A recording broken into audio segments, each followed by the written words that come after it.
The story begins with a grim revelation. In just 10 years, the Eastern Federation Kingdom will collapse under the burden of the 5 great vices, leaving nothing but ruin in its wake. To prevent this tragedy, our protagonist has taken it upon himself to act as their overseer, though he never imagined it would turn into such a colossal undertaking. Originally, he was an ordinary man, trapped in modern life, grinding through 78-hour work weeks with barely a break. But fate takes a strange turn when he wakes up inhabiting the body of a noble in a fantasy world. At first, it seems like a dream come true until he realizes he can't read and he doesn't possess any sort of magic or power. Trying to at least understand the written language, he ends up holding a book upside down, leaving the butler speechless. When dinner comes, a maid serves him a grand feast, and he digs in enthusiastically, thoroughly enjoying the perks of his new identity. Even the bath is prepared for him, and he can't help thinking that being the young master of a count's household is pure bliss. Being pampered and carefree feels like heaven. Yet, there's one huge problem. He has no clue where he actually is. Normally, when someone is transported into another world,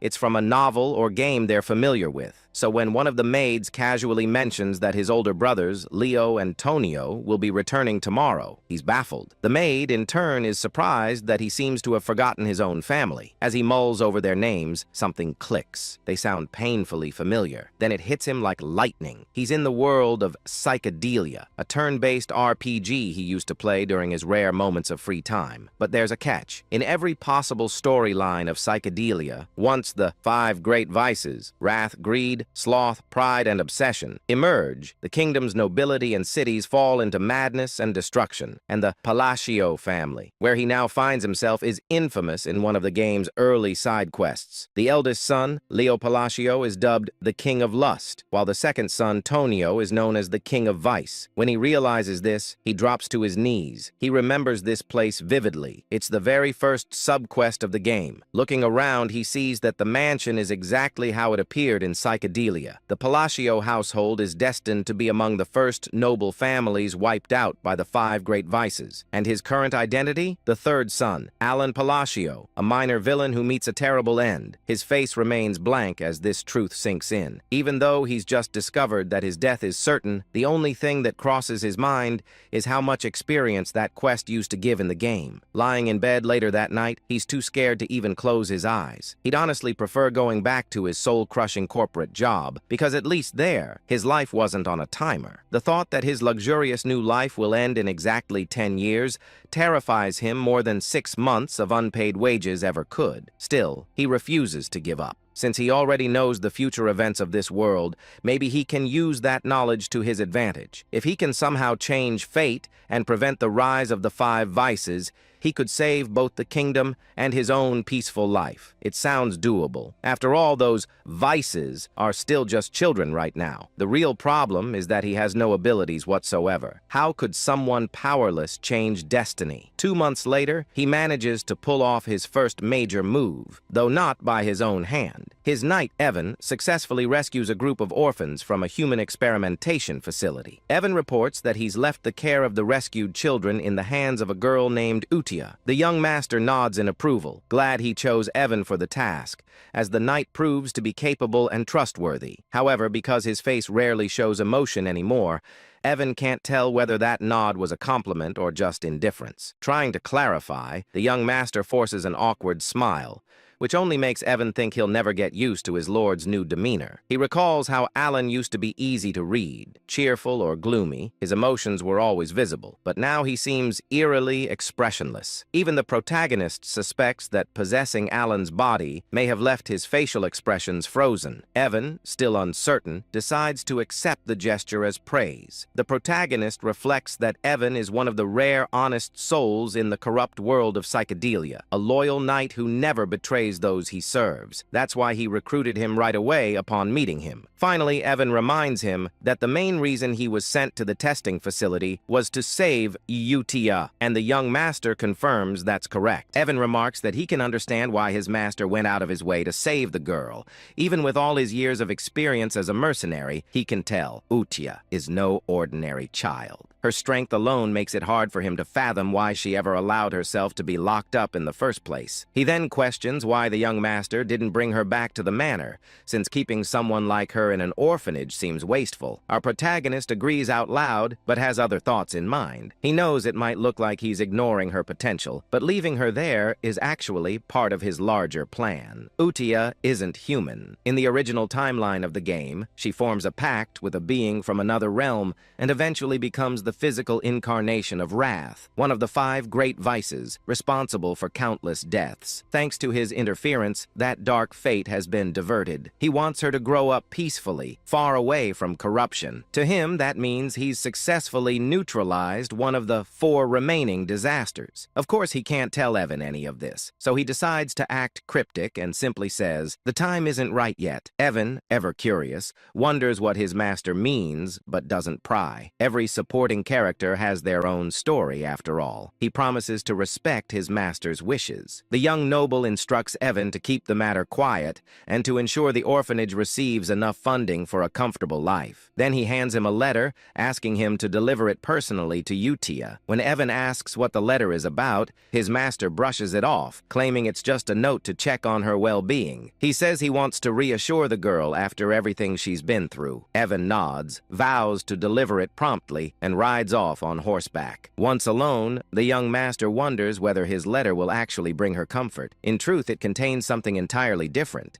A few lines he remembers from the game. Back then, when Utia had already become the embodiment of wrath and was laying waste to the kingdom, the archbishop mentioned a strange phrase about a spell capable of reaching a non-human like her. The line went something like, "Cast agony from the shadows with the light of the fallen's grace." He never quite understood its meaning, but in the game, those words momentarily resonated with her before she killed the archbishop anyway. It wasn't that the spell failed, it had simply come too late, and her rage consumed her before peace could take root. Now, our protagonist believes that by sending those same words early, he might truly change her destiny this time. With wrath handled, at least for now, he's ready to move on to the next of the great vices. Still, he can't help but think how absurd it sounds to try befriending a potential monster with a single poetic quote. Yet, considering that these sins all seem to worship some mysterious higher entity, maybe there's something to it. To him, they all seem like fanatics. Meanwhile, we shift to Utia Sao, who's reading the letter herself, and she's not happy. Evan, watching her,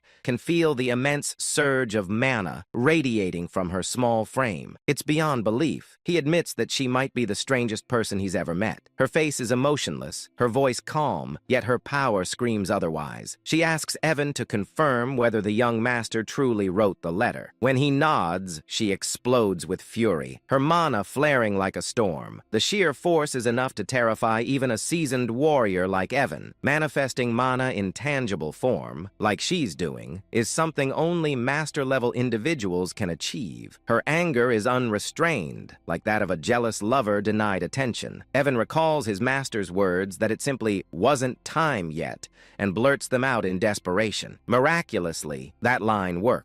Utia stills, interpreting the phrase in the letter as a hidden message meant only for her, a secret promise she believes only her master could have made. Evan stands there speechless, completely lost as to what's happening. Utia, still wrapped in her eerie devotion, declares that she understands him perfectly. Her demeanor is chillingly similar to a certain vampire-like guardian from another story. She is, after all, the daughter of monsters, the Scarlet Queen Utia, destined to embody wrath. Back at the manor, our main character feels confident that he's bought himself more time to enjoy his comfortable life. As he drifts off to sleep, he imagines the bright moon smiling down at him in silent encouragement. Before lying down, he places a primrose flower on his bed, thinking it's just a cute decoration. All he really wants is to live peacefully and luxuriously. Is that really too much to ask? Unbeknownst to him, in the Astria Kingdom, primrose flowers are used in funeral rites, placed on the wounds or graves of the deceased. Symbolically, Symbolically, it's a terrible omen. The next morning, he's in the library, buried under falling books that seem to be punishing him for his illiteracy. He's currently researching the third vice, or as he likes to call them, the landmines. The process is frustrating beyond belief. Evan soon returns, reporting that they've successfully rescued another child,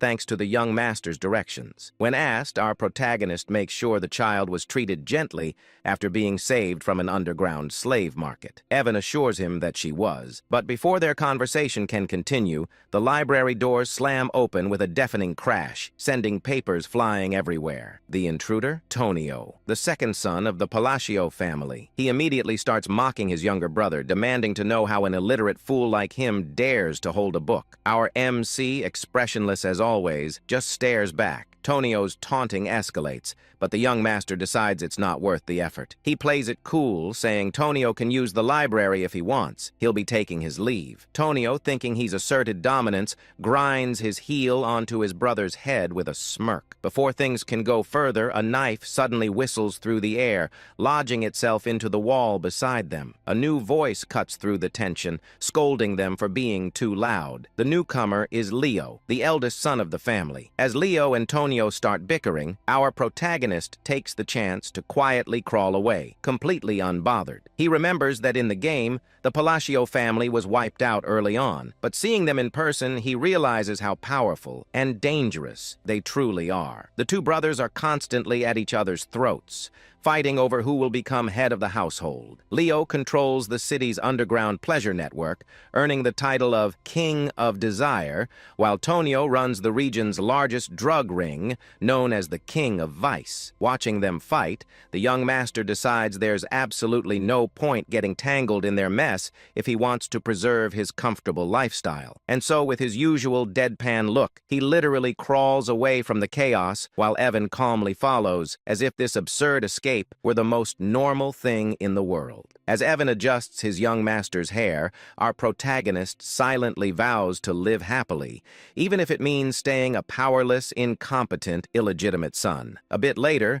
Evan comments that the second child they rescued didn't seem like an ordinary kid either. Watching his master lazily recline in his chair, Evan can't help but question reality itself. How could a man like this, who complains constantly and seems incapable of serious work, possibly have knowledge about illegal slave markets and secret human experiments scattered across the kingdom? Evan figures it must be difficult for his young master to maintain composure around his vicious brothers, while the man himself simply mutters about how exhausted he is. Then Evan asks why he decided to send that second rescued child to the orphanage. Of course, the young master has his reasons. He knows this boy isn't just another victim, he's an anomaly. The child hails from the Escalian kingdom, the central state within the United Realm. In the world of psychedelia, this boy is known as Dias Macallion, the second major boss. In the game, after enduring slavery and brutal abuse, he eventually becomes the living embodiment of the sin of sloth, wreaking unspeakable havoc across the land. Many players were shocked by the cruelty of his story. Despite being associated with sloth, Dias was anything but lazy. He was known for relentless determination and an unshakable sense of justice, repaying both kindness and vengeance many times over. That's exactly why our protagonist told Evan to treat Dias with utmost care and gentleness. Even now, he still shudders remembering the nightmarish difficulty of Dias's battle scenes in the game. Trying to maintain his mysterious, wise, noble persona, he tells Evan the same cryptic line he always does. It's not the right time yet. Evan nods, unfazed, having grown used to his master's strange riddles. He then asks if the letter sent to Eutia this time was related to the second child. The young master confirms, but the reality is more ridiculous. Inside the letter, he's simply venting to Eutia about how his older brothers keep bullying him. It's both pitiful and hilarious. Still, he claims that he asked her to look after the second child who isn't feeling well. Technically, that's true. Dias really does need time to heal. Meanwhile, at the orphanage, Dias sits alone, trying to hide his injuries and scars. Utia approaches him, studying him with cold curiosity. She asks if he's broken. Then, in a chilling tone,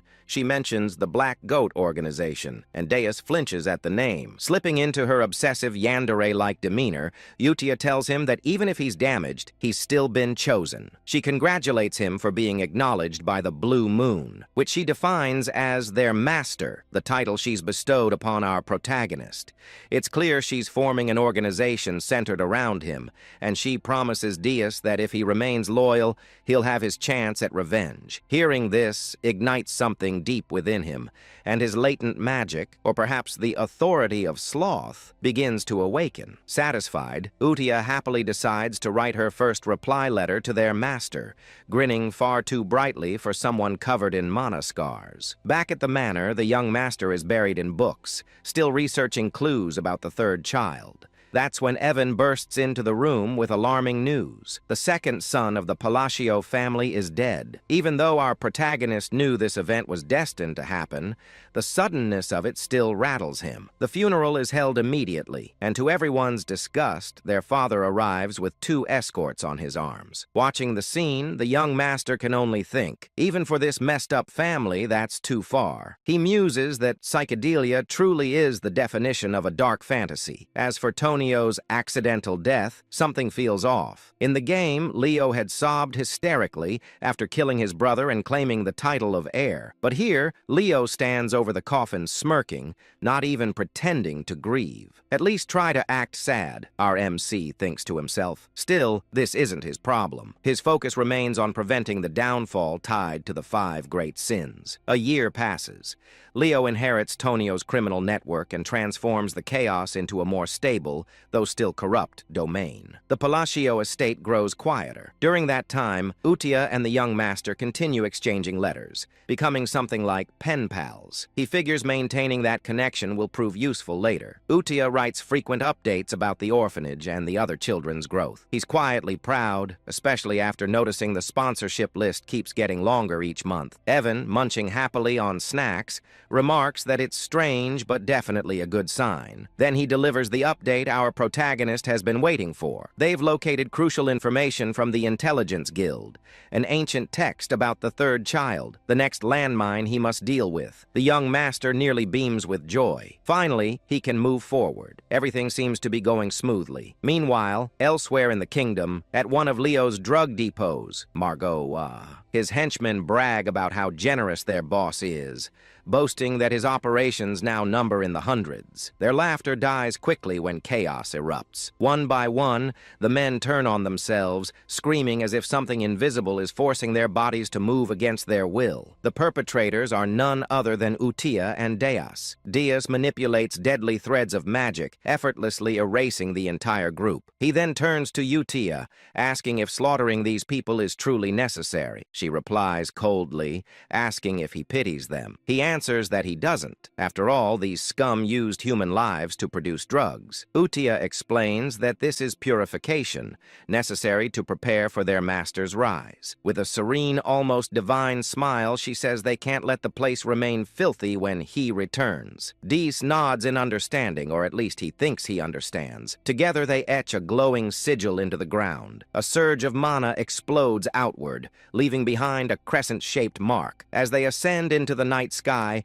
Utia declares that all of this is for their master, the Blue Moon, and that they are his sword and shield. 2 years pass since the letter exchange began. Evan has been relentlessly pursuing leads on the remaining sins, and now he collapses on the grass, utterly drained. A touch of his master's mana restores his energy. Evan announces that they've finally located the 5th child and safely placed them in the orphanage. For the first time in years, our protagonist feels genuine relief. Though his expression doesn't show it, he's deeply moved. He's done it. He's saved all 5 children before their descent into sin. To celebrate, he rewards Evan with cake and tea, praising his dedication, finding the sin of greed. The 3rd child had been the hardest, but they managed it thanks to his insider knowledge from the game. Everything is finally in order. Evan asks why he doesn't seem happier. The young master insists he's thrilled, but his completely blank face betrays him. We even get a close-up of his smile, which is utterly non-existent. Evan just sighs. He's used to it by now. Reflecting on their progress, the young master admits he never imagined things would go this smoothly. In the game, the 5 bosses became the great vices because of unbearable suffering. Saving them before that transformation seemed nearly impossible, but somehow he's managed it. When he asks about the orphanage's current state, Evan hands him a letter reporting that everything is running smoothly and the children seem happier every day. The young master remarks that if that's true, they might not even need a new caretaker. He's surprised Utia has handled things so well, though it makes sense, considering her deep attachment to the orphanage in the game's story. Reading Utia's letter, he finds that she's written warmly about each child's progress, especially Dias, reassuring him that everyone is doing fine. For the first time, a faint smile appears on his lips. He's genuinely glad they're growing up well. Evan asks when he plans to finally meet them in person. As always, the young master replies vaguely that the right time will come. In truth, he has no intention of meeting them anytime soon. He's terrified of the power they'll eventually wield. For now, distance feels safest. Still, he's aware that if he wants to survive in this grim world, he needs to get stronger. The answer lies in magic, and luckily, this body has the potential for it. While training, Evan mentions a new group rising across the continent called the Blue Moon. The young master feigns ignorance, but Evan explains they've been targeting corrupt nobles and criminal rings. Outwardly, he praises them, thinking it's a good thing, but deep down, he's uneasy. He doesn't remember this group from the game. Evan jokingly warns him to be careful, since Blue Moon's next likely targets are the nobility themselves. The young master freezes, then nervously orders Evan to start sleeping in the room next to his, just in case. Meanwhile, at the orphanage, Utia convenes a Blue Moon meeting, the sin of Satyam Pride. A girl named Sol Rang Di reports that she eliminated a group of slavers by decapitating them all. She boasts about playing a guessing game with them, promising to spare anyone who could correctly name her eye color. None survived. Then, Rena, the sin of greed, gracefully reports that all bodies were dissolved without leaving a trace. The organization is growing, and its devotion to the Blue Moon is only getting stronger. The sin of misophobia. Radin reports that he also wrapped things up in the south, taking care of the illegal human testing grounds and turning those Avalon bastards who were causing trouble into minced meat. These kids are seriously scary, I tell you. Anyway, the scariest of them all, Utia praises them for a job well done. Talking about how everything will go according to his will, she emphasizes that they all exist for the sake of the Great Moon. This secret organization worships the Great Moon, the Blue Moon, who just so happens to be our main character. Suddenly, Deus reports a problem which makes Utia question what could possibly be wrong when everything seems perfect under his command. These fools are treating our MC like some kind of deity. Deus explains that the head of Avalon is the eldest son of the Palatio Count family, where their lord resides. He claims to have found a dangerous written order while cleaning up the south. It turns out that the eldest son, Leo, is targeting our MC. Naturally, Utia can't let this slide.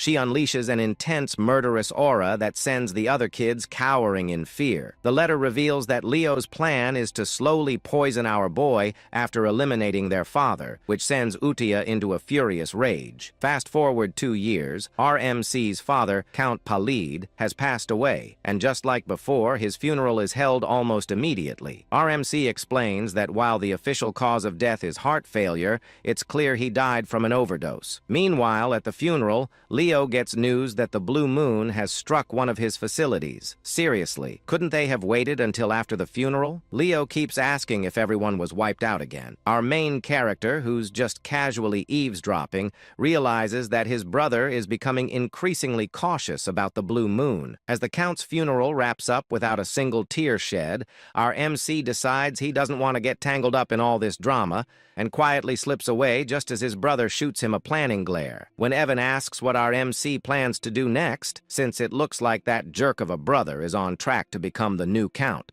our MC is already 1 step ahead. He's been packing his bags and tells Evan to do the same. The plan to run away from this mess. Evan questions whether he really intends to flee, and our MC clarifies that it's not a complete getaway.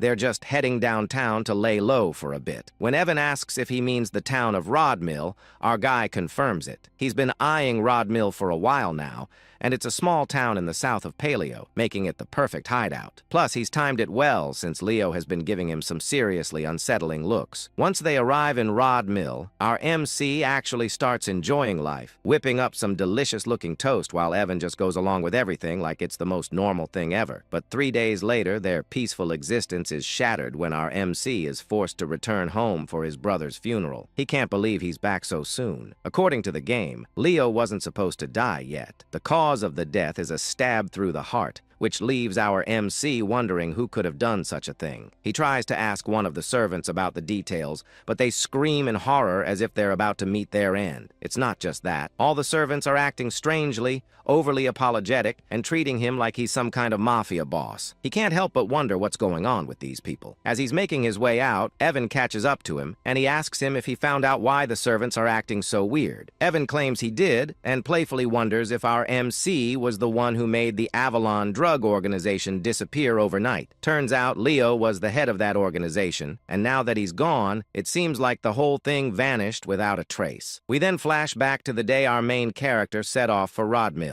Inside the carriage, Evan was curious, asking why he's heading to a small town like Rodmill instead of a bustling city. Our MC explains that a city is simply not an option for him. Rodmill is his ultimate destination, the end game in all his plans. He shares that his mission is straightforward: save the 5 great sins from their misfortunes to prevent the world from crumbling. Plus, since Rodmill isn't part of the original story and has a villa, it's the ideal spot for him. A villa is a separate estate, making it the perfect hideaway for a laid-back noble like him, where he can relax and do absolutely nothing. Honestly, I share that dream. If you like this video, it would really help me out with my bills and give me some much-needed downtime. Anyway, our MC gets serious when answering Evan's question, insisting that everything he does has a purpose. But after hearing the same old responses for a while, Evan calls him out, pointing out that he always uses those same lines when he wants to dodge a question.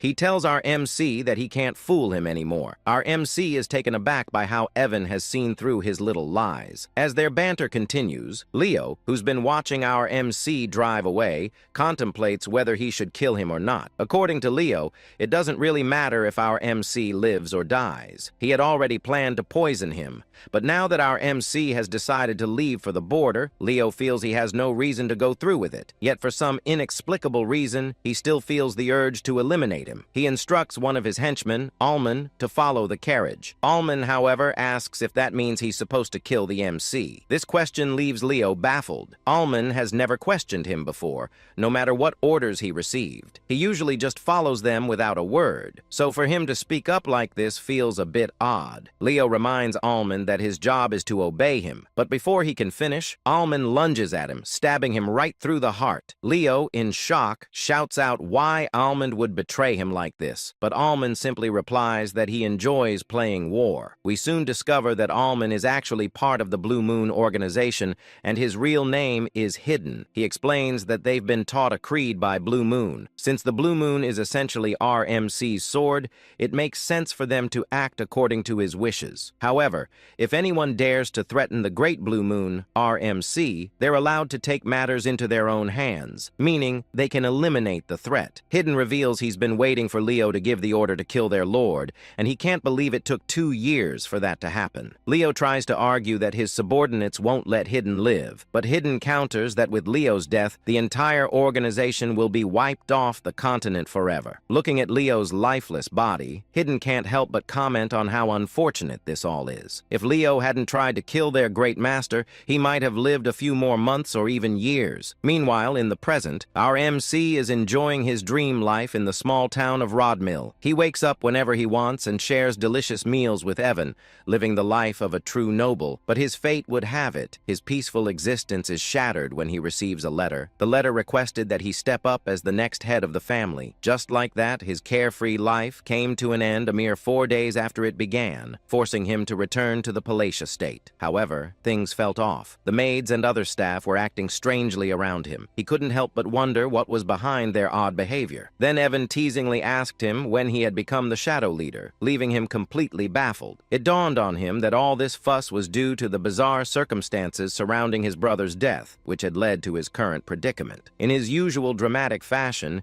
he started sobbing, pleading with Evan to help him understand why he was seen as the villain in this story. Evan pointed out that since he stood to gain the most from the situation, it was only natural for people to suspect he had a hand in his brother's murder. Right after he left the estate, Leo was killed, and our main character had the perfect alibi to step into the role of the next count. Realizing how his plan to avoid this mess had backfired, he felt a wave of frustration. But Evan tried to lift his spirits, explaining that with the drug organization, Avalon out of the picture, and his brother gone, he wouldn't have to worry about anything anymore. Evan jokingly added that in short, our main character was now the new shadow leader of the county, who had supposedly orchestrated the assassination of a swordmaster. Despite Leo's scummy reputation, he was still regarded as a swordmaster. Our main character began to ponder where to even begin, as he couldn't think of any organization capable of taking out a key figure in the underworld so swiftly. He asked Evan about the group he had heard hunted other organizations, to which Evan wondered if he meant the Blue Moon. Our main character speculated whether the Blue Moon could be behind his brother's death and the downfall of Avalon. However, Evan quickly clears things up, saying that according to the Information Guild, the Blue Moon isn't to blame. Instead of leaving behind bodies,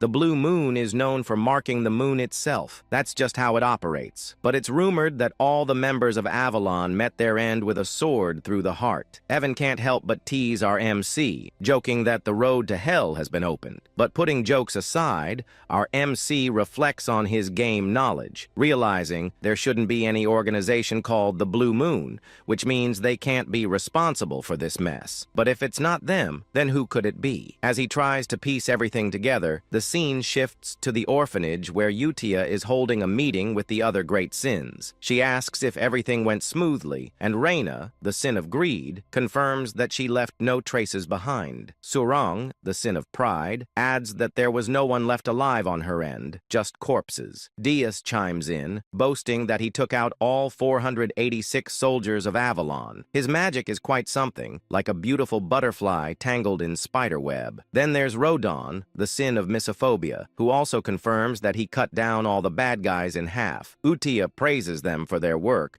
but she's a pretty intimidating child. There are whispers that she's actually over 1,000 years old in the novel, but who really knows? That's how Avalon, the most notorious drug organization in the world that brought doom to the Asteria Kingdom, was wiped out in just 5 days. But suddenly, Rodon mentions that he doesn't think the cleanup was flawless. When Utia asks what he means, Rodon explains that he stumbled upon some intriguing documents linked to the nobles associated with Avalon, particularly the Altia Doctum, which has some deep ties. Hearing this, Utia's magic starts to flare up, and she tells the others they already know what she's about to say. It's time to wipe them out. Redden promises to handle it quietly. Moving on, Udikai then asks if the Information Guild is clean and whether they have any ties to Avalon. Rena confirms this, explaining that the guild matter is being dealt with separately from the other issue concerning the Blue Moon. Deiji, on the other hand, claims that all the guilds behave similarly, referring to it as the Hell Sword crafted by the Swordmaster. Hearing this, Reina inquires if she should keep tabs on our MC's movements, to which Udikai agrees, emphasizing that this entire situation must not reach that person's ears. She insists she has mentioned this multiple times, and they should all be aware of it. When she refers to that person, she essentially means our MC. Dias points out that since that person's family targeted them first, the order to eliminate them wasn't sanctioned by them. Upon hearing this, Udia starts to panic. In her opinion, all their actions must be driven by a direct order from RMC. She claims they are essentially swords, and a sword should never think for itself. She declares to the other sins that from this moment on,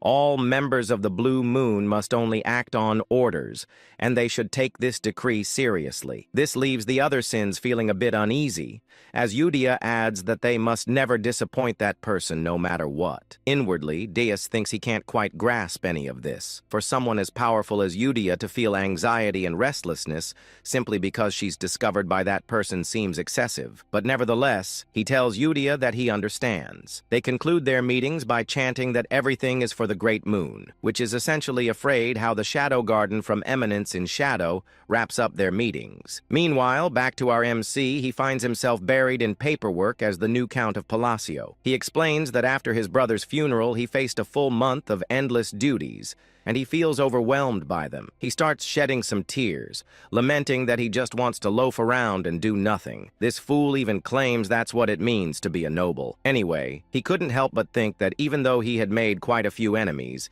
his brother Leo's death was supposed to happen 6 years from now. But with the strange circumstances surrounding all his brother's deaths, everything shifted. And now all the family responsibilities had landed on him as the sole heir. Just then, a few ministers from the county walked in, bringing even more paperwork for him to deal with. He closed his eyes and started to wonder why everyone in the county suddenly seemed to be working so hard. Back when his father was still the count, they would slack off and treat work like a rainy school day. He waved at them, signaling to drop the paperwork on his desk. But in the minister's eyes, he was radiating a deathly aura. They began to worry if they had somehow angered him, with some even vowing to work even harder to avoid any consequences. He was a secret mastermind who would eliminate anyone who displeased him, but having been a former workhorse himself, he wasn't handling all this pressure very well. He wondered if it would be possible to get the ministers to do all the work for him. Later that night, Evan was a bit shocked to find out that our boy had reached the 2nd tier in magic after just 2 years of self-study in poisoncraft,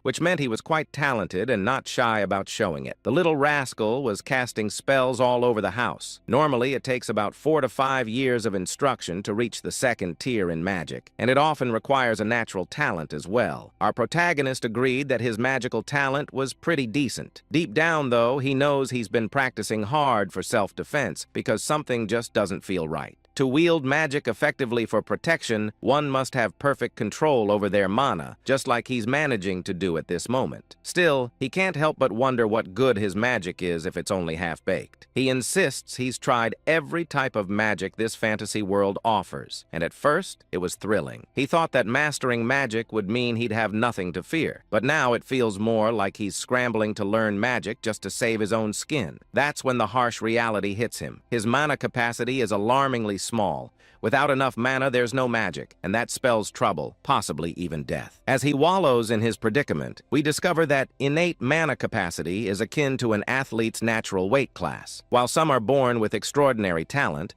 our main character is stuck with a minuscule mana pool, and no amount of training will change that. Yet he clings to a glimmer of hope. If all else fails, there's a way to fix it. Just then, Evan interrupts his thoughts, announcing that his invitation to the ball has finally arrived, leaving our present puzzled about what he's talking about. The scene shifts a few days later to the grand ball, where our main character makes his entrance in some truly majestic attire. The fit is impressive, but being the introverted guy he is, he claims to be already worn out, even though he just got there. This party, let's call it what it is your typical aristocratic gathering in the southern part of the Asteria Kingdom. It's basically a meet and greet for nobles, and since our MC is about to be sworn in as a count soon, he really has to show up. He gets into serious mode, thinking this is his golden opportunity to network with the nobility, which is crucial for his ultimate goal of living a peaceful life. But soon enough, he realizes that making those connections is going to be a lot tougher than he thought, as everyone seems to be fleeing from him in sheer terror. He even tries waving at them, but they literally just run away. Evan, his friend, tries to lift his spirits, telling him not to be down,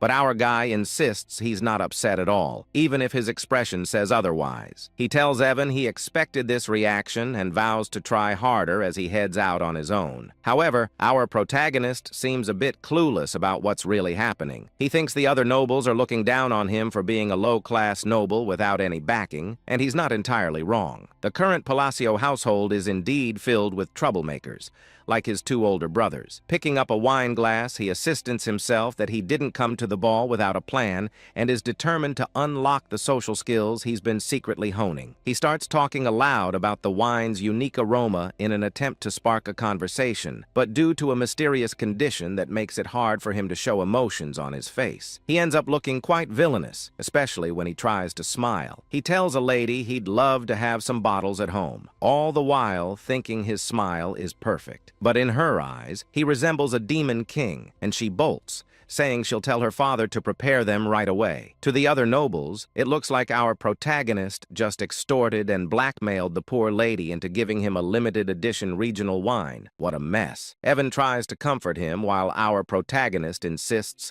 that the lady must have just been shy. Later, we find him sulking in a corner while Evan is happily munching on food, teasing him about how his list of gifts has grown. It turns out the wine incident wasn't a one-off. Every time he tries to talk to someone, they think he's trying to blackmail them, handing him things like a panacea, citrus tea, and more. He can't shake the thought that Pazio has become way more notorious than he ever imagined. With rumors swirling about him having killed his two brothers, he's basically turned into a figure of fear and dread. Feeling down, he tells Evan he needs some fresh air. As he steps outside, a certain red-haired beauty catches his eye. While he's out there, he can't help but wonder where it all went wrong. Suddenly, a soft voice calls out to him from behind, asking if he has a moment. He turns around, puzzled about where the voice came from since he doesn't see anyone. Looking down, he finally spots a cute young girl who introduces herself as Loria, the third daughter of Duke Altia. Hearing the name Altia, our MC recognizes it from the game, and he explains that the Altia family was one of the 3 major shadow players in the psychedelia game known as the Northern Troublemakers. This realization stung a bit, as he had hoped someone normal had actually spoken to him. He also wondered why he couldn't recall this girl at all had she not appeared in the game. Loria, however, was straightforward, asking him to lend her his strength for protection,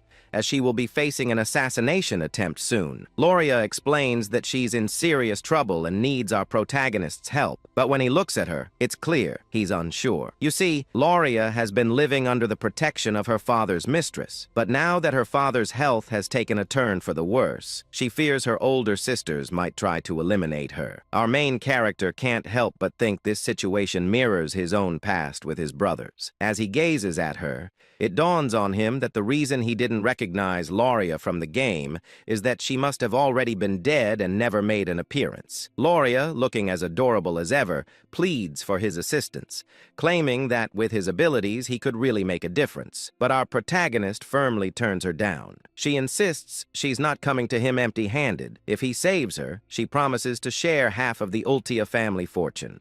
Still, he walks away feeling a twinge of sympathy for her. Deep down, he knows he can barely manage his own magic, so it's best not to give her any false hope. Despite wanting to help, he's not the all-powerful figure everyone thinks he is. As he heads into the party room, he can't shake the image of Loria's sad face, which makes him feel guilty. He wishes her luck before stepping inside. Meanwhile, Dees and Ren, who have been observing from a distance, start to wonder what their next move should be since one of the Ultia family members has approached their master. Deus ponders whether he should report this to the Red Moon, a code name for Utia, but Ren reassures him that everything's okay, because according to their intel, Loria is the only member of Altia not tangled up with Avalon. This means she's pretty much safe since Ronan, the one with the sin of meophobia, has gone off to deal with the rest of her family. They've decided that the rest of the Altia household is going to be wiped out, all under the orders of the Red Moon. Ren adds that their main mission right now is to ensure their master doesn't catch wind of anything related to the Avalon situation. Meanwhile, our clueless main character is left wondering why everyone seems to be avoiding him. Does he have some sort of invisible barrier keeping people at bay? Just then, the red-haired woman from earlier approaches him, and it genuinely brings a smile to his face. Well, more of an inward smile since he can't believe someone actually acknowledged him. He thinks maybe this time he'll actually manage to socialize, but as he turns around,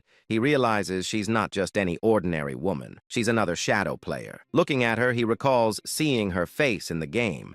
and it hits him that no normal person would approach him first unless they were trouble. He greets her, calling her Lady Zenonia, which surprises her. How does he know her name? Our protagonist explains that she's quite famous in her own right. In the Asteria Kingdom, there are 3 prominent shadow player families: the Altia in the north, the Patio in the east, and the Zenonia in the west. This stunning, curvy lady is introduced as the eldest daughter of Count Zenonia, Clea. She asks him if she's really that well known, and he explains that while Clea Patio runs a gang, the Zenonia family operates more like a clever criminal syndicate. Just thinking about it makes him shudder. He insists that what he really needs are some solid connections to help him maintain his peaceful, noble life. For the sake of that easy life he's always dreamed of, he believes he must steer clear of this curvy, stunning woman who seems like trouble. With a respectful bow, he compliments her beauty, almost as if he's trying to say goodbye. But she stops him, saying she wants to have a word with him about something. He replies that he'd love to, but there are too many eyes on them right now. Deep down, he wishes she would just leave him alone. With a smile, she tells him he's just as the rumors say, and adds that she looks forward to seeing him again,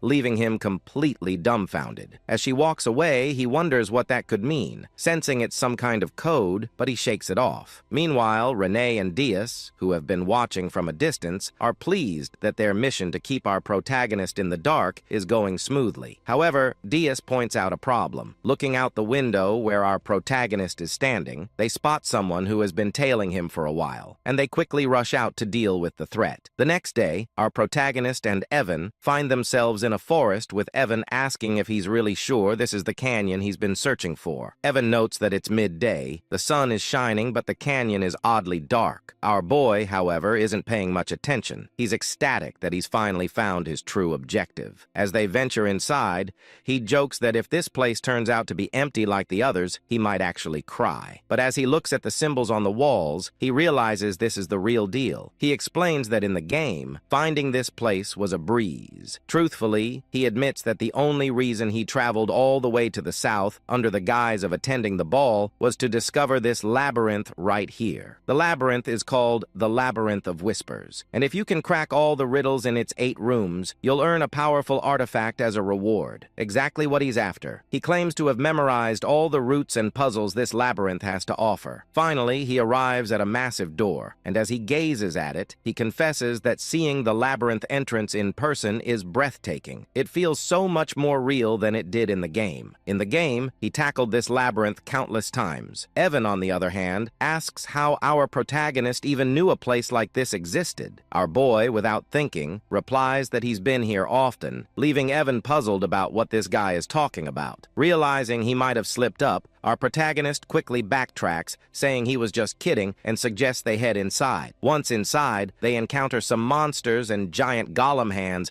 that could easily crush them like twigs. Evan wonders if these creatures are tied to the riddle, and if our boy gets the answer wrong, those giant hands will show no mercy. But our boy, unfazed, starts solving the riddle, leaving Evan to wonder how he can remain so calm in such a dire situation. Evan reflects that they've been together for 4 years now, yet he still doesn't understand him at all. Things like saving orphans, repaying random debts, helping free slaves, and even delivering seemingly pointless messages. Yeah, in Evan's eyes, our boy is a total weirdo. Still, watching him solve the riddles with ease makes Evan question how this is even possible. This guy has barely left the estate, yet he seems to know everything about this labyrinth. Regardless, Evan admits that the reason he keeps following this mysterious master of his is simple. Everything he does somehow leads to a good outcome. They finally make it inside, but our main character can't shake off the gruesome visuals of the game. He's feeling queasy, but as they step into a lavish room brimming with treasures and gold, his attention is immediately drawn to a hand statue adorned with multiple rings. He declares that their goal is the black ring and insists they should grab it and get out fast. Meanwhile, Evan, who's busy stuffing his pockets with gold, questions why our protagonist is so fixated on the black ring, which looks like the least valuable of the bunch. Our hero explains that taking anything else could lead to trouble down the line. Deep down, he realizes he's finally got his hands on the ring that holds the oath of restraint. As they start to head back, our MC MC feels pretty pleased with himself, thinking that snagging the ring was a breeze thanks to his gaming knowledge. But Evan suddenly gets a bad vibe and points out that the rock piles they passed while entering the canyon are actually golems, and they seem to be stirring. Evan quickly gets into battle mode, feeling anxious about their situation. To him, these golems are total unknowns, making this a nightmare scenario. He thinks that if he can just get his young master out safely,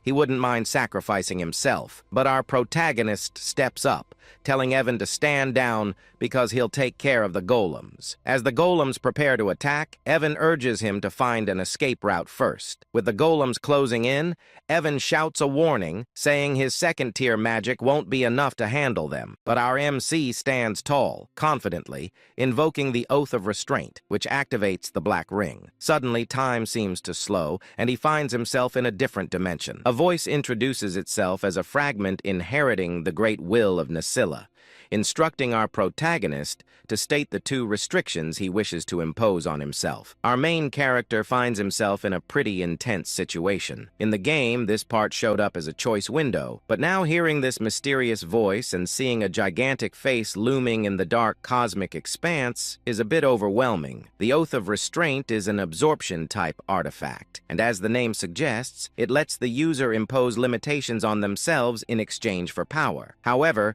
the sheer force of the voice makes our MC tremble a bit. The voice urges him to declare his first restraint, and with a hand sign, he states that he will always perform the hand signs of Babylonia when casting magic. The voice then asks what he hopes to gain from this restriction, and our boy responds that he desires the ability to bend the laws of the world just a little more. The voice grants him this power. For his second restraint, our boy explains that he will strictly chant the words of Babylonia when using magic. When the voice inquires about his desire behind this restriction, he boldly claims he wants even greater power to defy the laws of the world, which momentarily surprises the mysterious entity. Our protagonist starts to worry that he might have messed something up, especially since the entity paused. He even mimicked the exact skill icon from the game just to be safe. By choosing both the hand signs and the word restrictions, he believes he can achieve the highest possible magic attack power. Thanks to all his repeated gameplay, he has memorized every combination used in the game. So, this should work. Finally, the entity speaks again, confirming that his restraint has been granted. It expresses gratitude to the human who has remembered all the gestures and mysteries of the forgotten god. Our protagonist is puzzled by what the entity means, but he quickly notices that the ring is being absorbed,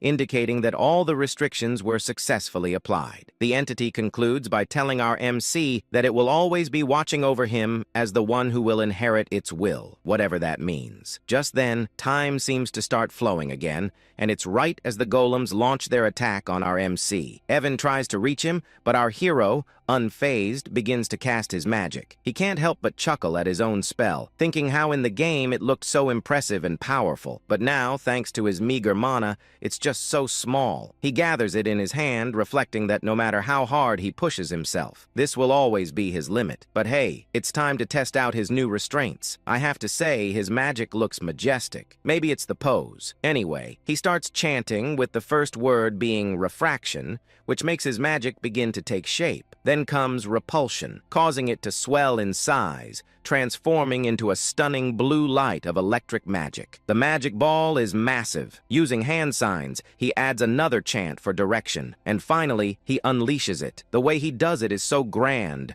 reminiscent of how Gojo releases his hollow purple. The sheer power of our boy's magic leaves Evan in shock, as the lightning obliterates all the golems, turning them to dust. In the aftermath, Evan can hardly believe his eyes, wondering what on earth just happened. He asks our protagonist if he's been hiding his power all this time, but our boy shakes his head. Evan explains that in all his 15 years as a mercenary, he's never seen anything like that. He questions if our MC is really sure that was second-tier magic, to which our boy confirms, though deep down, he's just as confused about what transpired. He admits that this wasn't at all like it was in the game. In the game's turn-based battle system of psychedelia, magic could be enhanced each turn through hand signs or incantations. This time, he boosted the chain lightning magic with all 4 incantations and hand signs for a total of 5 turns. In other words, he simply used magic settings for a large-scale lightning spell. However, Because of his restraint oath, he had to use the hand signs and incantations for all his magic,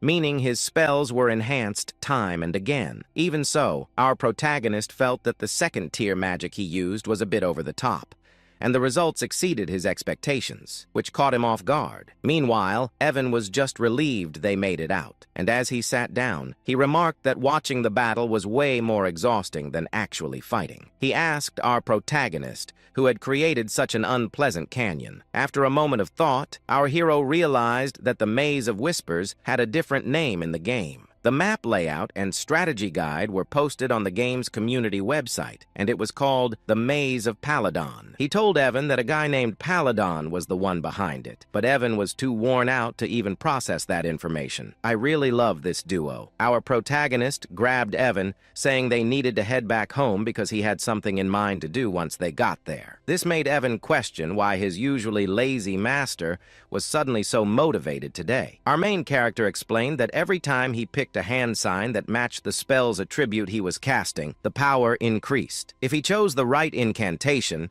the magic properties would get enhanced, which is how the game mechanics were designed to work. The only difference was that, unlike in the game where the visuals remained the same and only the numbers went up, in this world, the spell actually changed shape with each incantation. But he suddenly wonders if this only applies to him, especially since he's particularly skilled at controlling mana. He decides he'll need to test it out once his mana has recovered. But for now, he's just relieved that everything turned out okay. As they prepare to leave on their horses, we see Ren, who has been quietly following our main character, watching the whole scene unfold. She quickly makes her way to the canyon, and upon arriving, she spots the runes on the wall and realizes she can actually read them. She explains that these are the glyphs of the Aleph Empire, which essentially tell the story of the era of the forgotten outer gods. Renee's eyes catch another glyph hidden in a corner, which she translates as "for my friend, who shall be left alone from the coward Palin." As she examines the glyphs more closely, a smile spreads across her face. She shares that the one who halted the invasion of the dark creatures,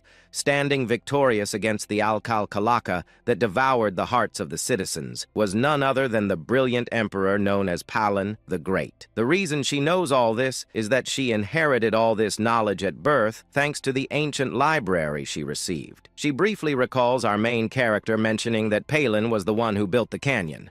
But as usual, she misinterprets the situation. She thinks that she knew our MC was special since someone like the bloody Queen Udia follows him, which is a pretty big deal. Having someone like Udia as a subordinate is something you'd only read about in history books. However, she continues to believe that our MC is actually a friend of Palin, completely misreading the glyphs he saw. Moreover, she claims that the phrase, "our boy used while casting magic," doesn't exist anywhere in the ancient library, which only strengthens her belief that our MC is truly remarkable. Blushing, she admits that Udia was right all along, feeling a bit embarrassed about having followed orders without question all this time. And just like that, our boy ends up with another yonder in his harem. Kind of a strange thing to say since they're basically just kids, but I digress. Anyway, Rena spots Deus arriving and immediately asks if he got any info from the fool who was tailing their great master. Deus responds that the idiot is dead and he didn't even do it. It's more like the guy's head just twisted in midair. Rena insists they need to report this back to Udia for processing,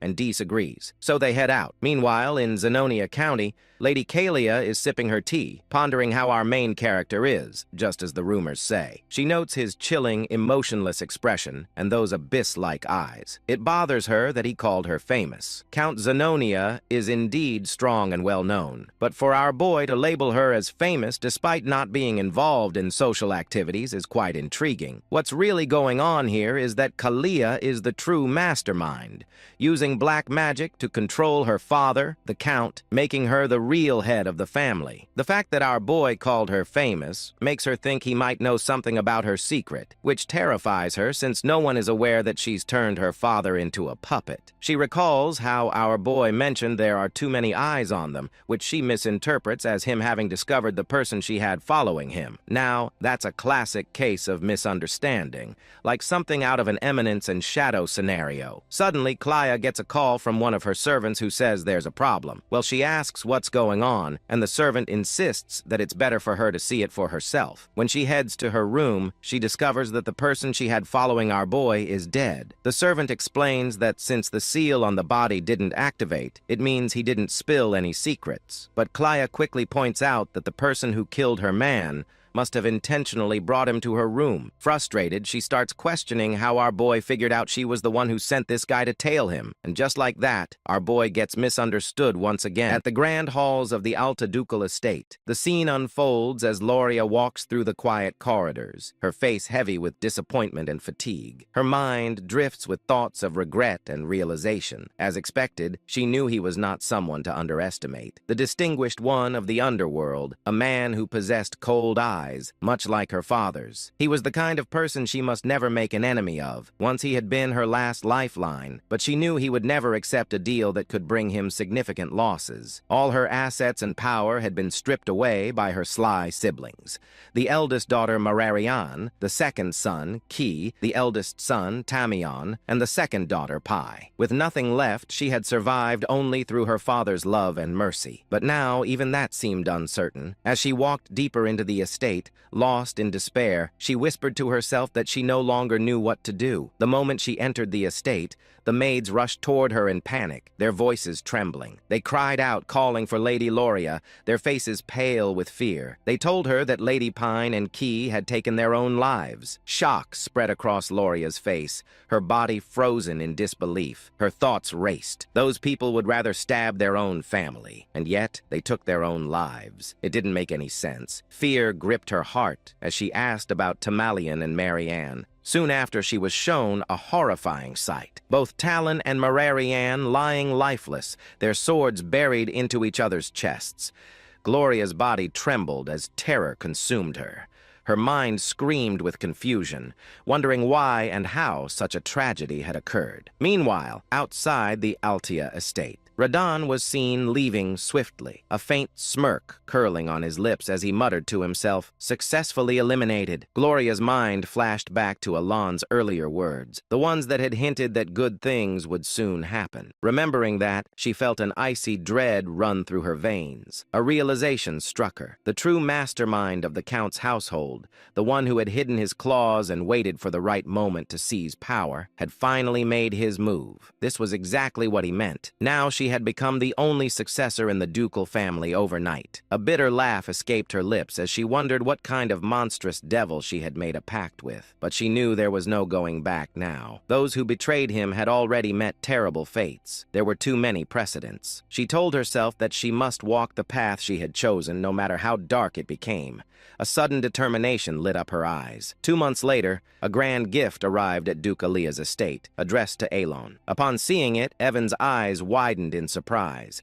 It was a bottle of Cernant's wine, a rare and luxurious drink that cost thousands of gold per bottle. He was amazed, saying he had never expected to see such a treasure. When Elon read the letter accompanying it, he realized that the gift had not been sent by Duke Altia himself, but by Loria Alea. It seemed that the youngest daughter had prepared it personally. He was confused, wondering why she would send it to him. The thought stung his conscience, reminding him that he hadn't been able to help her when she needed it most. He turned to the servant and asked if it was truly meant for him. The servant confirmed that the Duke herself had prepared it and ordered him to deliver it personally. That single phrase of the Duke herself made Alan pause. Realization struck him. The youngest Loria had become the Duke. In the next scene, Loria was shown in her office, busy with documents. When her work was finally done, she leaned back, stretching her arms as she softly remarked how quickly 2 months had passed. After her father's funeral, who had passed away due to illness, she had officially become the Duke following the succession ceremony. She recalled how she couldn't even enter that office before. The death of her siblings had happened so suddenly, yet no one had suspected her at all. She had an alibi. She was attending the ball at the time. Back then, her secret organization had been destroyed by her siblings,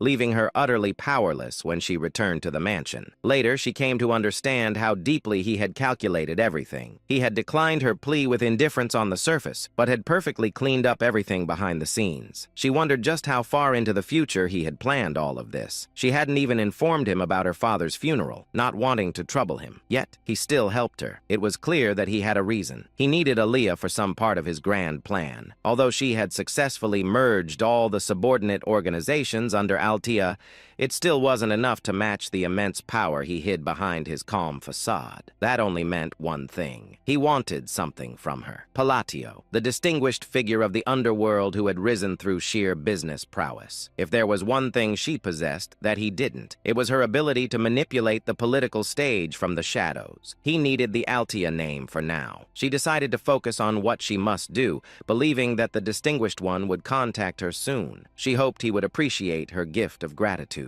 The scene shifted once more, showing Alon in his quarters as Loria's servant bowed before him, saying that he would take his lead. Alan stood still, lost in thought, still unable to process the news. The fact that Loria, who had once been threatened with death, was now the Duke, didn't sit right with him. Evan noticed his troubled expression and wondered silently what was wrong with him now. A few months passed. The narration marked that this was 5 years before the original story began. Evan entered with excitement, calling out to Alan and addressing him as the young master before quickly correcting himself to call him the Count. Alan replied calmly that the succession ceremony hadn't taken place yet, but since a year had already passed, he supposed it was fine to be called that. Despite his words, he sighed quietly, thinking that he had never planned on becoming the Count. Still, since he had already adjusted to it, he decided to make the most of his noble status and use it to his advantage. Evan then handed him a letter saying it had arrived from Utia. Alon received it with a thoughtful hum, asking if there had been any information found about the assassins who killed Leo. The two men walked into the library, and as they took their seats, Evan responded that nothing had been revealed yet. The Information Guild was still investigating, and they would have to give it more time. He then looked at Alon curiously and asked what his next goal would be. Assuming that revenge was not his intention anymore, both of them sat in silence within the Grand Library. Alan sat in deep thought, realizing that all the things that slightly differed from the original game were probably butterfly effects caused by his own actions. Accepting this, he decided that he would simply be prepared for any unexpected events that might come his way. Evan, observing him, remarked that he suddenly sounded like a real Count. Alan responded casually and brushed it off, but his curiosity soon drifted to the letter he had received. He wondered what Utia had written this time. Opening the letter, Alan began to read. Utia had written warmly, asking if he had been well. She mentioned that, as always, they were all doing okay, and that everyone was pursuing their own hobbies. Dios's puppet shows had now reached a professional level, while Cioler loved to play and learn with her friends. Reinar quietly spent her days reading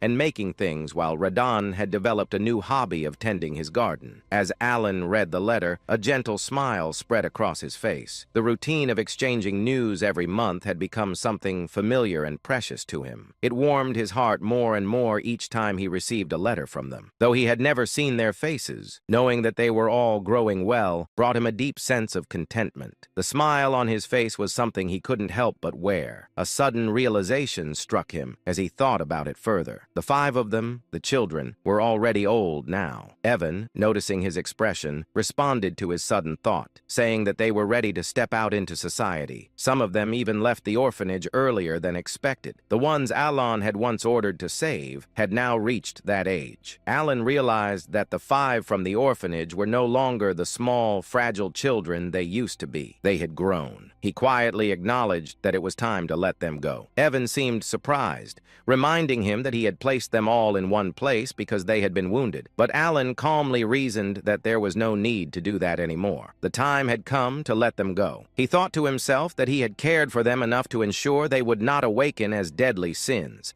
and because of that, they should be fine now. Evan agreed, noting that since they were all in good health, it was time to move forward. Alan's mind drifted toward his knowledge of the original game. Each boss battle had a rough outline of its setting revealed through narration. Utia possessed the talent of faith. Dios had the talent of the sword. Rina had the talent of studying. Seorang had the talent of a fighter. Roden had the talent of an apostle. If they used their talents in the right fields, they would surely thrive. The thought filled him with satisfaction, as he mentally declared it a perfect plan. Feeling determined, he decided that while he was at it, he should also prepare a gift for each of them. He had planned on giving them gifts anyway, and now seemed like the right time. As evening arrived, his work for the day finally came to an end. Evan stretched and exclaimed with relief, saying that he would step out for a while before returning soon. Alan waved him off, bidding him goodbye. Alone in the quiet office, Alan smiled to himself, wondering if he might one day receive something back from them once. They became successful and influential. His thoughts softened as he hoped his letters would guide the children to step confidently into the world. Meanwhile, in another scene, Utia received Alan's new letter. Gathering everyone around, she announced that the orders had arrived. This time, however, the message had been delivered to each of them individually. The group grew silent, reading their respective letters with focused expressions. Though Seorang couldn't contain her excitement, her eyes sparkled as she eagerly unfolded her letter, marking the beginning of another chapter in their intertwined fates. Meanwhile, Yisha finished reading the letter sent by Alan. She announced excitedly to everyone that new orders had arrived. This time, Alan had delivered them individually, which surprised all the members. But before anything else, Yusa suggested that they should read the previous letter as well. Since the new instructions seemed to require a high level of attention, Xiang spoke cutely, mentioning that only Yusa had been able to read the earlier letters. Yusa explained that since Alan had given each of them a personal order, it meant he had decided it was time for everyone to see the contents themselves. The letter written by Alan made Seorang and the other sins react like curious kitten. Seorang clumsily repeated the first line of the message Alan had written. "How have you been lately? It seems you have many talented friends. If you need anything, let me know." Renee commented that it sounded like ordinary small talk, but Yusa smiled.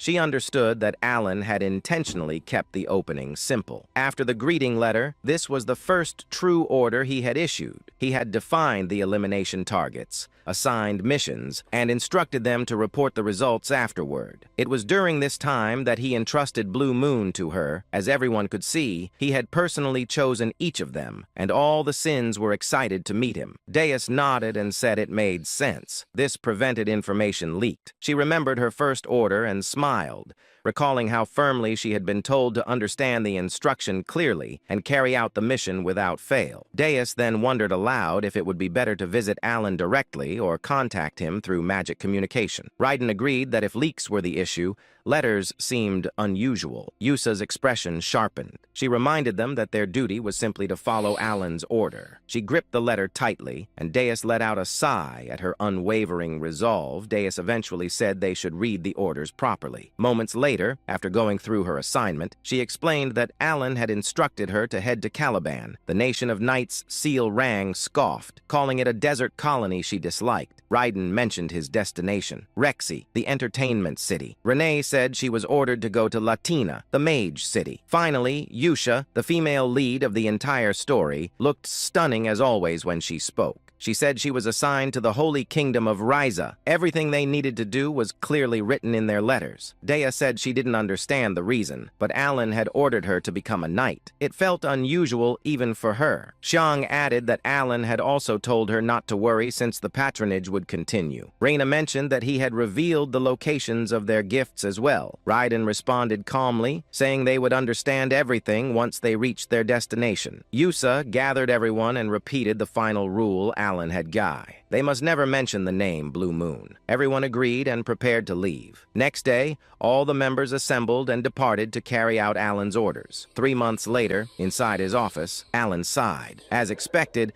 there was no noticeable change in the field of magic. He continued reading advanced magical texts to increase his capabilities and muttered that he would have to experiment on his own, ridiculous as it felt. Suddenly, he looked at his knight, Yuan, and asked what he was doing. Alan then remembered something and questioned him about the investigation into the killing of Leo. Yuan replied that the Information Guild still hadn't found anything. Alan seemed surprised for a moment and asked if there was anything else to report. Then he whispered under his breath that the butterfly effect caused by saving the 5 deadly sins had already gone out of control. Even Lyra, who was never supposed to appear in the storyline, had become the Duke of Ayla. The thought distressed him. She was expanding her power and influence at a terrifying pace within the underworld. Alan let out a tired chuckle and told Yuan they should stop investigating the Ascension altogether. It was dull work, and he already had far too many responsibilities piling up. Yuan looked at him with surprise and really master. Alan explained that the entire situation was clearly the result of his own ignorance. In a place like this, almost nothing escaped the network of the Information Guild. Even he felt uneasy about it. If he tried to uncover things he was not meant to touch, the consequences that returned to him could be far worse. He muttered that if an unexpected complication led directly to death, then the investigation was meaning. In the end, organizations like that wouldn't harm him as long as he didn't interfere with their affair. He clarified to himself and to Yuan that there was no reason for any secret group to target him unless he approached them first. That was why he believed there was no point in continuing the investigation into Leo's death. Yuan nodded and agreed to inform the guild to stop. Then he suddenly remembered something. Right. There's another piece of news, he said. Apparently, Deus has been appointed as a knight in Caliban recently. Alan looked up in surprise. Really? Good for her. 3 months later, Yuan entered the room carrying snacks. Count, there's something else, he said. Apparently, Deus has created an entire knight order. Alan straightened. A knight order? Then she must be at least expert level or higher. Could she already be at the level of a sword master? Yuan replied that Deus had indeed reached the level of sword expert. Alan thought quietly, noting that it hadn't been long since she was first appointed. Students across the continent were now talking about it, claiming the world would see a 5th Master Knight within 10 years. Alan raised an eyebrow. Deus, the future Master Knight. You mean the one they call the Sword of Caliban? Yuan chuckled. Yes. She's incredibly talented. Caliban must be in an uproar because of her. She keeps gaining more recognition and followers with her swordsmanship. Alan silently admired her progress. 6 months later, almost a full year had passed since the 5 deadly sins left the orphanage. Alan had slowly grown accustomed to the responsibilities of a count when Yuan rushed in again with news. Count, something very recent just came in. Alan asked what it was. Yuan replied, Deus officially become the Sword of Caliban. Alan froze in place. That meant one thing. She had become the 5th Master Knight. In the next moment, Alan said calmly that only a sword master could become a Master Knight. He explained that the sword master of Physidalia was a superhuman who had surpassed the Aura Blade and unlocked a unique ability known as deviation. He looked at Yuan and asked if he was really saying that Deus had become a sword master. Yuan interrupted and clarified that she was about to reach that level. She hadn't created her deviation yet, but the nation had granted her the title of Master Knight regardless. Not only had she defeated the 4th sword in a duel, but Caliban had also lost one of their Master Knights to the northern barbarians. Alan thought for a moment and acknowledged that the two sides had been at war for more than a decade. Yuan continued, realizing mana and learning to control it took around 5 years, while creating a deviation usually required decades. The first sword, Reharnet, had been 32 when he became the youngest Master Knight in history. He had wielded a sword since the age of 5 and was unmatched in strength. Even with that talent, it had taken Reharnet over 20 years to reach that level. Yet now, a child who once knew nothing about swords, Deus was becoming a Master Knight. Alan's eyes widened. So, if she's only waiting for her deviation, does that mean she has already surpassed Reharnet? She might reach Swordmaster status soon. A small smile appeared on his face. Maybe I can benefit from her sooner than I thought. Yuan quietly took note of his reaction. Alan looked at the letter with surprise and murmured that perhaps he couldn't do anything more. But Yuan immediately insisted that he should not blame himself. Alan held the letter again and explained that he only ever received letters from Yusha. Even after she left for the Holy Kingdom, she continued to send them regularly. Every letter contained news about the 5 deadly sins she grew up with. It seemed they stayed in close contact. He sighed, saying that even though none of them had ever seen his face, they could have at least thanked him for the gifts. He paused, then slapped his cheeks lightly and corrected himself. He was already grateful that they hadn't destroyed the entire kingdom. After awakening as the 5 deadly sins, Alan whispered that as long as they were living well, he was genuinely happy. Then scene shift to Caliban, central area of Kritham. Caliban, the central district where high-ranked nobles resided, held the grand mansion of the illustrious Sword Scaplift Knight Order inside.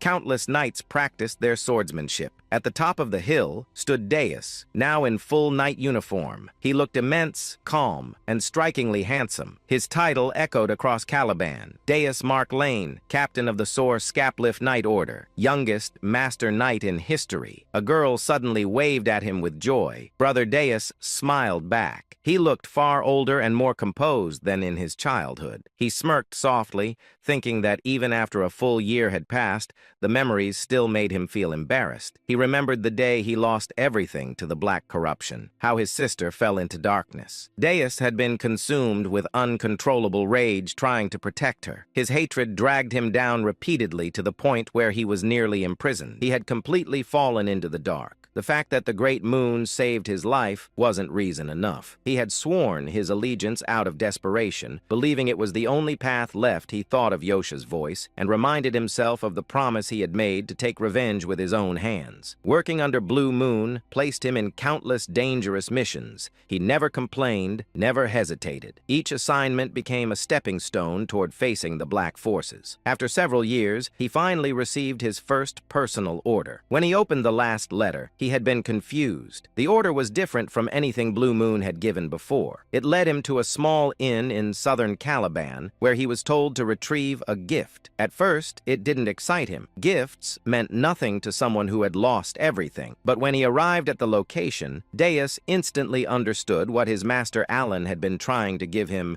The gift was his sister, alive, safe, and waiting for him. His eyes trembled with disbelief as he read the final line of the letter. "The gift from the great moon is your family, the one you thought you lost forever." Deus broke down. Tears streamed uncontrollably as he ran forward and embraced her with shaking arms. His sister stared at him in shock, unable to believe what she was seeing. To Deus, she was more precious than his own life. The brother embraced his sister tightly. His voice trembled as he tried to speak through the tears. He said that the sister he had believed to be dead was still alive. Overwhelmed by pain and relief, he looked at her and asked what had happened after he lost her. Styla also cried while holding her brother's arm, offering a faint smile of comfort. A little later, they sat together with cups of tea. When she had calmed, she began to explain. After those people dragged her away, she had been trapped in darkness for a long time. The memories returned vividly as she spoke. She described being locked inside a pitch-black cage, waiting for the moment she would be taken out to be killed. When her turn finally came, someone terrifyingly strong appeared. That person grabbed her hand and pulled her toward the light, allowing her to escape and survive. Years later, when she was nearly sold to a slave merchant, another powerful figure protected her again. A blade cut through the attackers, saving her a second time. That person was Alan's knight, Yuan, who rescued Styla, Dana's sister. Returning to the present, Styla explained that after those events, he had received precious medicine from a sponsor. She confidently repeated his words while holding Alan's letter. She explained that the letter had been handed to him directly, and that Alan continued to send medicine and support without fail. The name written on the letter was Alan Palestonio, and the message stated that Alan had sent everything specifically for Styla, and she added that Alan had instructed him to deliver it personally. By that moment, Deuce understood that the Great Moon had been acting for her sake as well. He already knew how precious she was to him, and she cheerfully said that the great sponsor had helped her more than she could ever express. She felt deeply grateful for everything he had done. Alan had supported them through his knight Yuan because he wished to keep his true identity hidden. Dus, however, was stunned. Shock spread across his face as he whispered that the Great Moon had been protecting her under his own name. He could not understand how the Great Moon even knew about their situation. He stated that he had never spoken about his family to anyone. Only Yosha had noticed the black lamp that once targeted him. He grew serious, gripping his own shoulders as he asked himself how the Great Moon knew everything. Everyone recognized the Great Moon as the unparalleled prodigy behind countless stories, someone who seemed aware of every hidden truth. At the same time, memories flickered inside Deuce's mind. Moments connected to Yusa. Confusion and disbelief pulled at him like threads snapping together into a single picture. everything suddenly aligned. He struggled to understand the anxiety Yusa had shown whenever she spoke about the great moon, the nervousness in her voice, and her repeated reminder that a sword could never act on its own without its master. Darkness washed through his thoughts as he realized that the foolish one had been himself. Yet a glimmer of hope remained. He remembered the words he had once heard. The great moon already knew everything and had been leaving hints for the child who would be forced to survive alone. His body trembled, his voice shaking as this truth finally struck him. Styla pulled him out of that spiraling realization and asked why he looked so stunned. Inside, Dus understood that his own sword had dared to act alone, yet the great moon had chosen to be merciful. The narrator's view widened, revealing how the great moon, Alan, had been guiding Deuce's life like a carefully arranged strategy, almost as if controlling him like a puppet. Dus whispered that he had spent all those years consumed by hatred and revenge against the black sheep, never realizing the truth behind everything. Donis looked at his sister. Her cheerful expression carried the brightness of someone who had emerged from a long, terrifying darkness. She had survived, saved the great moon, and protected their family. To him, that survival felt like a gift beyond measure. His thoughts twisted again as Yusa's words echoed in his mind. She had always told him that one day he would understand why she followed the man who was truly terrifying, the great moon. Donis realized she had never been a fanatic, nor someone who clung to blind trust. She had earned Caliban and become a knight through her own will, and yet she prayed to Alan as if he were a god. Now Vanuz finally understood why. Determination tightened his expression. He declared that his mission was to reach the pinnacle of Caliban, to stand as a master knight, and to create a personal knight order composed of the finest swordsmen devoted to the great moon. He also understood why Yusa always said that Alan was her god and lifesaver. She felt nothing but unwavering loyalty toward him. Fueled by his decision, Deuce embraced the path of sword mastery and the creation of his knight order. The story of their rise began to take shape. Sometime later, Danu stood on the balcony. A tall knight approached and informed him that the time had come. Donis walked forward and looked down at the assembled knight order. He announced that this expedition would become the first stepping stone for the solar skeletons. Hardship meant nothing to him. He gripped his mesmerizing yet terrifying sword and declared that he awaited the day he could offer his gratitude to the great moon, along with a repayment that would satisfy him. His eyes glowed with dark determination, his loyalty toward the prodigy of their age unwavering. He vowed to prove himself under the moon. The solar skeleton knights then departed for an expedition against the barbarians. Dina sat outside quietly, thinking that the place felt peaceful, perhaps because all his subordinates had grown into capable warriors. Meanwhile, Alan examined his book and muttered that everyone had flown away from him and he no longer wanted more information for now. His life felt increasingly chaotic, yet he reminded himself to focus. He joked about needing to stop writing in cursive and promised himself he would write more clearly. After returning from the labyrinth, he shifted his attention to researching the phrases he had encountered. Alan let out a quiet chuckle, satisfied that his reports were finally complete. As he leaned back, he reviewed the concepts he had been analyzing: reinforcement of magical imprint and the behavior of refraction within spells. He noted that refraction strengthened the imperfections inside a completed spell, allowing its rage to expand outward, while repulsion distorted the structure and influenced the transition of a fired projectile. The phenomenon still amazed him. With the universe law in his hands, his ability to manipulate the very rules that governed reality, he could alter magic beyond its original limits. According to his observations, blue light reinforced parallel magic, such as electrical attacks. He developed a theory that lines of diffraction allowed penetration, which created a critical effect upon impact. When he struck the golem earlier, the massive creature had been obliterated instantly. Despite its size and strength, it had been completely vaporized. For him, the rule always mattered, and not a single phrase within a spell could afford to mismatch. However, with his current mana, he could only use one magic of that scale per day. Fatigue pressed heavily on him. It had taken a long time to understand even this much. He grew serious as he remembered the world's limitations. The hand signs and phrases of baby Lowena had been lost long ago, leaving no record of them. Nothing existed in the written history of this world, so he was forced to research alone and build the missing pieces from scratch. Even so, he found himself oddly enjoying the challenge, despite having learned magic only for self-P protection. He placed his fingers together, preparing the spell he had been refining for 2 months. A crackling purple light formed in front of him. Alan described the result aloud, noting that eliminating the focal point of the mana phrase would force the imbalance required to create lightning. A small sphere of purple lightning appeared.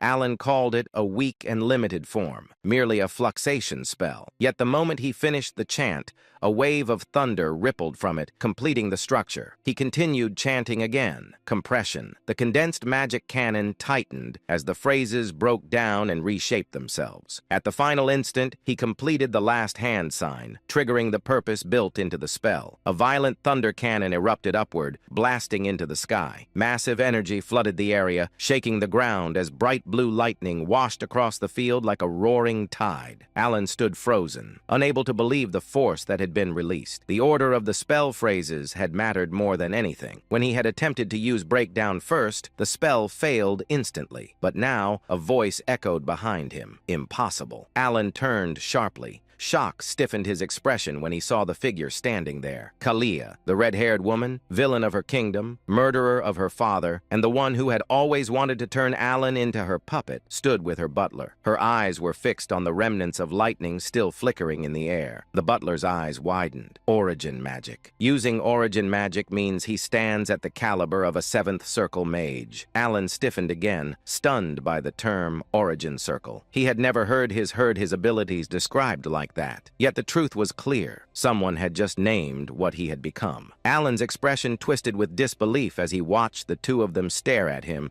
with those ridiculous, exaggerated faces. He wondered how they could look so foolish at such a moment. Their reactions reminded him of his days at the academy, and his thoughts drifted back to a memory of his professor. During his time in Clyburn, the nation of knights, he had once received advice from that professor. The man had explained that one could establish an order only after gaining recognition from the king, and Alan had originally intended to become a mage, simply to defend himself. He wanted strength only for protection, both for himself and for those he cared about. Yet his professor had never taken him seriously. Instead, the man had treated him like a pet, constantly praising him and patting his head with the flat of his sword. He would call Alan talented, claiming him as his own student, begging him not to leave the country because he considered him precious. The narrator had even shown how fondly the professor looked at him. Alan, however, had always been annoyed by those assumptions. His magic ability had not come from the professor. None of it had been inspired or created by that man. Every spell, every theory, every refinement, he had achieved them through his own research. Lady Zenonia, or rather Zenonia Kalia, who had effectively been ruling the Zenonia County by making her father a puppet for several years,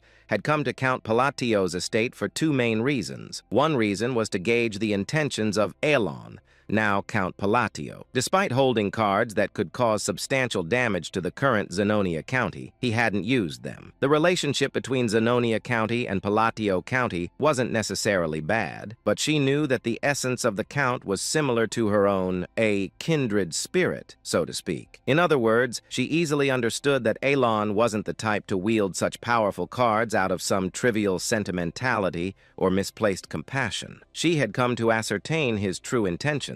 The second reason was to assess the power of the organization that Count Palatio was rumored to control. Of course, Kalia knew that just meeting the Count wouldn't reveal the full extent of the shadowy organization he commanded. However, Kalia had a way to glimpse at the fringes of that power. There was the wizard Biankel. He had once proposed a new theory on forgotten era magic within the Magic Tower, earning academic acclaim, but he was later expelled from the tower due to his excessively inhumane magical experiments. However, despite his expulsion, his rank was still 5th tier. He was strong enough to obliterate an entire battalion of soldiers by himself. Kalia had brought him along in exchange for assisting with his experiments, forging an alliance with him. She reasoned that if a wizard like Bianca, who specialized in detection magic and was on the cusp of the 5th tier, was present, he could easily assess the caliber of those protecting Count Palatio. While the nature of one's guards didn't reveal everything, observing the level of those guarding the Count could naturally offer insights into the organization's inner workings. At least that was why she had brought Bianca along. In the reception room of Count Palatio's estate,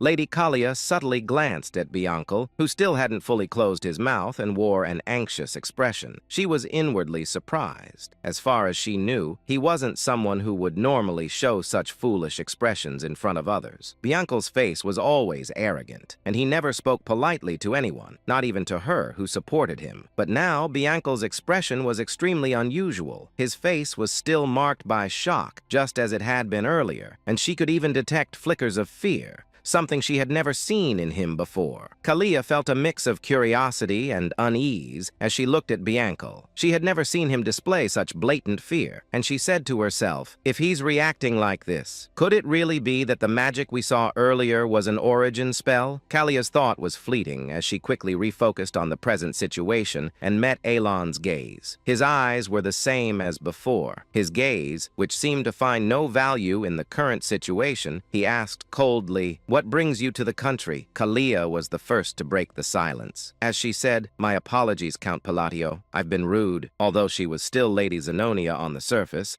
she respectfully addressed the Count and apologized for entering the training grounds, and for the sudden visit. She added, "I've been wanting to meet you so much. But he interrupted her words, saying, "No need to blame yourself, but let me clarify one thing. What I used wasn't origin. It seems the wizard you brought along was misunderstood." He added, "Indeed, my magic skills aren't particularly exceptional. If I had to rank them, they would be around the 2nd tier, and the mage beside you must have noticed that magic has no effect at all." Naturally, Kalia didn't believe Elon's words. Even though she wasn't well versed in magic, she could easily tell that the magic Elon had displayed was anything but ordinary. She turned her gaze subtly back to Bianca and was even more surprised. His expression was worse than before. However, despite his sour expression, he seemed to have understood the underlying message in Alon's words. It was a warning to keep quiet about what they had witnessed here. Bianca forced out the words, saying, "It seems I was mistaken." Kalia was once again startled, hearing him speak in polite language for the first time in 5 years. He usually spoke informally. Alon sighed, saying, "Yes, you seem quite capable, so you've likely already noticed, but that magic is of no practical use. Now then, since the misunderstanding has been cleared up, what brings you to the county?" Without hesitation, Elon moved the conversation forward,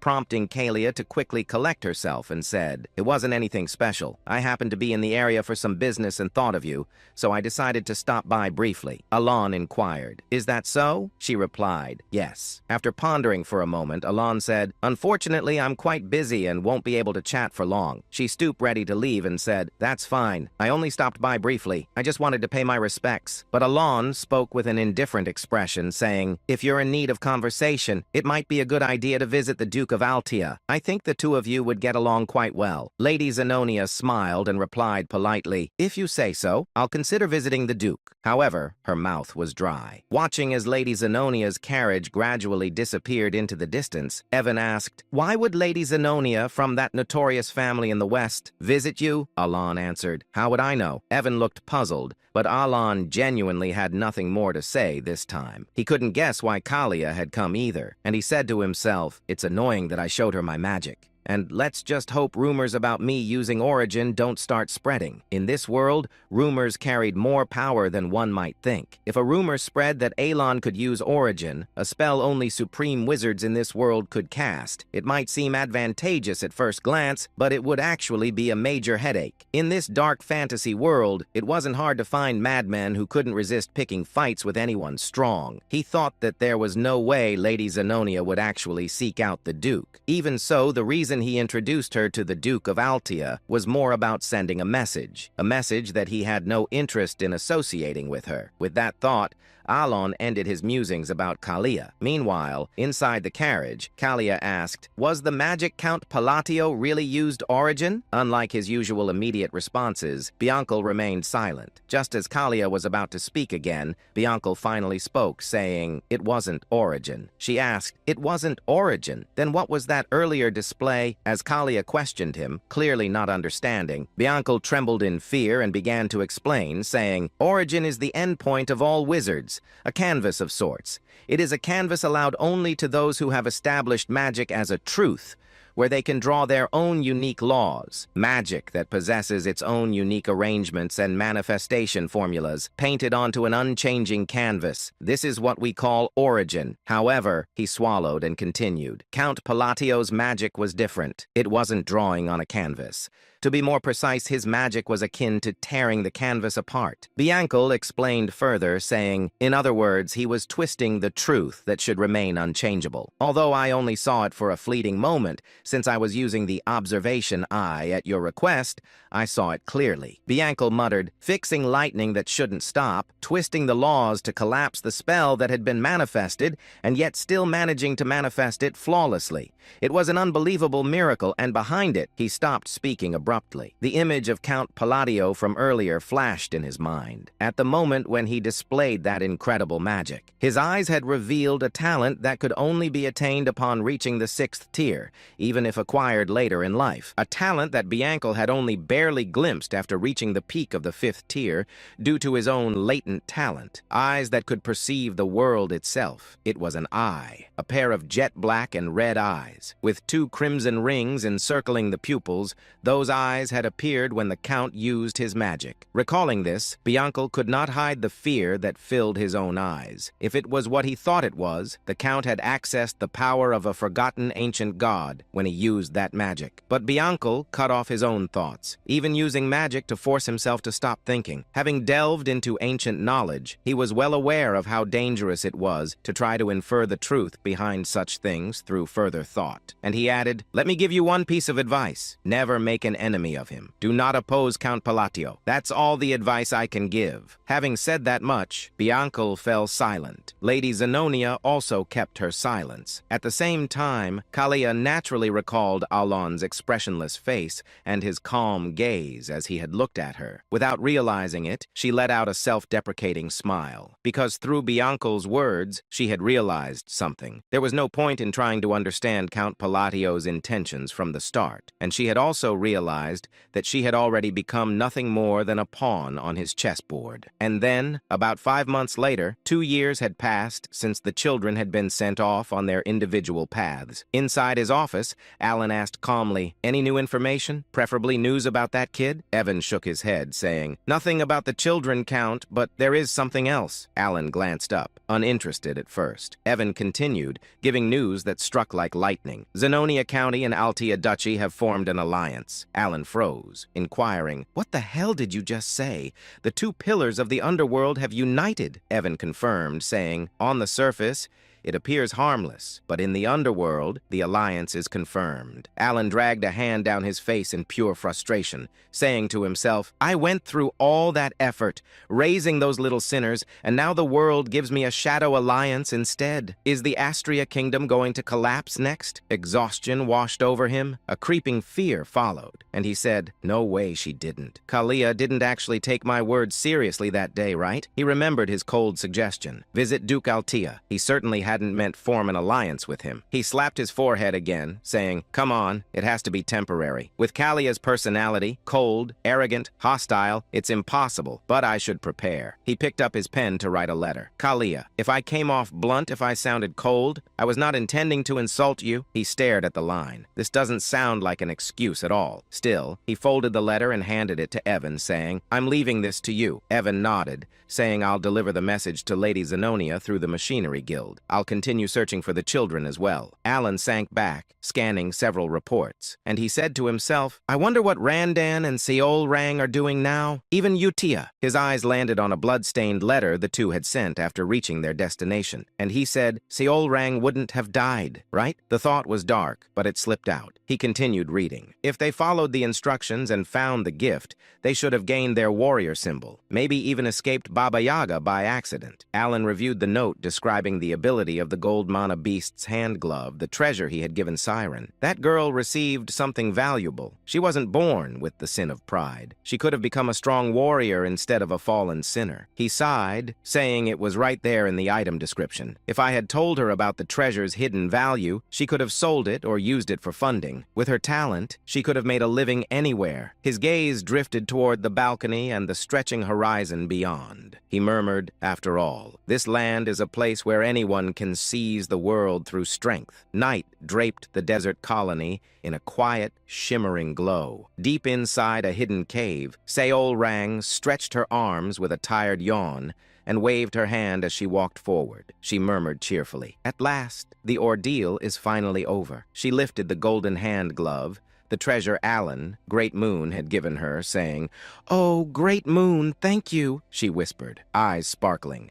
This gift is incredible. Clutching the glove with affection, she thought of the pale, gold, kitten-like spirit that had appeared earlier. She said, I always believed the essence of the Golden Mane tribe was just some random charm. But what I heard as a child wasn't some fairy tale at all. Memories surfaced. Her mother's gentle voice, the warmth of their old home, her tribe's forgotten pride. Our Lenjin are descendants of the Golden Mane tribe. Her mother had once told her, Kings of all beastkin. The essence of the Golden Mane tribe is a high relic passed down for hundreds of years. It grants us power and divine authority. Returning to the present, Seol Rang held her breath, and she found that very essence inside this desert cave. The moment she had put on the golden glove, pain had surged through her entire body, so real, so overwhelming. She had faced trial after trial inside her own consciousness, each challenge tearing at her mind. But she endured. Looking at her hand, she whispered, One day I nearly died as a test subject, yet the Great Moon saved my life. The memory stung her heart. Abandoned orphan, treated as nothing. But Alan had changed her fate, she said, voice trembling with emotion. He gave me the power to take revenge on the Black Dragon, the monster who killed my parents. She tightened her fist. Golden aura burst from her palm, flaring across the cave like sunlight tearing through darkness. She added, I must repay the Great Moon's grace. Energy surged violently from her body,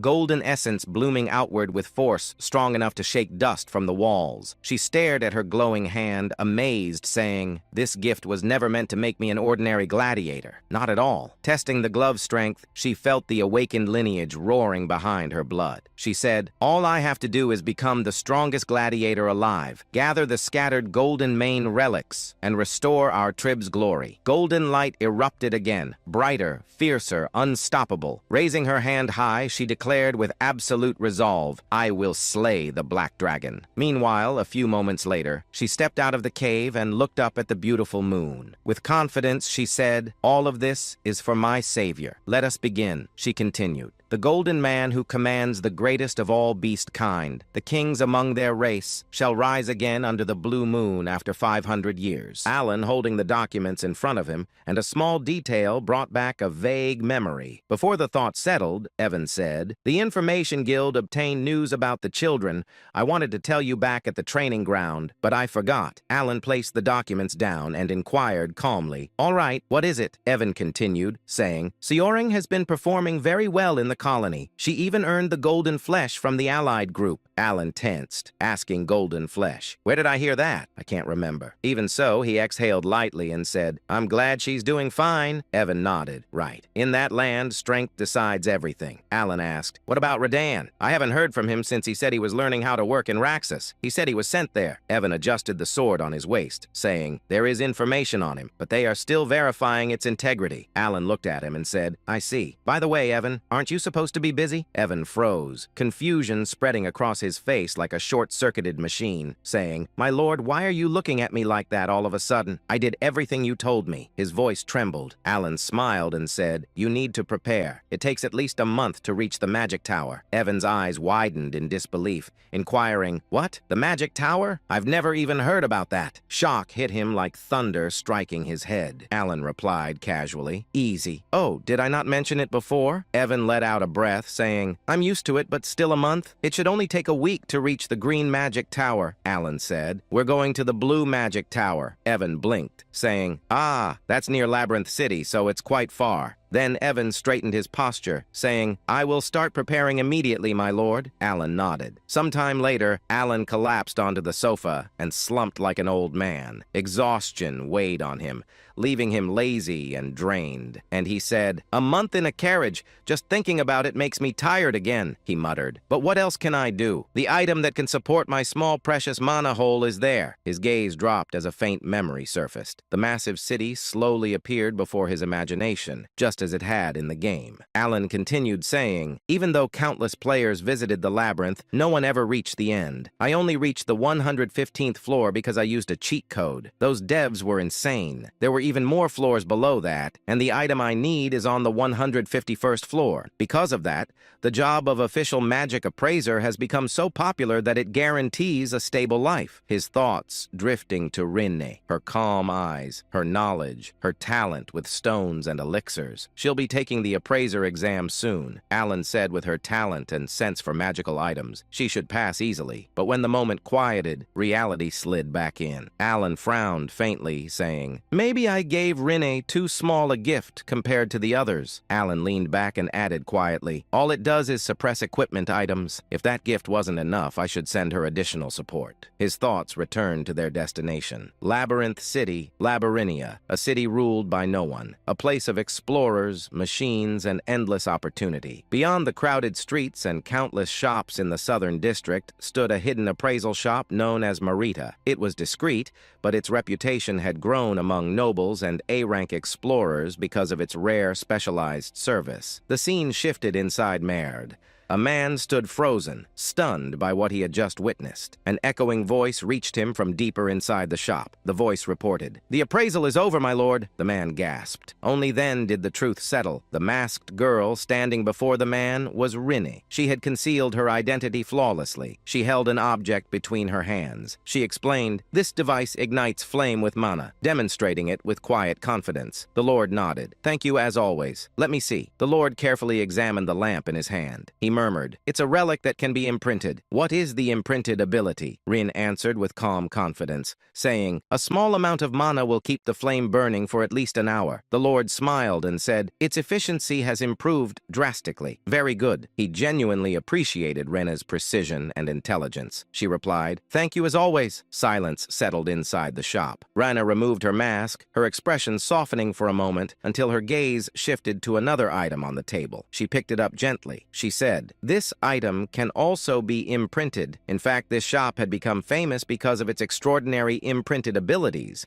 things seen nowhere else. Inside the shop, a mystical item rested on a pedestal. Alan's voice echoed in Rin's memory. A gift from the Great Moon. An item sent directly by him. Rin stepped closer. It looked like an eye-shaped device glowing faintly with blue flames, swirling behind layers of sealed energy. She smiled, excitement rising inside her. She whispered, "When the Great Moon told me to become an oppressor, I didn't understand the reason. But the thought of Alan made the meaning clearer. His true identity, a friend of Palin from the forgotten era of the Outer Gods. Everything he had done was meant to eliminate the black things." When she had read Alan's letter instructing her to head to Labyrinth City and become a magic oppressor, she could not connect the order to the goal. But later, she understood Alan wanted influence inside the Labyrinth Empire, a foundation strong enough to reach the magic tower. Even so, in the present moment, she wondered aloud, what does becoming an oppressor have to do with killing the black things? She entered the appraisal room fully. She whispered, "The eye of the stalker repeatedly identifies items below a certain mana threshold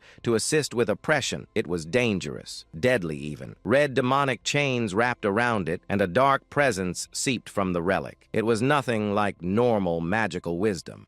Reen reached forward and touched the chains. She said, "This substance, it doesn't exist in any library." The device trembled. Energy surged violently and the seals shattered open. A burst of blue light filled the room as the eye of the stalker awakened completely. Mana swirled around her like a living storm. Rin leaned closer, determination settling in her eyes, saying, "To gain the strength to fight the black things, I must awaken this item myself." "For the great moon," she said.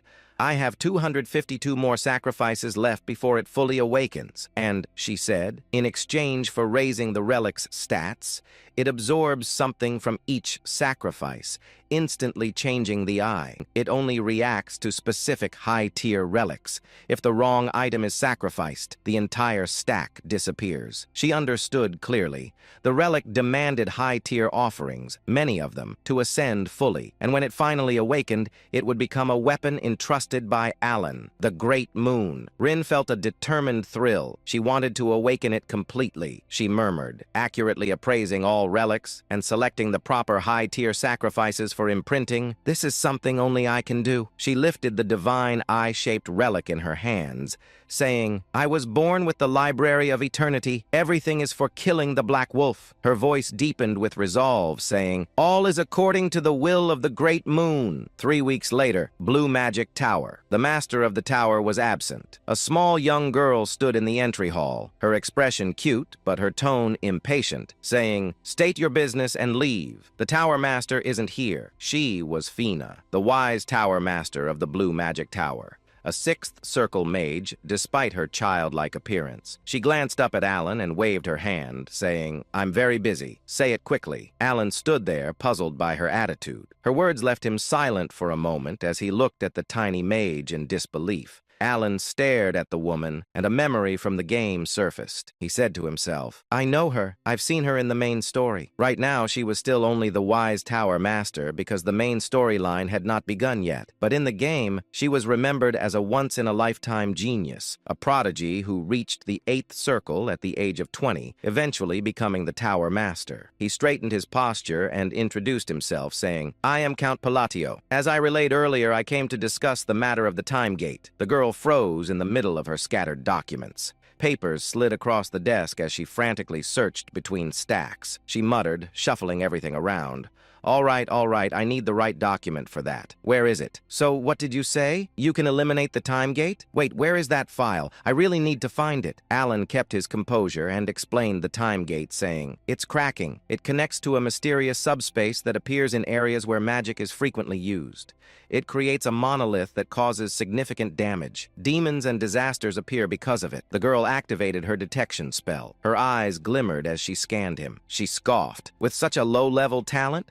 What are you planning to do?" She waved her hand dismissively, saying, "Whatever, just leave." Alan froze and said to himself, "This is not how it's supposed to go." He needed her cooperation. He said, trying to remain steady, "I need an answer." But she squeezed her eyes shut in irritation, saying, "You want to eliminate the time gate and take the treasure? Of course you do. Everyone says that." She slammed her hand on the desk, her voice rising, inquiring, "Do you have any idea how many people come here every single day with the same story?" Alan felt wronged. He forced his frustration down and said, "I am speaking the truth. Guide me to the time gate, and I will prove it." And he asked himself, why won't she believe me? Why is she so? His thought cut off as he watched her glare back at him, clearly unconvinced. The Vice Tower leader clicked her tongue. She said sharply, "Listen, I get that you need something huge to change the public's opinion. People are starting to discover that the only reason you became Count was because you got lucky when your siblings died." A violent wave of mana burst from her, chaotic, oppressive, swirling through the tower like a storm. She continued, "However, that doesn't mean you can storm in here and cause trouble for us." She had no idea who she was provoking. She didn't know she was talking to the Great Moon. Alan froze, stunned. He swallowed, saying, "There's a rumor like that? Well, it fits the truth, but still, she's insane." Despite her small size and frantic behavior, she clearly kept up with every piece of information from the outside world. Alan stared at her, realizing how terrifying she really was. And he said, "This Vice Tower leader, she's scary." Evan leaned toward his ear and whispered, tense and pale, saying, "Not going to lie, she scared me too. When I got annoyed earlier, she put me back in my place immediately." He lowered his voice even more, saying, "And that wasn't even her full mana. If we try anything stupid, we'll drown in it." Alan sighed and said, "I'm honestly depressed now," but then something shifted inside him. He squared his shoulders, stepped forward,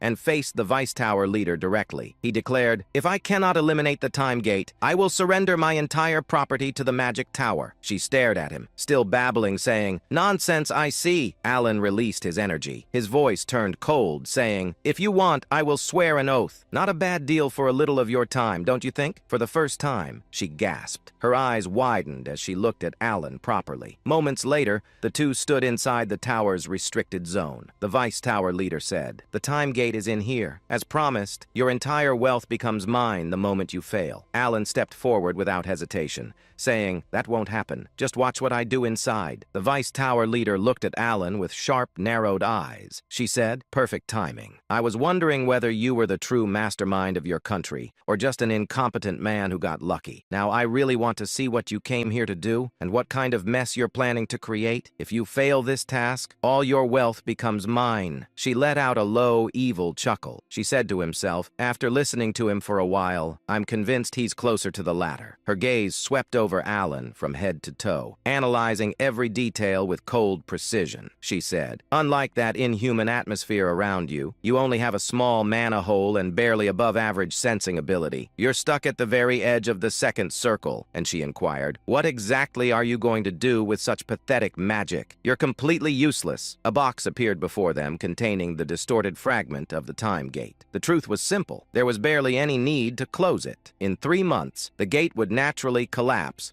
after spitting out the remaining relics. The research team had already concluded this. Alan said calmly, "Not a single mage capable of closing the time gate will show up." The Vice Tower leader scoffed. "And yet, the time gate inside the Blue Magic Tower has been causing chaos for over 2 years." She said, her tone almost dismissive. "If you can't do anything, you may simply leave the room." Alan ignored her completely. Her expression twisted in irritation. She released a disbelieving laugh, clenching her teeth, inquiring, "You're going to use your hand as the minimum state of your staff? Even ancient magical tomes classify that as a primal method, something practically treated like a fairy tale." The Vice Tower leader tried to stop him, her voice rising sharply. "For goodness sake, hey, you stupid brat, stop enchanting here. Enchantment is an ancient form of magic. You can't possibly pull this off. Just leave the room." But Alan ignored her completely, continuing his quiet chant as if she didn't exist. A strange shift rippled through the chamber. Darkness crept in from the edges, swallowing the light. The air grew so cold it stabbed at the bone. The Vice Tower leader's breath caught, inquiring, "What? What is this?" A chilling terror washed over her as the entire room dimmed.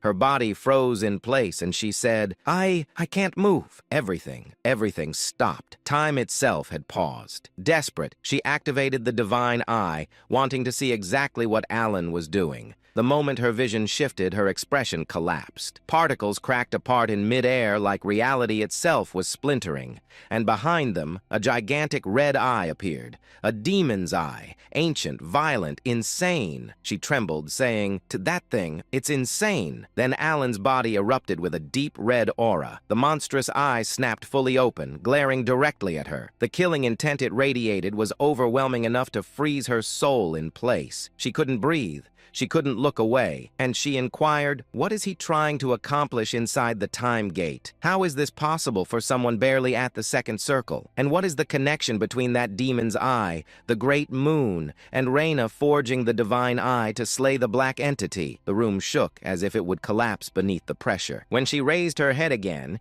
she saw that dark demon god's eye lingering behind Alan. Her ability stopped entirely. Overwhelmed by its pressure, she froze where she stood. A chilling voice echoed from behind Alan, an absolute command. "Stop your thoughts. Cut them off." The Voice Tower Mage Master went pale. Sweat covered her face as she stuttered, saying, I understand. I understand the demand." The demon god's eyes shut at once. Time, which had seemed halted, slowly began to move again. The room sank into complete silence. At that moment, the red demon moved to close the gate of time. When Alan turned and looked back, he said, "Finally, the gate is closed." His expression remained calm, as if he hadn't done anything. The ancient demon god's presence faded, leaving the mage girl stunned. Alan let out a small breath, saying, "That was easier than I expected. All I needed were special items and the correct meth." Alan showed the relic and said, "I'll take the item Sharon crafted.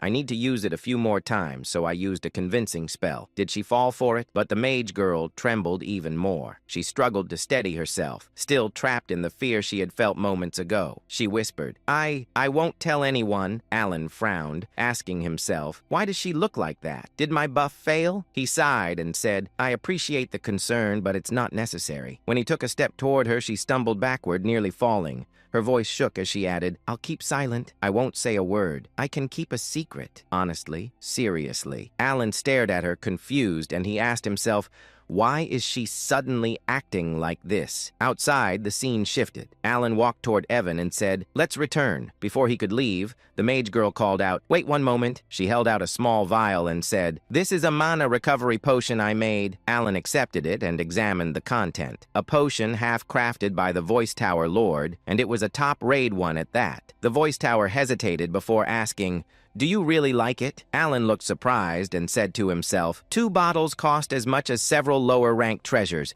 When I checked the price, I almost fainted." He glanced toward the Tower Master's safe and wondered, is she really this grateful that I closed the gate of time?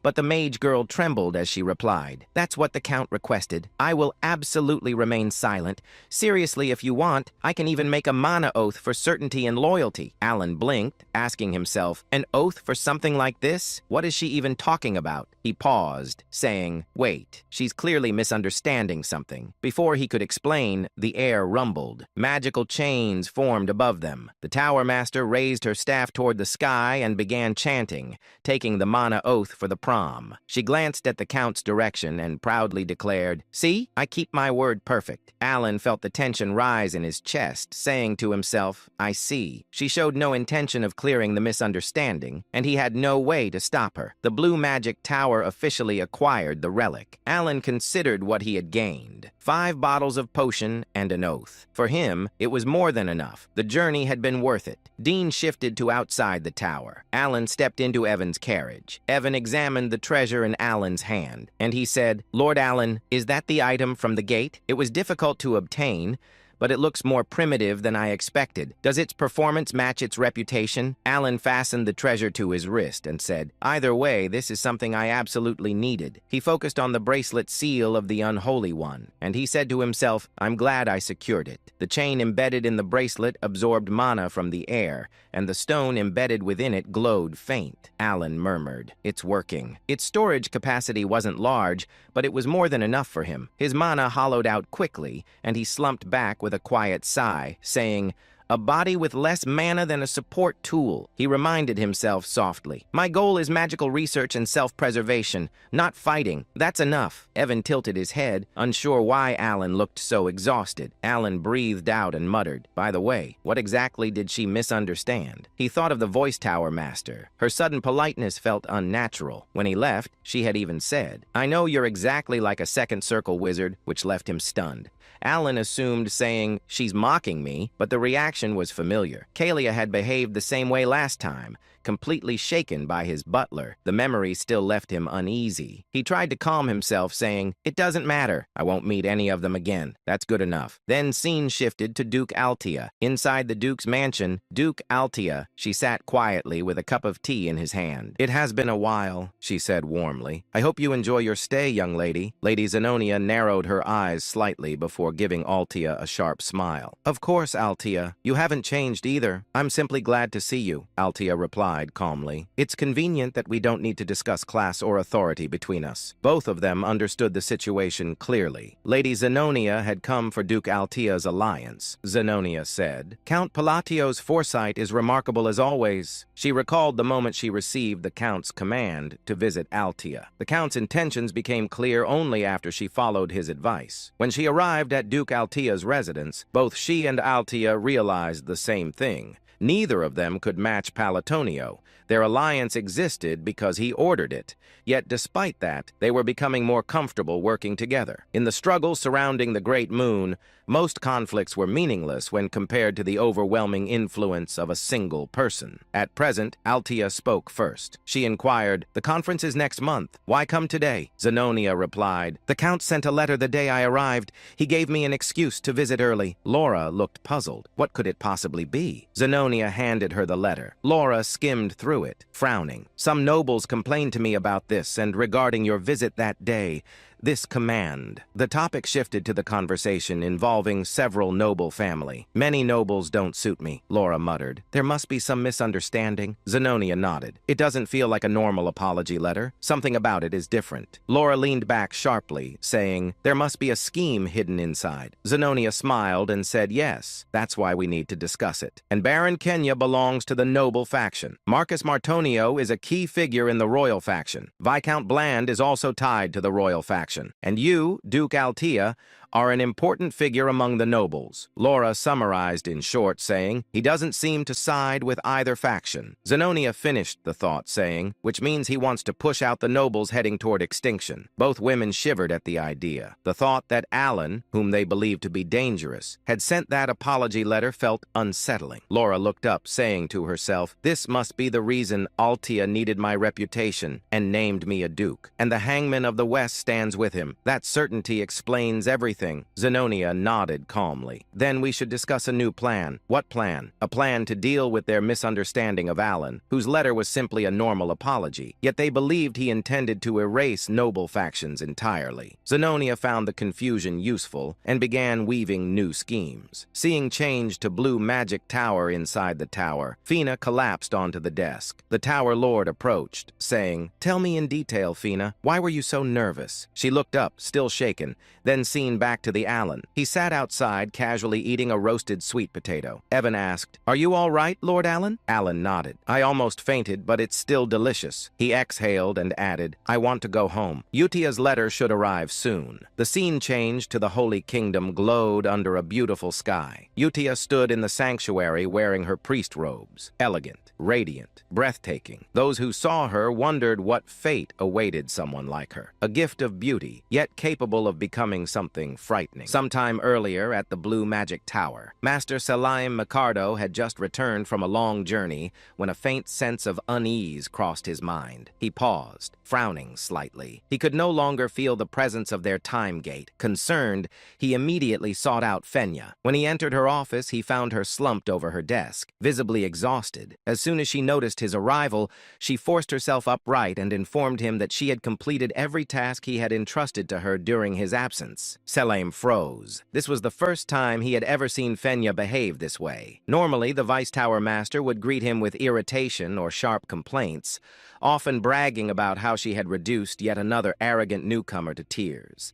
Seeing her so subdued unsettled him. He asked calmly whether something had happened. Instead of answering immediately, Fenya collapsed forward again, resting her forehead against the desk. Salim observed her quietly. Fenya had become Vice Tower Master at an exceptionally young age, blessed with overwhelming magical talent. Her arrogance had once been sky-high, almost unbearable, yet he had never bothered correcting her personality. As far as he was concerned, geniuses like her inevitably reached a point where they realized how insignificant their achievements truly were. Once she reached the seventh circle, humility would come naturally. That was why her current state felt so strange. Letting out an awkward laugh, Selim mentioned that his business trip to the north had taken longer than expected. He casually asked whether she had been overwhelmed with work while he was away. At that point, Fenya finally spoke. With a drained expression, she explained everything she could, carefully avoiding certain details. She revealed that the time gate had been closed, and that the one responsible was Count Alan Palladio. However, she could not explain how it had been done. She stated plainly that she was bound by an oath and could say no more. Besides, she added,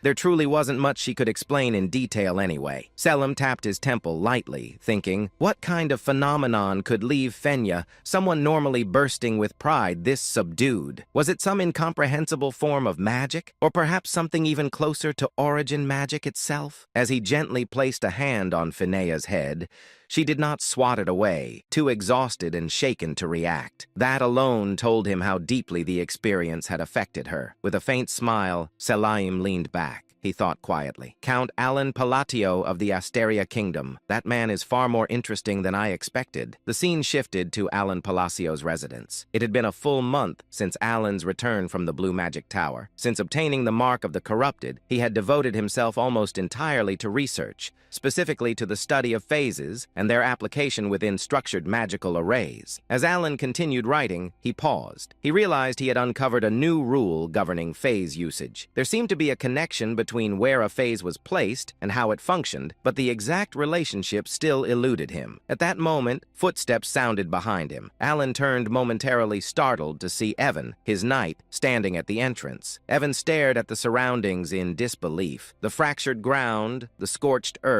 and the massive crater left behind by Alan's experiments. He muttered in awe that Count Alan's magic seemed to grow stronger every time he witnessed it. Alan let out a quiet sigh and asked casually whether that was really the case. Evan nodded, stating that it no longer felt like second circle magic at all. Compared to a few months ago, Alan's spells operated on an entirely different level. Alan glanced toward the crater in front of him and remarked that an ordinary gravity spell should never be capable of causing such destruction. Even at maximum output, a second circle gravity mage should not be able to crush something to death so thoroughly. Inwardly, Alan acknowledged the truth of that statement. He thought, I really am getting stronger, and this doesn't feel like an illusion. In the end, the only improvement he had achieved was greater stability, not increased destructive power. That made the current situation illogical. Aloud, Alan told Evan that there was no clear reason for his magic's firepower to increase suddenly. Perhaps he suggested he was simply in better physical condition these days. Evan accepted the explanation, though he remained unconvinced. Changing subject, Evan informed Alan that Utia's letter had arrived. Alan thanked him and said he would return to his room to read it at leisure. When Evan asked whether he intended to continue practicing magic, Alan replied that he had already exhausted his daily limit, 3 full uses. As Evan departed, Alan's thoughts drifted once more. If there is a reason my magic has grown stronger, could it be a reward tied to a curse? In certain Eastern rituals, a curse functioned as a sacrifice. The caster lost something, health, lifespan, or fate, but received a proportional compensation in return. Yet Alan quickly dismissed the idea. There was no one from the east anywhere near him. As he was walking and Evan was behind him, he thought, could it be receiving faith? He scoffed inwardly. He was merely the count of a small, insignificant kingdom that Underworld has ignored. That made even less sense. In the end, Alan shook his head. Some mysteries did not yield answers easily. For now, it was enough to move forward. Whatever the reason, the power had not brought him harm, and so he decided to stop overthinking it. Sometimes the only choice was to live on and see where the path led. The scene then shifted to the Holy Kingdom of Rosario within its capital city, Ryanel. Ryanel was a city of pure white stone, a sacred land where people worshipped the goddess of the moon and peace. The air itself felt solemn and tranquil, as if faith permeated every breath. Inside the Eastern Prayer Hall, Utia stood silently before a massive statue of the goddess. Moonlight filtered through the high windows, bathing her figure in a gentle glow as she prayed. Footsteps echoed softly behind her. A holy knight approached and greeted her respectfully, addressing her as sister. Utia turned to face him. Her presence was calm yet overwhelming, graceful, dignified, and strikingly beautiful. With a gentle smile, she asked whether Sir Locke had well. Locke stiffened slightly. Though Utia did not wear the sash of holy grace and held no official rank equal to a paladin, he knew instinctively that she stood far above him. Without hesitation, he bowed deeply in respect. He reported that their recent mission had been successful. Thanks to her guidance, they had managed to save 8 children and 25 villagers from a remote settlement in the eastern region. Utia immediately dismissed the praise, stating that the credit belonged to Locke alone, as he was the one who had carried out the deeds. Locke shook his head and spoke earnestly. He said that she was the one who had taught him everything, who had guided him when he was ignorant and lost. For that, he would always be grateful. His thoughts drifted back to the past. For nearly 20 years, Locke had lived in despair, unable to sense divine power. And no matter how fervently he prayed, he had stood on the verge of giving up entirely when someone had approached him and asked whether there was something he desired with all his heart. That person had been Utia. With her calm expression and crimson eyes, she had told him to place his faith in the moon. Confused and desperate, Locke had asked what the moon truly was. Utia had only replied that he would understand once he tried. Clinging to that faint hope, he had prayed to the moon for several days, just as she instructed. Then, impossibly, a miracle occurred. He awakened to divine power, finally able to wield it as others did. The joy had been overwhelming, yet along with that joy came doubt. He feared he had committed heresy by placing his faith in the moon rather than directly in goddess Chironia. However, the divine artifacts bestowed in the goddess's name still responded to him, glowing brilliantly in his hands. That alone proved his power was genuine. One day, he had asked Utia why she had guided him toward the moon instead of the goddess herself. Utia had smiled softly and explained that faith was an invisible belief,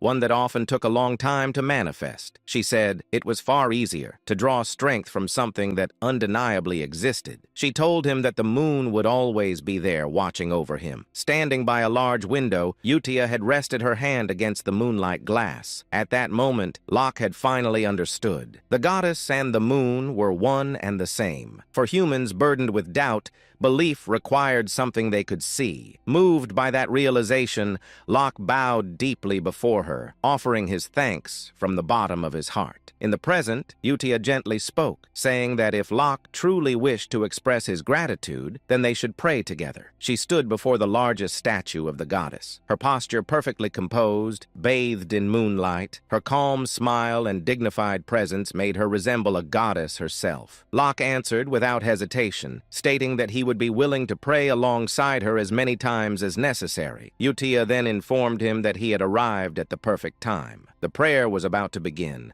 and many believers had already gathered inside. As the massive doors of the prayer hall were opened, a vast crowd came into view. Countless worshippers filled the hall, their heads bowed in reverence as a solemn atmosphere settled over the space.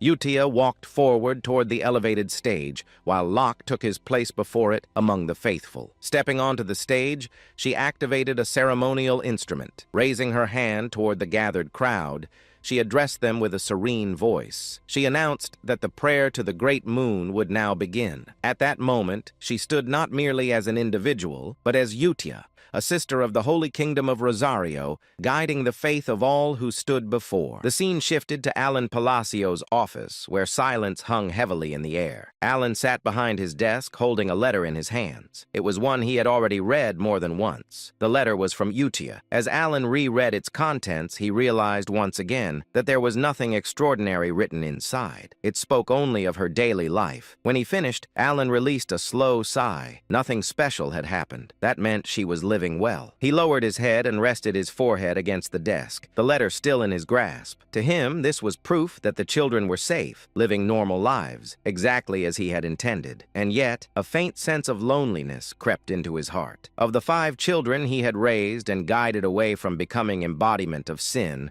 only Utia continued to send him letters. The others remained silent. From their perspective, it was understandable. To them, Alan was merely someone from the past, a man they had barely known, someone who had intervened briefly and then disappeared. He reasoned that this was fine. His purpose had never been to be remembered or thanked. His goal had been fulfilled the moment they chose paths that would not lead to the world's destruction. There was no reason for him to feel sad. Ellen repeated that thought to himself, trying to accept it. Still, exhaustion showed on his face. Despite her own busy life, Utia continued to write regularly. Half of him felt comforted by that fact. The other half felt a quiet ache he refused to acknowledge. At that moment, a voice spoke from within the room. Evan asked whether Alan was busy. Startled, Alan lifted his head abruptly, having failed to notice Evan's presence. He remarked that Evan had frightened him and questioned whether he was still there. Evan responded calmly, explaining that he he had remained because new intelligence had arrived from the Information Guild. That immediately drew Alan's attention. He asked Evan to report. Evan informed him that the information concerned one of the children. Alan told him to continue. Evan then stated that the report was about Radan, the child Alan had asked about previously. Evan reported that, according to confirmed intelligence, Radan had become a pirate. Alan was visibly taken back. He repeated the word internally, disbelief filling his thoughts. Piracy was synonymous with lawlessness, bloodshed, and cruelty, far removed from the life Alan had envisioned for the child.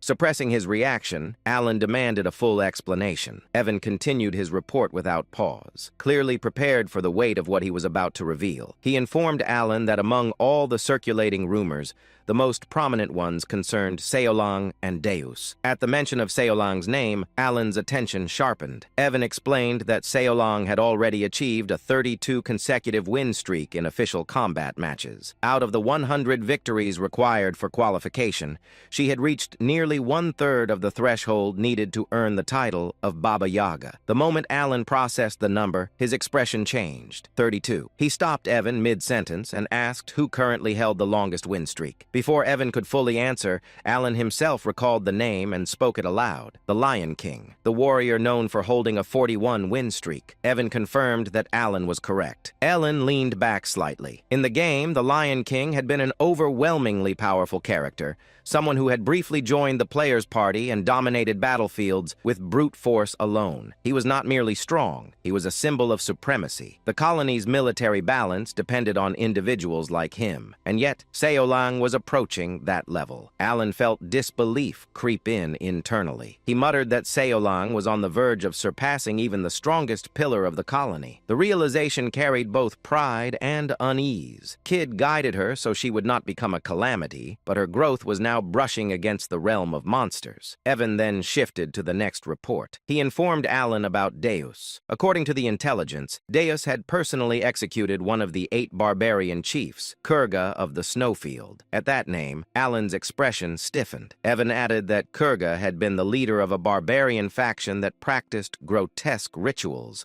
transforming themselves into monsters through blood sacrifices. He cautiously asked whether Alan was familiar with them. Alan did not answer aloud. Instead, his thoughts returned to the past. He knew them all too well. In the game, the barbarian tribes had been recurring threats. Alan had fought them repeatedly, and eventually he had been the one to eliminate their god, Alterus. He reflected silently that Alterus only manifested after the 5 deadly sins gathered together, which meant one thing. As things stood now, Alterus would not appear. Alan finally spoke, stating calmly that this meant there was no longer any reason to worry about Deus. Evan smiled brightly at that confirmation, and added that Deus was now widely acknowledged as standing on the same level as Reinhardt, the First Sword. That comparison made Alan pause. Reinhardt was not a title lightly given. Alan considered inwardly that perhaps it was time for him to meet Deus in person. Evan then proceeded to the 4th report. He informed Alan about Rene. Rene had become an appraiser, a rare specialist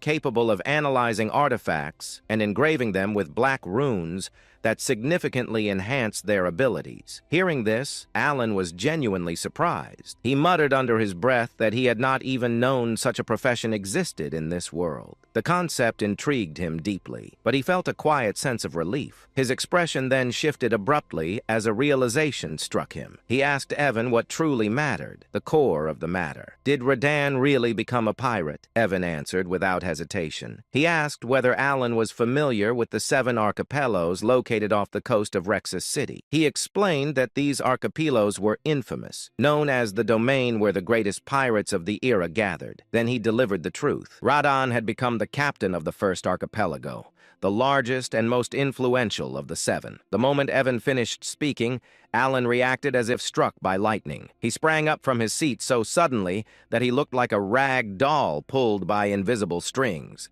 He shouted that it was impossible. Internally, a strange sense of déjà vu washed over him. Memories from his past life surfaced. Old internet posts he had once laughed at. One in particular echoed in his mind. A person joking about donating for years so Radan could live a proud yet ordinary life, only for him to become a pirate. That ridiculous joke had now become reality. Alan felt tears well up as he muttered that he had not sent Radan to Raxus to become a pirate. Evan, maintaining his calm, continued his explanation. He stated that Radan possessed an exceptional talent for locating enemies and navigating danger. More importantly, he reminded Alan that Radan was a rare sea godkin, a being naturally attuned to the ocean and capable of moving freely through water without restriction. Evan added that the seas surrounding Rexus were filled with priceless relics from ancient eras. Because of this, he had initially recommended that Radan pursue the path of a treasure hunter, a profession with immense potential and prestige. However, things had escalated far beyond that. Evan pointed out that the captain of a great pirate archipelago was in practice no different from a lord ruling an island. Such a position carried political influence and absolute authority over the seas. Alan could no longer deny it. He leaned back, his thoughts racing. He wondered how Radan could have defeated the previous captain of the first archipelago. Alan knew the truth well. Every archipelago captain was a superhuman, and none of them had ever lost a naval battle. That left only one plausible conclusion. Radan must have unearthed something extraordinary. Alan reasoned that Rodan likely discovered and claimed genuine relics of the old era, artifacts powerful enough to overturn the balance of the seas. In his previous life, Alan himself had spent countless hours chasing such relics through a mini-game called Treasure Hunter,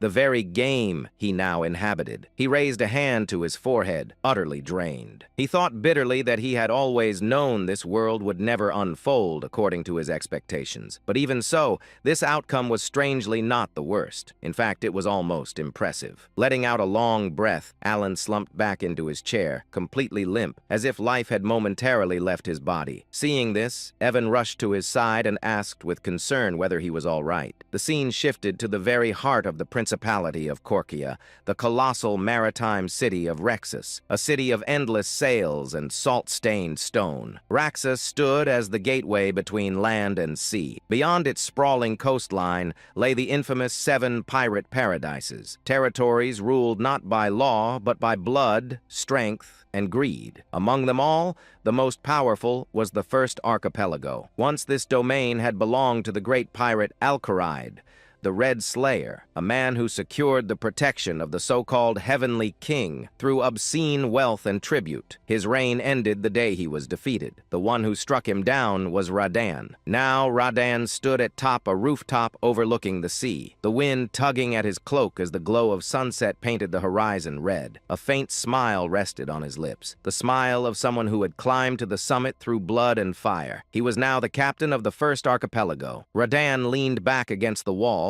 cracked his neck lazily, and muttered to himself that he still did not understand what the Great Moon truly was. He had never been interested enough to think deeply about it. At first, the Great Moon had simply been someone he felt grateful toward, someone who had altered his fate. He had been destined to die as a vivisection slave, cut apart piece by piece. But because of the Great Moon, he had met Utia, and because of that meeting, his power awakened. In truth, Radan felt that he had been following Utia's will far more than the Great Moon's. Even during his time as the Blue Moon, it had felt less like devotion and more like obedience to her guidance. So now, when he received a direct order from the Great Moon, an order wrapped in vague words about becoming a treasure hunter, he could not grasp its meaning. What did treasure hunting have to do with revenge? His thoughts darkened as memories surfaced. Once his clan had lived peacefully on a forgotten island, no one knew of their existence. They harmed no one. Then the Black Things appeared. Mysterious power descended without warning and massacred his people. Those who survived fled to another continent, only to be hunted down by so-called hunters. His parents, exhausted and wounded, were slaughtered without mercy. Radan himself was captured and sold as a slave. Standing now at the edge of a sea cliff,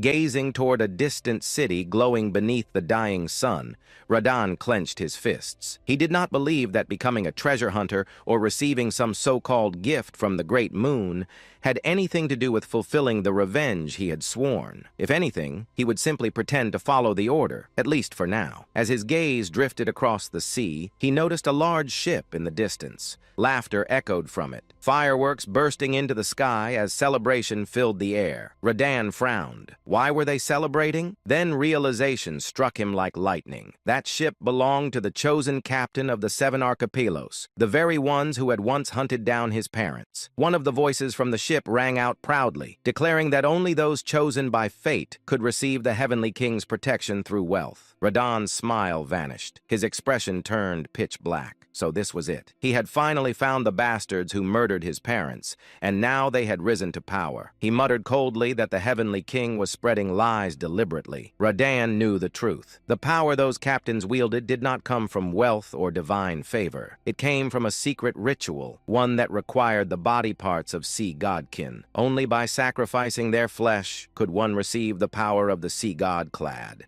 Every captain of the 7 archipelagos had performed that ritual. As the laughter and fireworks continued, Radan's breathing grew heavy. His eyes trembled with restrained fury. In a low, broken voice, he realized the final truth. Those damned hunters had split his parents' bodies into 7. The moment he realized this, he felt an overwhelming surge of rage, joy, and confusion all at once. Even though Radan had never shared his story after being rescued by the Blue Moon, it seemed as if the Great Moon had orchestrated everything from the very beginning. As if fulfilling a promise, he had given him the opportunity for revenge. However, just because the opportunity for revenge had come, it didn't mean it could be executed immediately. Objectively speaking, Radan was currently no match for the captains who wielded the power of Cleod. Though he was strong, his strength wasn't enough to defeat those who had reached the realm of superhumans. As he began contemplating, it didn't take long for Radan to realize that the answer lay in the gift bestowed upon him by the Great Moon. The gift, known as the Goggles of Amrita, had the ability to illuminate countless relics buried under the sea, making them easier to find. After discovering that some of these relics could compensate for his lack of power compared to the captains of the 7 archipelagos, Radan realized that everything had been planned from the start. At the same time,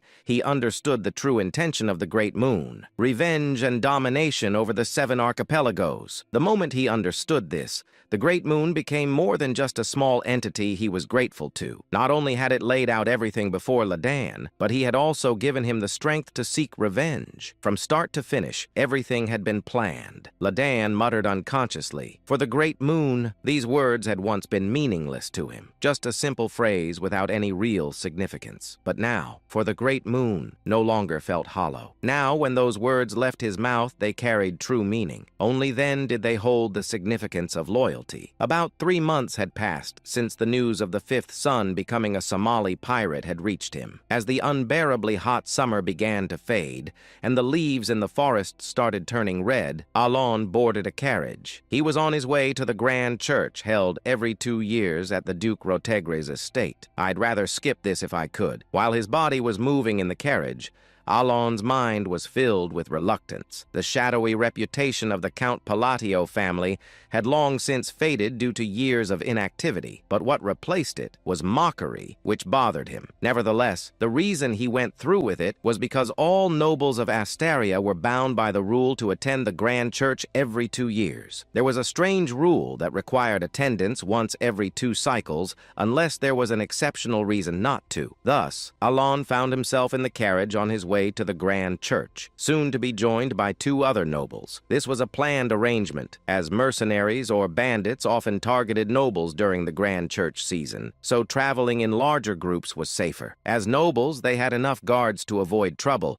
but even getting into a fight could cost valuable manpower, so they increased their numbers from the start to avoid any incidents. Through this understanding, Alon naturally traveled with 2 families from the east, and the day passed without any issues. The problem, however, came that night. One said, "Count Palatio, isn't it a bit much to have only 1 guard? Is it a financial issue? If you're short on funds, I could offer you some help." Another said, "Ah, it seems you've inherited your title in a rush, and now your finances are in trouble." Alon stared in disbelief at the 2 nobles who had gone out of their way to openly mock him. Alon already had some understanding of why the nobles blatantly ignored him. It was because all the rumors have finally died down. Until now, the nobles had feared Alon because they believed he was the mastermind behind taking down Avalon, which had controlled the vast underworld of the East alongside Leo. However, the nobles no longer considered Alon to be the mastermind. After he became a count, he had done nothing significant for several years. The Palatio Count family, from the time of Alon's grandfather, had always been known as a notorious household that never failed to wield influence in the underworld. The Palatio family had consistently dominated the Eastern underworld,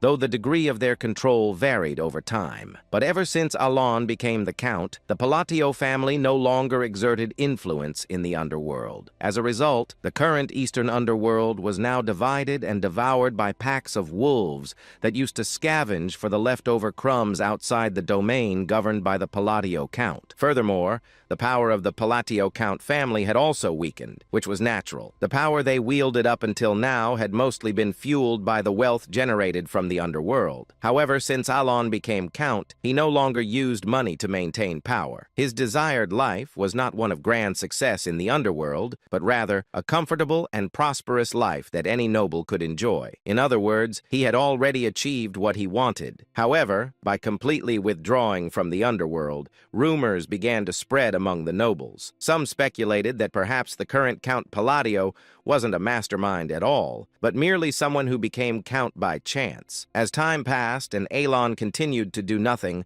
the rumor gradually became accepted as truth. Eventually, Alon's reputation had devolved into that of a lucky fool who happened to become count in the place of the real mastermind. Of course, there were still a few nobles who remained suspicious of Alon, but even they had begun to agree with the spreading rumors. After all, it didn't make sense that Alon, if he truly had the power to destroy Avalon in a single day, would not have used that power until now. In any case, Alon had somewhat expected this kind of treatment, but he hadn't anticipated that people would go out of their way to mock him like this. Alon looked up at the two nobles, whose faces radiated slyness. He didn't recognize either of them. However, based on the crest engraved on their carriage, it was easy to tell that one was from the Krilda Count family and the other from the Edelon Count family. He said to himself, "They both look old enough, but isn't this too childish?" Alon laughed to himself as he noted how aged their faces were. He quickly understood why the two nobles had come all this way just to mock him. He thought, "I see. This is a gathering of the victims." The Palatio family, notorious as they were, had also been a powerful family in the underworld. As a result, they naturally provided benefits to the surrounding families, but also exploited them beyond necessity. The families that were frequently treated like tools were none other than the Krild Count family and the Edelon Count family. To summarize the current situation, these families, who had suffered under the Palatio family, were now venting their grievances on Alon. Of course, it wasn't Alon, but Leo, the first son of the Count family, who had exploited them. In short, Alon had no real reason to be the target of such mockery. But to the two nobles who were eagerly mocking him, what mattered wasn't that he was Alon, but that he was the Count of Palatio. One said, "All those underworld forces you had, did they vanish because you couldn't manage them properly?" Another said, "Looks like you haven't been taking care of your carriage properly either. Would you like to borrow some money?" The two counts, like anonymous trolls commonly found on online communities, made every effort to scratch at Alon. Alon briefly thought, "This is kind of annoying," but he chose to follow his reason rather than his instincts. If he were to fight now, he could easily crush the two nobles before him, maybe not slaughter them, but leave them beaten to a pulp. However, doing so would only complicate things. The moment he fought with them, Alon would have to leave the gathering and move separately, and that might lead to unnecessary trouble like running into bandits. Clearly, responding to their provocations was exactly what they wanted. Alon decided to ignore them, saying, "There's no need to entertain these fools." He wasn't stupid enough to fall into such an obvious trap. That day, Alon ate 2 ears of corn, using the jeers from the two counts as background music. He said the roasted corn tasted even better in the slightly chilly weather. It would have been nice to have some butter. Going to the cold northern lands, a place where no living being should be able to survive, was gripped by an unrelenting, life-draining frost. In this bleak, cursed land, painted eternally in shades of gray by the relentless blizzard, a man had fallen. Where his right arm should have been, a crimson stain of blood marked the spot, and his left eye socket lay empty. This man was none other than one of the 8 barbarian chieftains, the great Kulkan, now awaiting death after his defeat at the hands of the cowardly knights of Caliban. Yet even in his final moments, his eyes were filled with rage. He cursed, "Those dishonorable dogs!" His rage wasn't because of his defeat. To the barbarians, death in battle was a glorious end, a noble fate. Kulkan's fury stemmed from the dishonorable way he was struck down,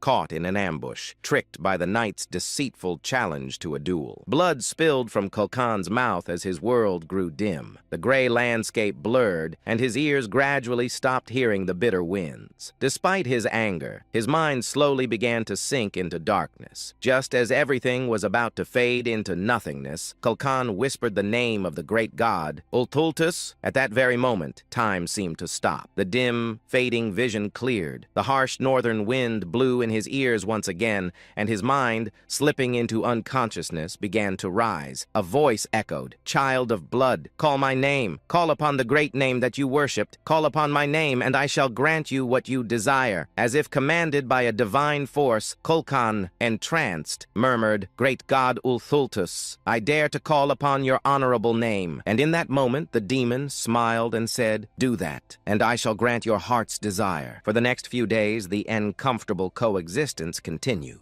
Every evening, Count Krild and Count Edelon would emerge to hurl their mocking remarks, and every time, Alon pretended not to care, brushing off their words as if they were nothing. The one who ignores, and the one who tries desperately not to be ignored. Naturally, the one who ignored always won. Alon had deeply internalized one of the life lessons he had learned from a certain online community. Don't feed the trolls. At least in this place, no one could beat him at that game. Of course, after several days of this, other nobles began to mock Alon as well, whispering that he lacked dignity as a noble or scoffing at him for staying silent under the insults of Krild and Edelon. But despite this, Count Krild and Count Edelon, who had been the ones persistently mocking him, were not feeling particularly satisfied. Count Krild growled, "Damn it, this is absurd." Count Krild frowned as he looked at Alon from a distance. Even though they had been mocking him, they were the ones being ignored, which was naturally infuriating. But after a moment of their sour mood, they exchanged low whispers. "Did you confirm?" "Yes, and it seems like he has no additional guards." In truth, the reason the two counts had openly mocked Alon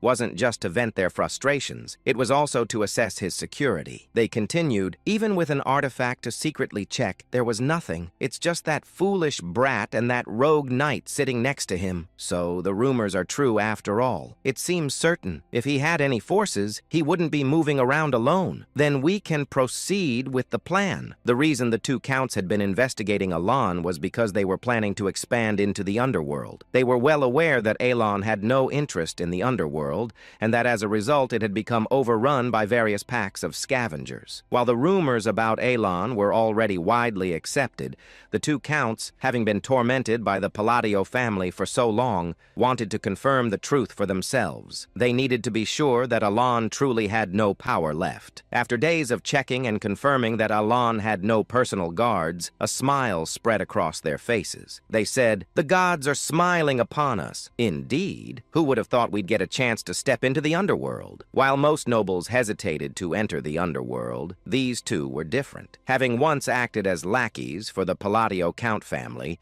they knew full well just how astronomical the wealth circulating within the underworld was. They were well aware of how sweet the taste of power from that realm could be. Now that it seemed the Palladio family had truly become a hollow shell, the two spoke excitedly, as if they had already conquered the underworld. In truth, it wasn't impossible for them to seize control of the underworld if they joined forces. After all, the reason they hadn't been able to do so before was not due to a lack of power, but because they had feared the Palladio Count family. Just as the two were about to rejoin the camp, where the other nobles were gathered after finishing their private conversation, monsters appeared Weird. The event happened suddenly. Under the cover of darkness, monsters appeared. It was as if they had been lying in ambush, waiting silently, until a soldier spotted them by chance and shouted. At that moment, monstrous cries echoed from within the forest, as if on cue. Immediately, the mercenaries and knights, as if rehearsed, drew their weapons to protect the nobles. They said, "Wizard, give us light!" A wizard, extravagantly brought along by a noble purely for boasting purposes at this grand church event, responded to the knight's command and cast an orb of light into the sky. In an instant, the mercenaries and knights, who had been noisy just moments earlier, fell silent. What they saw when the light from the wizard illuminated the dark forest were goblins. Goblins are commonly found in forests. With the strength of a child, they are not dangerous monsters for anyone other than rookie mercenaries. Though the rusty swords and bows they wield can be dangerous, they pose little threat to seasoned mercenaries and knights. Goblins only become troublesome when their numbers swell, but even with dozens of them, they can still be easily driven off. However, if their numbers are enough to fill the forest before them, then they are undoubtedly a threat to the knights and mercenaries. Moreover, what heightened the tension for the knights was that the goblins before them were far from ordinary. A knight's voice, laced with both fear and confusion, was directed at the sight of the goblins. What on earth is that? The problem wasn't just that they were goblins, it was their grotesque appearance. Purple crystals were growing all over their bodies, including their heads, as if they had been afflicted by some kind of plague. To make matters worse, one said, "Wait, isn't that Mark?" Among the horde of goblins, the body of a seasoned mercenary who had been assigned to external surveillance for precautionary measures was being devoured savagely. In the hands of a massive goblin was what remained of Mark's body. The mercenaries who saw this sight felt a rising wave of fear within them, saying, This can't be happening." Mark, the mutilated corpse in front of them, was a veteran mercenary who could easily handle dozens of goblins on his own. The fact that he had been killed without even being able to report the approach of this massive goblin horde suggested one thing to the mercenaries. The mutated goblins before them were anything but ordinary. The knights, who were holding their weapons alongside the mercenaries, also recognized that this was a dire situation, even if there were only hundreds of goblins. This fight would be incredibly unfavorable for the knights. Individually, they might manage, but the knights had nobles to protect now, and goblins were cunning monsters, capable of easily exploiting that vulnerability. While the mercenaries seemed to be paralyzed with fear at the sight of the goblins' strange appearance and Mark's death, the knights who could sense magic were aware of something more. They realized that the goblins before them were imbued with magic power. Even a small amount of magic within a monster significantly enhances its physical abilities, and the knights understood this well. Just as the knights were grimacing at the goblins' bizarre howls and their impending charge, a wall of stones and rubble suddenly rose from the midst of the goblin horde.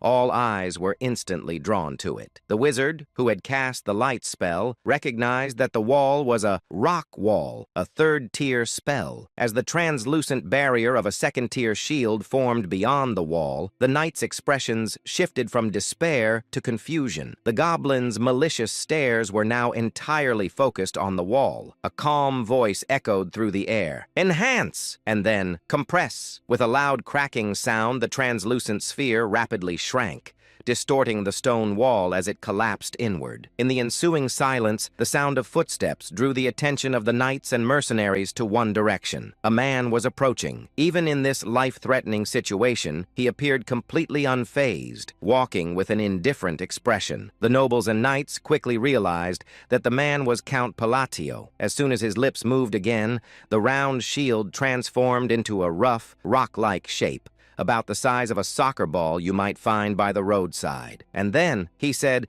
"Return to origin." With Elon's final words, the bracelet on his wrist began to emit a faint gray light. The compressed stones exploded outward like a shotgun blast, tearing dozens of goblins to pieces. It all happened in an instant. The nobles, knights, and mercenaries stood in stunned silence, their mouths agape, as they watched the magic-infused goblins get shredded into mere lumps of flesh. Among them, Count Krylda and Count Edelon's eyes widened as if they were about to tear apart. With all eyes now on Alon, he simply said, "Stop standing there in a daze and get ready." His voice was calm as he looked ahead. The knights and mercenaries, as if mesmerized, raised their swords. The fear that had been spreading in their hearts had, as if by magic, vanished entirely. The battle with the goblins ended in victory. Thanks to the knights and mercenaries responding calmly, the front lines held strong, and Alon's magic once again destroyed a detachment of enemies who were moving to attack the nobles from behind, quickly tilting the battle in their favor. Of course, with hundreds of mutated goblins, there were casualties, but the number was small given the scale of the battle. The final blow came when a knight pierced the head of the last goblin, ending the battle completely. As soon as the soldiers confirmed the battle was over, they sighed in deep relief and turned their gazes toward Alon, who was looking down at the goblin corpses. Despite having just fought a life-or-death struggle, he remained expressionless, as if the battle had left no impact on him, causing the mercenaries to look at him with awe. They couldn't forget the sight of Alon turning dozens of goblins into mere chunks of meat without even changing his expression. However, while the knights and mercenaries admired Alon, he was thinking, "I nearly died in a single strike." Though his face showed no sign, inside he was working hard to calm his wildly racing heart. Despite bearing the insignia of the impure, which allowed him to cast 3 times more spells than usual, after using walls and shields twice each, he had been reduced to a mere mortal due to the limitations of his mana capacity, he thought. It's a good thing the knights won. Though the odds of the knights and mercenaries losing were slim, even against mutated goblins, when he had lost all means of self-defense, he had felt a desperate fear. He said to himself, "Perhaps I should have just dropped out earlier. No, it was a good thing I stayed close." But more importantly, Alon praised his past self for acting rationally and, having calmed his heart, turned his gaze to the goblin before him, his expression growing serious. He knew all too well the significance of the purple amethyst emerging from the goblin's body. He inquired, "Why, a divine descent?" This was a strange phenomenon that occurred among the monsters of the continent when an outer god tried to descend upon the world. The monsters affected by divine descent became more ferocious and physically stronger. While the current group of soldiers could handle the monsters they would encounter on their journey to the Duke's territory, Alon was concerned about the fact that the divine descent had occurred at all. The phenomenon meant that an outer god would soon descend upon the land. Typically, such gods could not descend unless one of the 5 great sins manifested, but now even these borderland gods were about to arrive. He said, "This can't be good." The descent of outer gods was a grave matter for Alon. While not as catastrophic as the great sins, if these gods started rampaging, entire kingdoms could vanish easily. There were only 6 kingdoms on the continent excluding the Empire, meaning a 1/3 chance that his future plans would be destroyed. In fact, if he were lucky enough to even be able to think about his future at that point, he would consider it fortunate. Alon's expression grew serious as he stared at the goblin. However, there were others who looked even more serious than Alon. So serious, in fact, that their expressions seemed to suggest they had lost everything. Those individuals were Count Krylda and Count Edelon. The next day they arrived at the Duke's estate. But Alon want only one thing, sleeping. And I'll do the same. The scene opens inside Alon's castle, where a grand party is underway. The hall is filled with churches covered in gold, clearly built to show off wealth. Alon casually remarks that the purpose is to flaunt money and implies that taking one would not even matter, though something about the atmosphere feels off. Nearby, young noble ladies admire the scene and praise Duke Lodiger for his abilities. The Duke responds flirtatiously, enjoying the attention, while others around him express concern for his health. Watching all of this, Alon thinks to himself that nothing good ever comes from joining the ranks of nobles, and he has no desire to be part of their world, even though he still needs to complete the required formalities. At that moment, someone calls out to him. Alon turns around and sees the same 2 annoying nobles from before. Trembling with fear, they approach him carrying gifts, including clothes and gold coins, and address him as Count Palladius. They politely ask for a moment of his time and present the highest quality meat from their territory, suggesting he take it. They also express their desire to support his land. Alon questions why they are suddenly acting this way. He gives them a cold, piercing look, causing causing both nobles to panic internally as they interpret his expression as a serious threat. To them, it feels like an unspoken warning not to mess with him. The narration then shifts back to a day earlier, right after the battle with the goblins. At that time, the two nobles had watched Alan defeat the goblins using only his mana. They were left completely speechless, frozen in terror by what they had witnessed. One of them asks the other if he saw it, while the other nervously identifies it as magic. Soon after, another noble urgently calls out to Baron Armin, begging to borrow his wizard. Baron Armin is shocked by the sudden request. It is then explained that the Baron had brought along a third-tier wizard simply to show off his wealth. The two nobles take the wizard aside, claiming they have a question. They ask him about the Pavak magic used earlier, assuming it must have been second tier at best.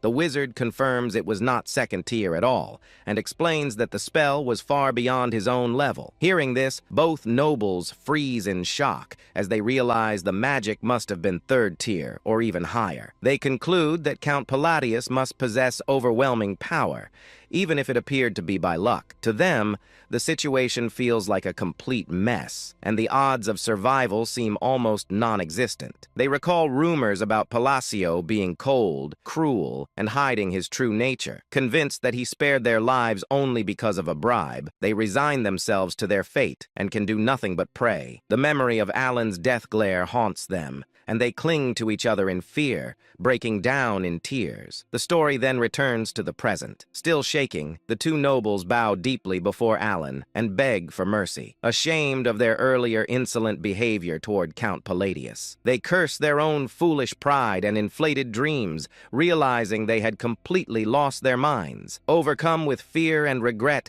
they plead desperately for forgiveness, hoping to escape his wrath alive. Seeing the nobles behave this way, Alan becomes visibly annoyed. Evan quietly whispers to him, pointing out that Alan seems to be using the truth here as well. Alan reflects that he cannot even begin to understand what Evan is thinking. Evan comments on those nobles and casually suggests that maybe they should just kill them. He then adds that making a scene would only make things more exhausting. Alan thinks to himself that no matter how impressive or cool the country might be, the situation has crossed a line that cannot be ignored. Internally, he makes an irritated face and thinks that even though he does not have the strength to act recklessly, they should be as scared as they want. Outwardly, Alan gives the nobles a sharp death glare and tells Evan that he will handle the matter separately. The nobles immediately start crying, convinced they are completely finished. In their minds, this feels like a huge problem, and they believe they are already dead. The scene then moves forward to Alan eating at the party. While calmly enjoying the food, he thinks about how Evan was sent to the information guild and hopes to hear some new updates about the nobles. As he looks around the hall, he notices two men talking quietly. Alan senses that they are having a secret conversation using magic to enhance his hearing. Alan listens closely. The two men discuss rumors involving a baron and mention the Duke of Altia and the Count of Zenonia. They acknowledge the situation and note that those nobles are now trying to form factions. One of them admits that he never trusted the alliance in the first place. Hearing this, Alan thinks it is not a big deal and sees no reason to worry. He reasons that the two dark families have never gotten along well, so the alliance is unlikely to last long anyway. Relaxed, he continues eating and is impressed by the taste, thinking that the egg tart is exceptionally good. As he keeps listening, the conversation takes a more shocking turn. The men mention something even more surprising and warn each other to be careful. After hearing it,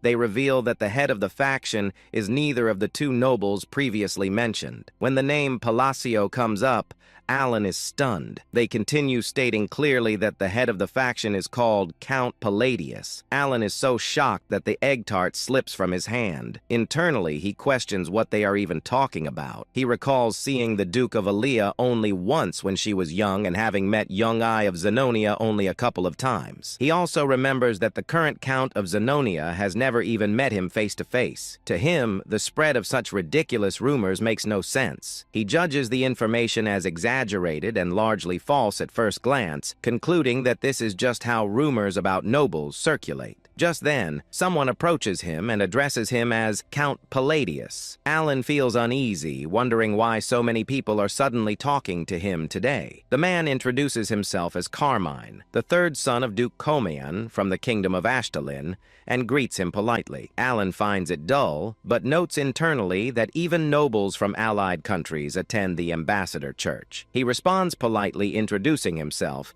as Count Palladius. Carmine smiles and remarks that he heard Alan truly became a count, expressing envy and curiosity about his face and whether there is some secret behind it. Watching from the side, thinks to himself how surprising it is that even fools talk so boldly these days. Suddenly, another man interrupts and confronts Carmine, accusing him of ignoring and insulting the nobles of the kingdom of Asteria. Carmine panics and denies the accusation. In his thoughts, he wonders what went wrong as he believed the situation was harmless. The narration then explains who Carmine Kalin is. He is described as a gorgeous and romantic man coming from a distant land. He is the youngest of the Ligren and has arrived to take Yonga as his wife. He invites peons to taste the amazing tarts that Yiga brought. After some time passes, Carmine approaches Yungai and asks her for a dance. In his thoughts, he reflects that there is no such thing as a perfect woman every day. As he looks around, he suddenly notices someone and reacts in disbelief. He makes careless remarks about a young lady needing to take care of her figure and complains about someone nearby snoring loudly. He then notes that it is fortunate Lady Ligon is beautiful just like her mother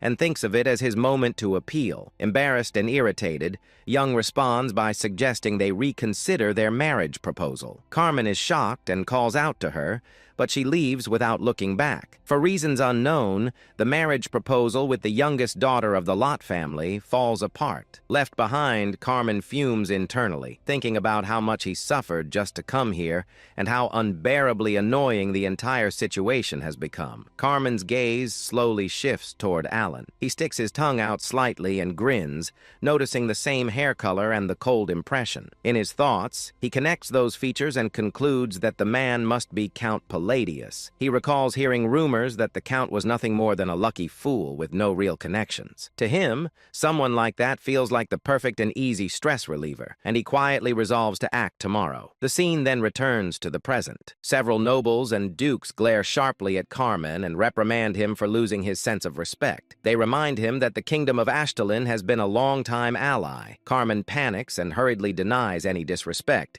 insisting that was not his intention. From Alan's perspective, the situation looks like two large birds attacking a smaller one. He finds the scene strange and confusing. Even nobles with little political awareness recognize the three figures standing there as they represent the central pillars of the kingdom of Asteria. Duke Lotiger, a leading figure of the aristocratic faction, points out that Duke Comilan is a major pillar of Ashtalin. Marquard Danielo, a powerful royalist, questions whether Carmine is treating Asteria lightly. Count Palin, the core of the centrist faction, openly wonders why Carmine is behaving so rudely. Duke Lotiger further implies that Duke Kalin may be underestimating them. Carmine, visibly shaken, insists that he absolutely has no such intention. Count Palin presses further, questioning whether there is any valid reason to address nobles so carelessly by name. Carmine stumbles over his words and apologizes, admitting his disrespect. Marque Mardano fixes Carmine with a death glare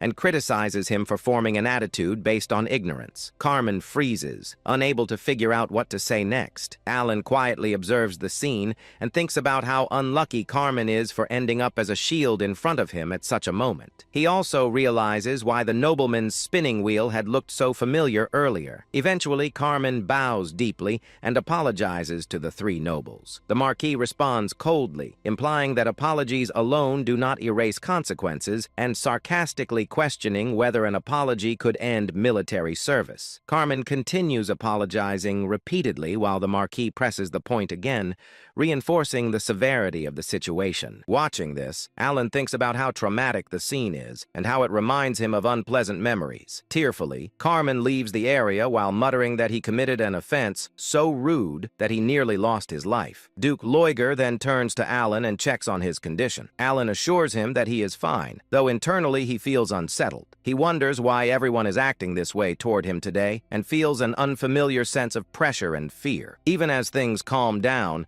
Alan's enhanced senses still pick up the conversation of two nobles nearby. They discuss how the powerful figures are already moving and confirm that the rumors are true. They speculate that if Altia and Zenonia fully enter politics, the power of their leader Palacio will become overwhelming. Hearing this, Alan realizes the chaos is being fueled by those rumors. He thinks that if this continues, it will only become more annoying and decides that it would be better to expose the rumor as false. Marca Mardano then reflects that he has never had a proper conversation with Count Palladius. Alan hesitates briefly in response. The three nobles quickly conclude that Alan must be extremely busy. They mention hearing that he has been researching magic lately and bring up a valuable artifact they recently acquired. They propose gifting him a relic capable of storing magical power and add that they have prepared additional presents as well, asking him to accept their small favor. As Alan considers the situation, he thinks that accepting may be the fastest way to put an end to the rumor. At that moment, a system window appears,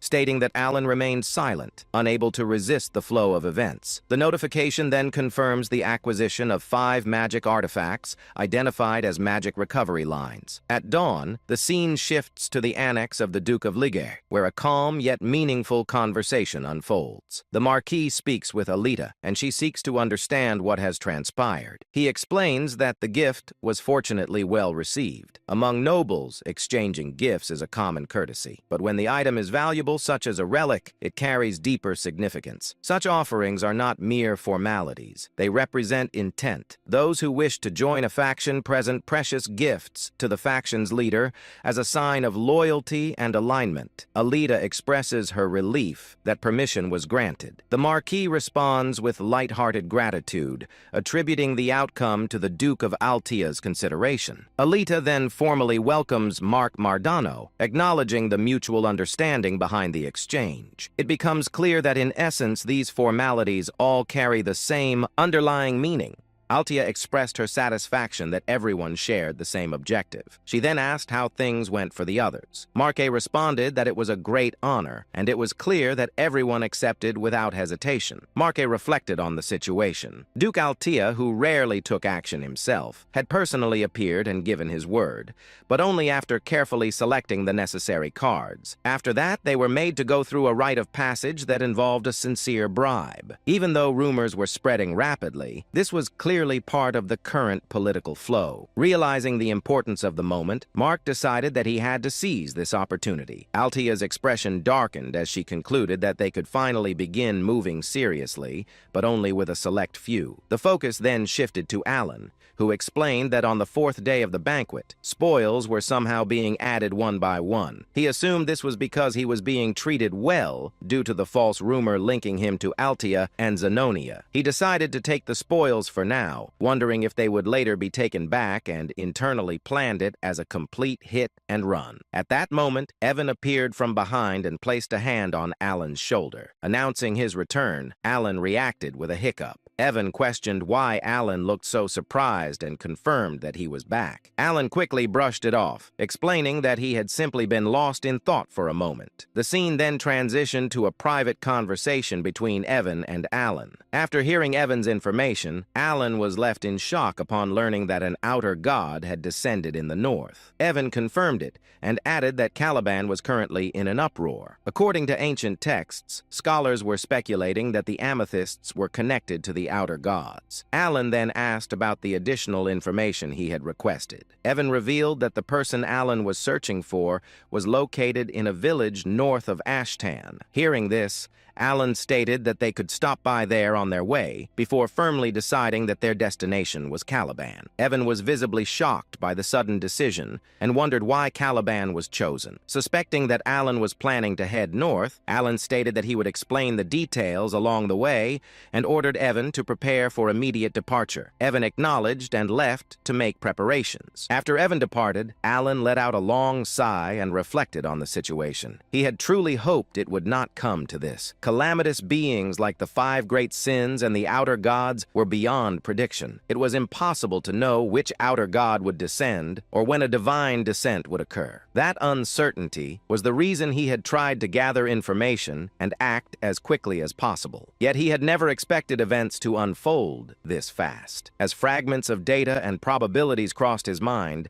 memories from playing the game resurfaced. Having seen hundreds of possible outcomes, the ending now painted itself clearly. The allied kingdoms would crumble and collapse, falling into ruin as they fought foolish wars in lands contaminated by otherworldly powers. In the end, his own life would be shattered in an instant. He reminded himself that he had devised a plan to deal with this crisis. After descending, an outer god entered a stabilization period lasting several months before awakening as a living god. During that time, they could not fully exert their power as heroic spirits, making that window the best opportunity to target them. Even though nothing was guaranteed, he knew he had to try. This was the only way forward. With that resolve, he briefly wondered what that kid might like. With those thoughts settled, Alan began writing a letter. The scene then shifted to 1 week later. The vice commander approached the commander and handed over the letter written by Alan. After reading the contents and realizing it was an official order, the commander was left in shock. He immediately addressed the vice commander and gave a clear instruction. The vice commander acknowledged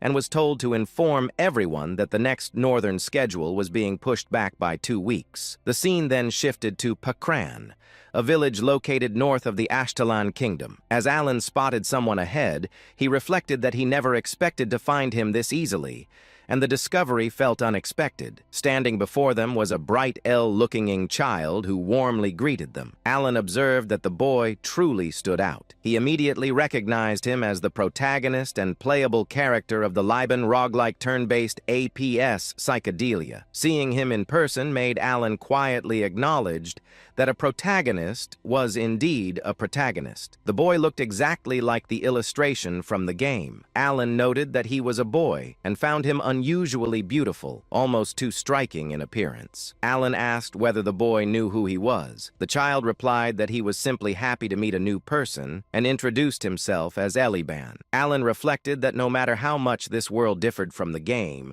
the protagonist would always remain the protagonist. Eventually, Eliban would become famous and strong. Alan remarked that Eliban had a very bright personality, while internally admitting that facing a character he once played as felt strange. Alan then handed Eliban a small bag and told him it was for him to take. When Eliban opened it, he found a large number of gold coins inside. Alan then instructed Evan to bring the other item. Evan stepped forward, opened another box in front of Eliban, and revealed that it was filled with potions, explaining that all of it belonged to him. Eliban reacted with joy, overwhelmed by happiness, and expressed disbelief that everything was really for him, wondering why it was being given so suddenly. Alan explained that it was an investment. Internally, he affirmed that he had brought everything necessary for a protagonist's early growth. Alan explained to Eliban that he was doing this because Eliban was destined to become a big deal in the future. Internally, Alan urged him to grow quickly so that he could one day deal with threats like the outer gods in his place. As more indicators crossed his mind, Alan briefly wondered whether this treatment was generous enough and assumed that he must have won Eliban over. Suddenly, Alan realized he had forgotten something and introduced himself as Count Palatio. This was the name of the patron he should be grateful to when he succeeded. He quickly corrected himself, thanked the Count sincerely, and promised to remember the name. Filled with excitement, Eliban then happily said goodbye to Evan. Watching this, Alan reflected on Eliban's personality and wondered if it had always been this bright, considering that the story belonged to a dark fantasy genre. He had never expected the protagonist to be so upbeat. As they prepared to leave, Evan addressed Alan, acknowledging his intentions, but pointing out that they were leaving without even having a proper conversation. Alan responded that Eliban was a sharp kid and would understand. Internally, Alan admitted that his own life was on the line and that he did not have time to build personal affinity. He noted that he had effectively set the protagonist on auto hunt and embraced the idea of pay to win as his chosen strategy. Evan then remarked that the child seemed to possess incredible talent. His mana felt dense and constantly swirling, and despite wearing ordinary clothes, he appeared to be equipped with artifacts. Alan agreed,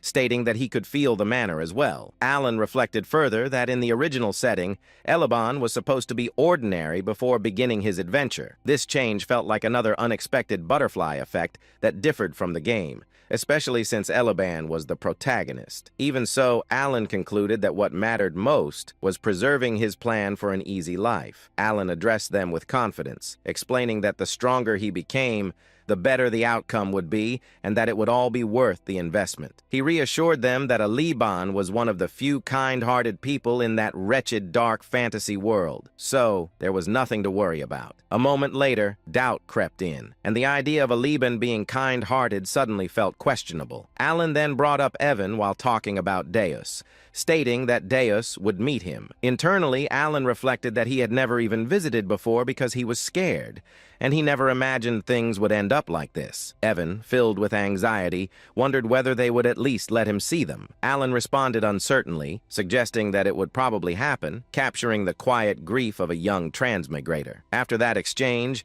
Alan went into his room and checked all of his belongings. Evan noticed the clutter and expressed disbelief at why Alan had bought so many random items. Alan calmly explained that these items were bribes meant to be offered to his future lifeline. 10 days later, the journey reached the capital of Caliban. Kurdum, the massive northern gate of Kurdum, stood ahead, imposing and orderly, marking the end of a long road. As the carriage continued forward, Evan grew heavily fatigued from constant travel. Boredom and exhaustion settled deep into his body, and he openly expressed how completely worn out he felt. Alan, equally exhausted but composed, reflected that long journeys were naturally draining and unavoidable. Evan, still pushing through his frustration, thought about how the final stretch had been made worse by the bizarre labyrinth they were forced to pass through. Feeling that without it, he could have at least maintained some pride in their arrival. Alan accepted the hardship calmly, understanding that nothing could have been done to change it. While the carriage rolled onward, Alan gently held the locket in his hand and sank into his thoughts. He reflected on how they had traveled from place to place in preparation for the coming war against the outer gods,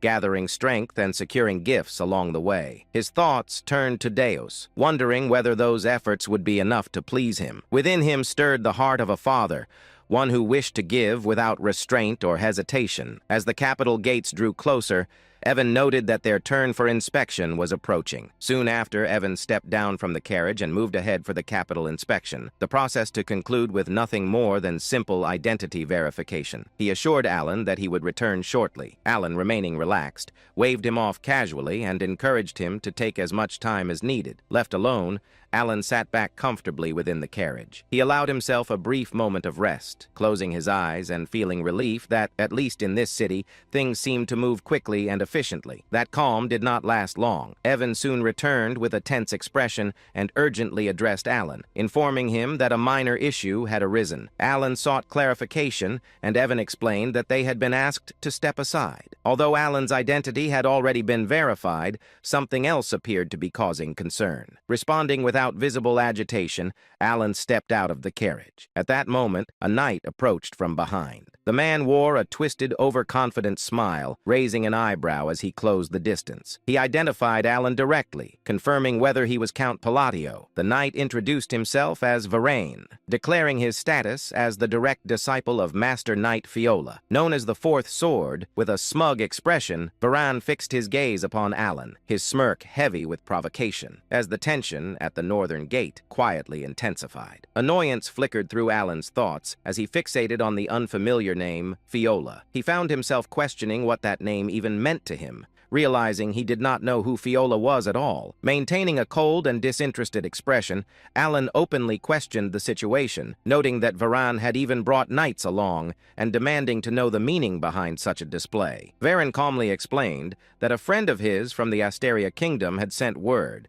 claiming he was indebted to Alan. Alan immediately rejected the notion, stating that nothing of that sort had ever happened between them. Irritation deepened within him as a realization surfaced. He suspected the so-called friend could only be that excessively dramatic and unstable man, Carmine. With clear boredom in his tone, Alan asked whether Varan's friend was Carmine. Varan responded with a twisted smirk, raising his eyebrows as he confirmed that Alan had indeed thoroughly offended his friend. Inside his own thoughts, Varan recalled his friend's furious words, remembering how Carmine had claimed to be humiliated beyond measure. The scene then shifted into the past, revealing Carmine communicating with Varan through a magically conjured globe. globe. Carmine appeared consumed by rage and exhaustion, seething as he described how Count Palatino had harassed him severely, aided by 3 other men. He branded Alan a bastard and informed Varen that the Count was heading toward Caliban, demanding that Varen cripple him in retaliation. Carmine's expression darkened further as he formed a slow, confident smirk. He tempted Varen by suggesting that if he truly wished to improve his skills, he would need more abyssal bodies to work with. The memory continued as Varen laughed openly, acknowledging that he owed his friend a debt. He resolved that at the very least, he would put on an impressive show to repay it. At that moment, the knights who had arrived alongside Varan moved without warning. In unison,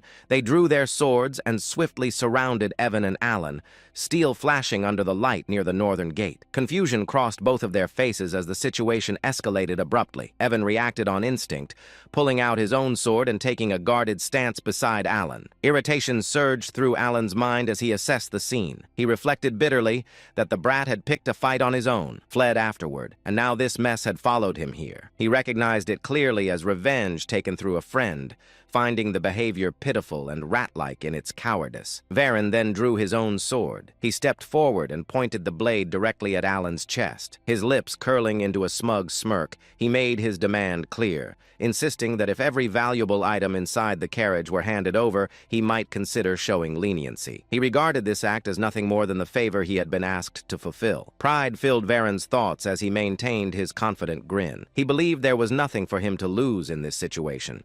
In his mental assessment, everything aligned in his favor. The probability tilted decisively toward success. Alan was, in his view, merely a fringe noble from the Asteria kingdom, someone with little influence within the Union, and absolutely no connections to Caliban. Varen had investigated the matter thoroughly, and with that certainty, he stood convinced that no consequences would follow his actions. Alan visibly grows angry, annoyed, and irritated by Varen's words, and a thought crosses his mind that birds of a feather truly flock together. He clenches his fist, and a highly powerful, energetic, flame-like aura forms in his hand, aimed directly at striking Varen. At the same time, Varen rushes forward with a wild grin, charging toward Alan. Alan remains calm as another thought runs through his head, believing that even if things go slightly awry, his master will smooth it over. Before the clash can happen, someone suddenly appears from behind and forcefully grabs Varen by the neck. Stopping him mid-attack, Varen lets out a scream of pain, accompanied by the clear sound of bones breaking. The person gripping Varen's neck then lifts him up into the air. Overwhelmed by pain, Varen groans helplessly as the sword slips from his hand and crashes to the ground below. The pain becomes so intense for Varen that the veins on his face begin to bulge visibly, and he clenches his teeth hard as he endures the agony. The one holding Varen by the neck keeps him lifted in the air, while Varen, filled with rage and pain, tries to find out who this person is and who dared to attempt to kill him. As the scene continues, it is revealed that the one gripping Varen by the neck is none other than Deus. Deus makes it clear that his identity is not important at the moment, and he instead condemns Varen's actions, making it known that Varen had no right to lay a hand on his benefactor. Varen remains suspended in the air, still groaning uncontrollably in pain. Unfortunately, the crucial truth that Varen completely failed to grasp slowly comes to light. That truth is that Count Palatio had already triumphed in a duel against Kurga of the Snowfields. Through that victory, Count Palatio earned the title of Swordless Master Knight and became known as the benefactor of Deus Macalian. Deus suddenly releases Varan and hurls him down onto the ground. Varan groans loudly in pain as Deus relentlessly kicks him again and again without mercy. Deus then grabs Varan's hair with an iron grip, holding him down with overwhelming force, maintaining a cold, deathly glare. Deus shifts his attention toward the surrounding knights and issues a clear warning. He makes it known that if even a single one of them dares to move, the consequences will be beyond their imagination. Deus delivers a brutal kick straight into Varan's chest, so powerful that blood spills from Varan's mouth as he is sent flying and crashes far away. Alan watches in shock, a realization forming in his mind as he recognizes that knight. understanding that this is the present-day Deus. Deus then makes it clear to Varan that he should be grateful to be in a situation where he cannot be killed. Varan struggles to even stand after the earlier attacks, barely able to move as he leans against a tree for support. In the very next moment, Deus steps in and slams his knee forcefully into Varan's chest, sending him crashing violently into the tree once again. Varan's cheeks swell badly from Deus's kick, and Deus continues to strike him mercilessly, landing punch after punch and kick after kick without pause. Nearby, Evan remarks to Alan that his strike was quite impressive. Hearing this, Alan's mind drifts back to the moment when Deus had declared his outrage at anyone daring to lay a hand on his benefactor. A realization settles in as Alan reflects that Deus did, in fact, call him his benefactor. He considers how Deus may have been grateful when he was young, yet now that he has grown, Alan assumed he would not welcome someone he barely knew. He remembers that Deus never even sent a single reply, and it makes him feel as though he has received every possible reward for raising a son. Alan acknowledges to himself that Deus has truly grown, calling him a troublesome rascal in his thoughts, yet admitting his genuine growth. The impression becomes clear, marked as 52% certain, that one can plainly see who sponsored Deus. As he has developed remarkably well, Alan recognizes that Deus has matured into an exceptionally upright young man. With this realization, Alan reflects on how this must be what it feels like to see a well-raised son, and he feels a deep sense of pride as a father. A heavy impact echoes through the scene. Evan then teasingly points out to Alan that he is aware his son is beating someone senseless. Alan responds by making it clear that he cannot hear him. Deep inside, Alan understands that Deus stepped forward like this because his father had been slighted in a foreign land. As this thought settles in, the scene shows Deus continuing to kick Viren mercilessly, showing no restraint at all. Another thought crosses Alan's mind as he wonders why his son is unbearably sweet like this. Soon after, Viren is shown taking an overwhelming beating, struck again and again until he finally loses consciousness. Even then, Alan cannot help but think that this still feels a bit excessive. At that moment, another realization suddenly occurs to Alan, reminding him once more that Deus is one of the 5 great sins. As the situation shifts,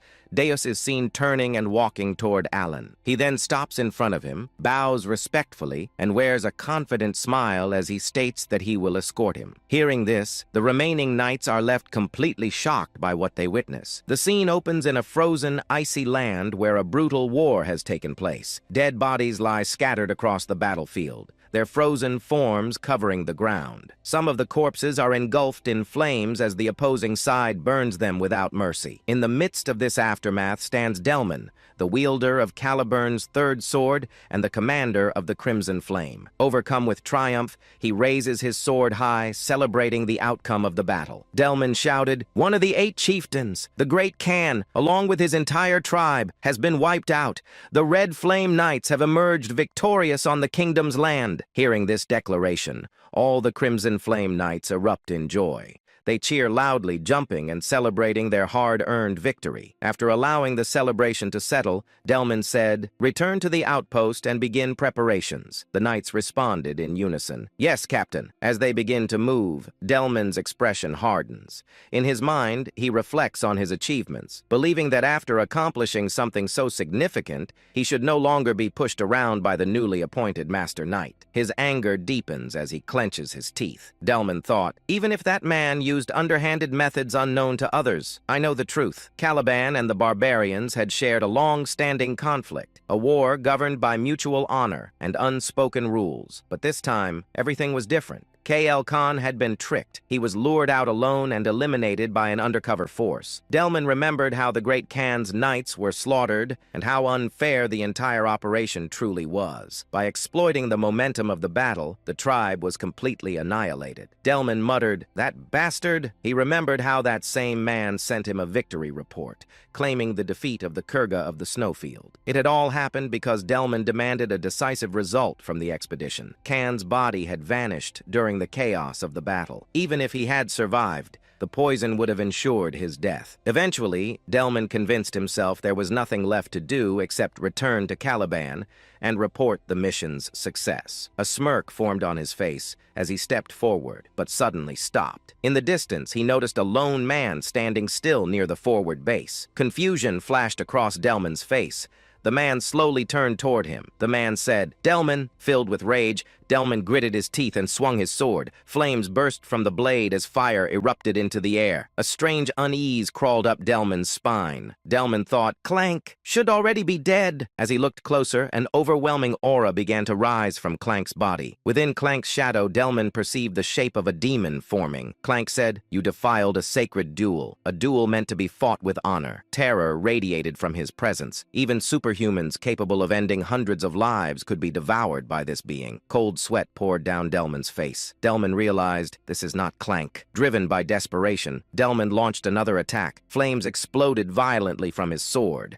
The man dodged effortlessly. The man said, "Answer me first." Refusing to hesitate, Delman attacked again, unleashing even greater flames. Once again, the man evaded him with ease. Delman thought bitterly, believing in duels on a battlefield, and was foolish. The flames scorched the land, melting the ice around them. The man stared at him with a deathly glare. The man said, "You are strong. For a human, I will give you one last chance. Duel me." Sensing danger, Delman shouted, "Prepare for battle." The knights surrounded the man from all sides. The man smirked.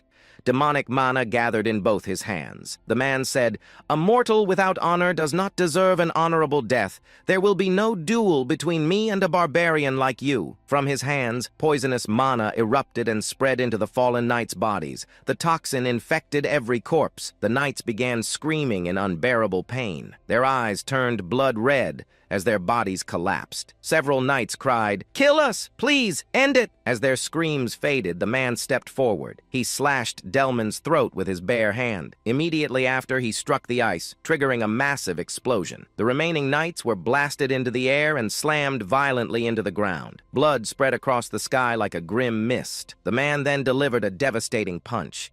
His fist pierced straight through Delman's chest. Blood poured from Delman's mouth. Delman whispered weakly, "What alternative remains?" He collapsed to the ground, trembling in agony. Delman cried, "It hurts! Kill me! Please kill me!" Moments later, Delman died. As his life faded, the man's eyes turned blood red. The man said, "Savages, all of you, creatures formed from the dead, robbed of your rightful death." The fallen knights began to rise, surrounding the remaining Crimson Knights. Shock spread through their ranks. The man announced, "The bloody Colosseum is now open." Suddenly, a terrifying presence descended. Althus appeared with a twisted smirk. Althus declared, "I am the god of all barbarians, the father of duels. I will personally grant you honorable deaths. If you claim you are not barbarians, prove it in a duel." Blood began raining from the sky. The scene then shifts away from the battlefield. Deus lowered his head respectfully. Deus said, "I will take you there, Count Alan." The surrounding knights froze in shock. The narration explained that in Caliban,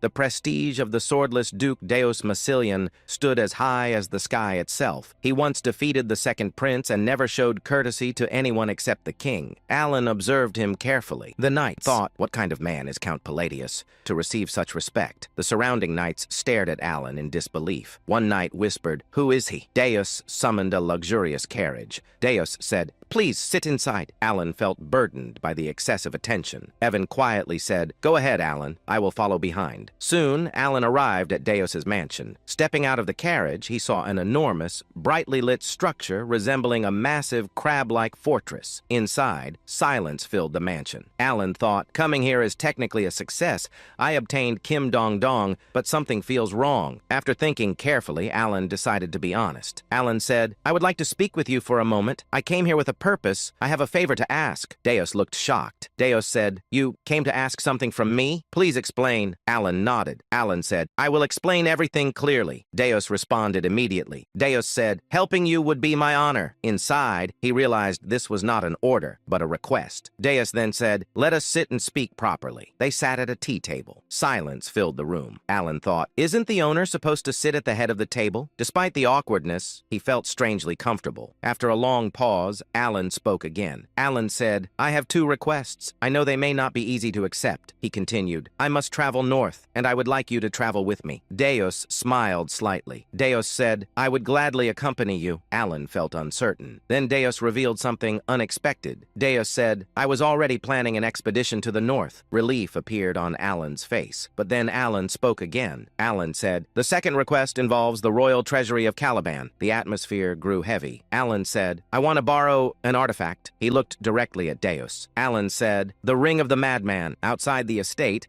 a knight stepped forward and bowed respectfully. He spoke firmly. "Vice Captain, I have returned from the escort mission." The man standing before him replied calmly, "Well done. I was not concerned. The captain personally handled it." Inside his thoughts, he reflected on the truth. The escort had been led by Deus himself, personally guiding Count Palatinio. Moments later, Styla, Deus's younger sister, approached gracefully. Curiosity sparkled in her eyes as she asked carefully, "If my brother handled the escort himself, the guest must be someone truly distinguished, correct?" The knight chuckled softly and nodded. "Indeed, Lady Styla." Before that, Deus stood silently while reading a letter. His eyes moved across every word carefully. After finishing, he lowered the parchment and spoke toward the warrior waiting before him. "Inform them the northern schedule will be delayed by 2 weeks. One subordinate stepped forward and asked respectfully, "May I ask the reason, Vice Captain?" A faint smile appeared across Deus's face. "Because my benefactor, the great Moon Count Palatinio, will be arriving soon." Nearby, a white-haired knight observed quietly, thinking to himself that he had never seen the vice captain display such an expression before. The arrival of the count from the Kingdom of Austria had stirred the entire estate, and even Styla struggled to hide her anticipation. The scene shifted. Alan stood before Deus, his posture calm but heavy with tension. A thin layer of sweat formed along his face as he spoke carefully. "Would it be possible for me to borrow the ring of the Maid One from the Caliban treasury?" He understood the weight of the request. It was unreasonable, and it could place him in dangerous debt to the royal family. Yet the ring was essential to his plans. He looked directly into Deus's eyes. Without hesitation, Deus lowered his head slightly and replied, "Yes, of course." At that moment, Evan entered the room, bowing politely. "My apologies for arriving late." Alan smiled slightly, thinking his timing was perfect. He said calmly, "You came at the right time. You brought them, correct?" Evan nodded confidently. "I will bring them immediately." He soon returned, carrying several elegant boxes. Light shimmered across their polished surfaces as Alan personally presented them to Deus. Deus looked at them with mild curiosity. "What are these?" Alan opened one carefully. "Gifts, prepared personally. I especially recommend this gemstone string tie. It is quite popular." Inside, Alan steadied his breathing. He had chosen it with great care. The refined design, decorated with delicate gemstones, gave it a noble appearance. He truly hoped Deus would appreciate it. Deus accepted the gift calmly. "Thank you." But he did not open the box. Alan hesitated before asking, "Aren't you going to open it?" Deus turned his face slightly and answered politely, "It would be discourteous to open it in front of you. I will do so when I am alone." Doubt flickered through Alan's mind. Had the gift failed? Was he simply a foreign noble offering something meaningless? Then he noticed the subtle brightness within Deus's eyes and remembered their bond. Clearing his throat, Alan spoke again. "If my request causes inconvenience, I will compensate properly." He paused, adding firmly, "I will retrieve the ring of the Maid One immediately." Then he asked carefully, "Did you not hear what I said about its location?" Deus replied calmly, "It is inside the royal treasury of Kelvin." Alan frowned slightly. "Would retrieving it not be extremely difficult?" Deus answered quietly, "Under normal circumstances, it would take roughly 1 week." Silence followed as he fell into thought. Alan and Evan waited patiently, but when no answer came, Alan sighed and considered the political complications. He even wondered if deploying 50 elite disciples might be necessary. Suddenly, Deus's expression hardened. He asked seriously, "Should I begin immediately?" Alan quickly shook his head. "You don't need to go that far." Deus nodded slightly. "Understood. Then I will retrieve it as quickly as possible." Gratitude surged within Alan. Deus was clearly willing to fulfill the request, by any means necessary. Their conversation ended, and they prepared to leave. Suddenly, Stila burst into the room excitedly. "Brother!" At the same time, Evan smiled warmly and greeted her. "Lady Styla, it has been a long time." The two greeted each other like siblings reunited after years apart. Alan watched quietly, surprised by the genuine happiness on their faces. He remembered clearly. Styla was the girl he had ordered Evan to save. In the original timeline, she had died tragically. Seeing her alive made him realize how strongly she resembled Deus, but the warm moment shattered instantly. Deus stepped forward, his face darkening as he pulled Styla slightly behind him. Narrowing his eyes at Evan, spoke coldly. "Address me properly. I am not your brother. I am Mr. Deus." Shock froze both Alan and Evan stammered awkwardly. You're not wrong, but Alan observed silently. He knew Deus carried deep emotional scars regarding family, but he had never realized how fiercely he protected Styla. The atmosphere grew tense. Deus's eyes glowed faintly with dark purple light as his aura deepened ominously. He spoke in a chilling voice. Silence. Do not speak to my sister so casually. Evan raised his hands defensively. I was only trying to greet her. Tension escalated dangerously. Alan suddenly realized something crucial. Deus treated him kindly because Alan had saved Styla. He wondered silently if Deus's loyalty would remain unconditional or if he had pushed his luck too far. Before the tension could worsen, Styla stepped forward gently. She turned toward Alan and asked politely, "Excuse me, you must be Count Palatinio?" Alan nodded. "That is correct." She bowed sincerely. "I heard you ordered Sir Evan to save me," Alan replied modestly. "I simply did what was necessary." Inside, he admitted the truth. If she had died, her brother would have become a merciless killing machine. Styla gently held Deus's hand and whispered warmly, "Truly, thank you." Her gratitude caught Alan completely off guard. He had acted out of calculation, never expecting genuine appreciation, yet her sincerity filled him with unexpected warmth, and he smiled faintly. Later that evening, Alan remained at the mansion for dinner. During the meal, Deus returned calmly and said, "I have brought it." Alan looked up in disbelief. Only one day had passed, yet Deus had already retrieved the treasured ring. Alan opened the box and gasped softly upon seeing the ring of the Maid One. "How did you retrieve this in a single day?" Before Deus could answer, Evan burst into the room. "Count, I have discovered something extremely strange." Alan raised an eyebrow. "Explain." Evan hesitated before speaking carefully. "Deus caused a disturbance inside the royal treasury, demanding the ring." Alan stiffened. "What?" Daewon lowered his voice. "The second prince attempted to delay him, so Deus slapped him repeatedly while demanding the ring." Alan stood speechless. After that incident, preparations continued for 3 days. Soon after, Alan departed north alongside the solar eclipse knights. 2 weeks later, at the southern border outpost, terrifying news arrived. Northern forces were collapsing. Entire units had been slaughtered. Demonic monsters had begun appearing across battlefields. Inside the war tent, chaos erupted. One officer shouted, "Retreat immediately!" Another slammed his fist against the table. "Are you suggesting we abandon the barbarians after witnessing this devastation?" A third officer argued, "The soldiers are barely standing. They cannot continue fighting." Another voice snapped, "The first sword has already fallen. Victory is impossible at this rate." Suddenly, a sharp clap echoed across the tent. Silence swallowed the room. All eyes turned toward Deus. Standing beside him was Folia, the fourth sword of Caliban. Deus spoke calmly. "Every opinion here holds merit. We will decide after calming ourselves." Later, outside the camp, Folia explained grimly, "The outer god is sweeping through our bases using undead armies." He continued heavily. "The third sword, Dalamin, has fallen. The second sword, Chirin, is critically wounded." Deus gazed toward the distant horizon. "I can already sense it." Folia nodded grimly. "The mana is overwhelming,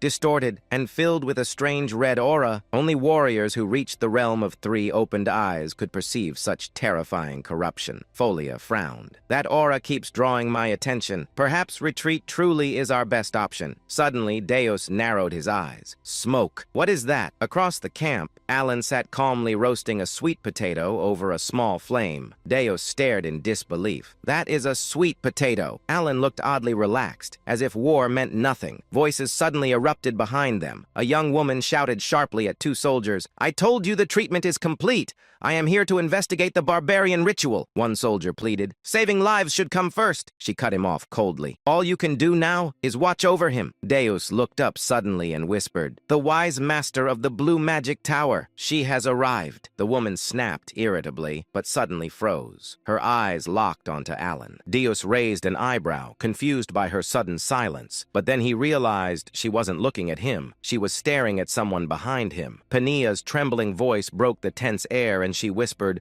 "Why?" Terror flooded her eyes, as if she had seen something that should not exist. Her body subtly shook, and Deus instinctively followed her gaze. Standing there was Alon, the same man who had been casually munching on a sweet potato moments ago. Now he stared back at them. A brief moment passed. Then, Alon greeted calmly. "It's been a while, Deputy Tower Master." Pania stiffened and stammered, Yes, hello." Her head lowered like a frightened kitten, all traces of her earlier hysteria completely gone. Alon tilted his head slightly and asked, "How have you been?" Penia answered nervously, I've been well." Watching her, this woman he had once considered overwhelmingly powerful, cower like a stray cat, Deus felt utterly baffled. Deus wondered silently, was I simply ignorant all this time? Then Alon turned slightly and asked, "Vice Tower Master, may I ask you a favor?" He continued calmly, "Could you make a potion of Leviathan?" Penia immediately bowed her head and said, "Ah, yes, of course, absolutely." The Knights of Eclipse froze. Even the Silver Knights, who had only recently been berated by her, stared in disbelief. They knew her personality: eccentric, explosive, impossible. This was Penia, the infamous 6th-rank wizard of the Blue Tower, the same Penia known across the northern expeditions as Hysteric Penia. Whenever the Blue Tower wizards were summoned north, they would endlessly complain about her unbearable temper. It was impossible not to know. And yet, here she was, obedient, more than obedient. She was bending herself to avoid upsetting him. Alon hummed lightly and asked, just to check, do you happen to have or know how to make the elixir of exceptionality?" Penia swallowed and replied, I don't have it, but I think I could make it." She hesitated and added weakly, "It takes a lot of time, and I have other things to do." Alon replied simply, "I really need it." Penia immediately straightened and declared, I'll do it.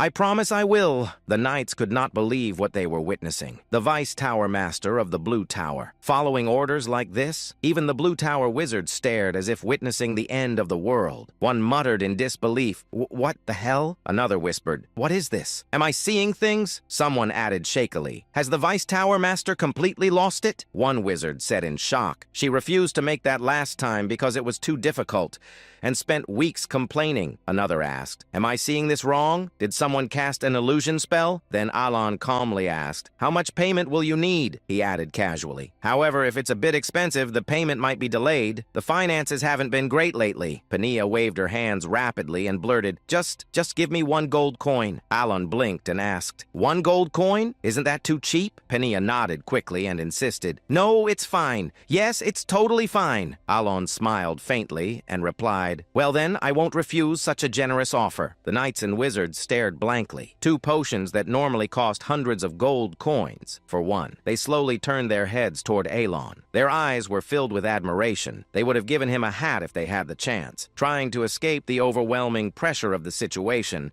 Penia bowed respectfully and exclaimed, "Right then, I'll whip up this concoction immediately and serve it piping hot." And like a rocket, she disappeared. Alon blinked and thought quietly, "There seems to be some misunderstanding, but at least I got the potions easily." Several hours later, while Deus and his assistant were consulting, an ominous energy crept across the air. The assistant stiffened and asked in shock, "Did you feel this energy?" Deus slowly stood, his hand naturally reaching for the hilt of his sword. He spoke coldly, "We are under attack." Outside, the undead were approaching. Steel clashed against rotting flesh. Despite the knight's strength, the undead received the blades with numb bodies, feeling no pain, continuing forward relentlessly. Suddenly, a voice rang through the battlefield.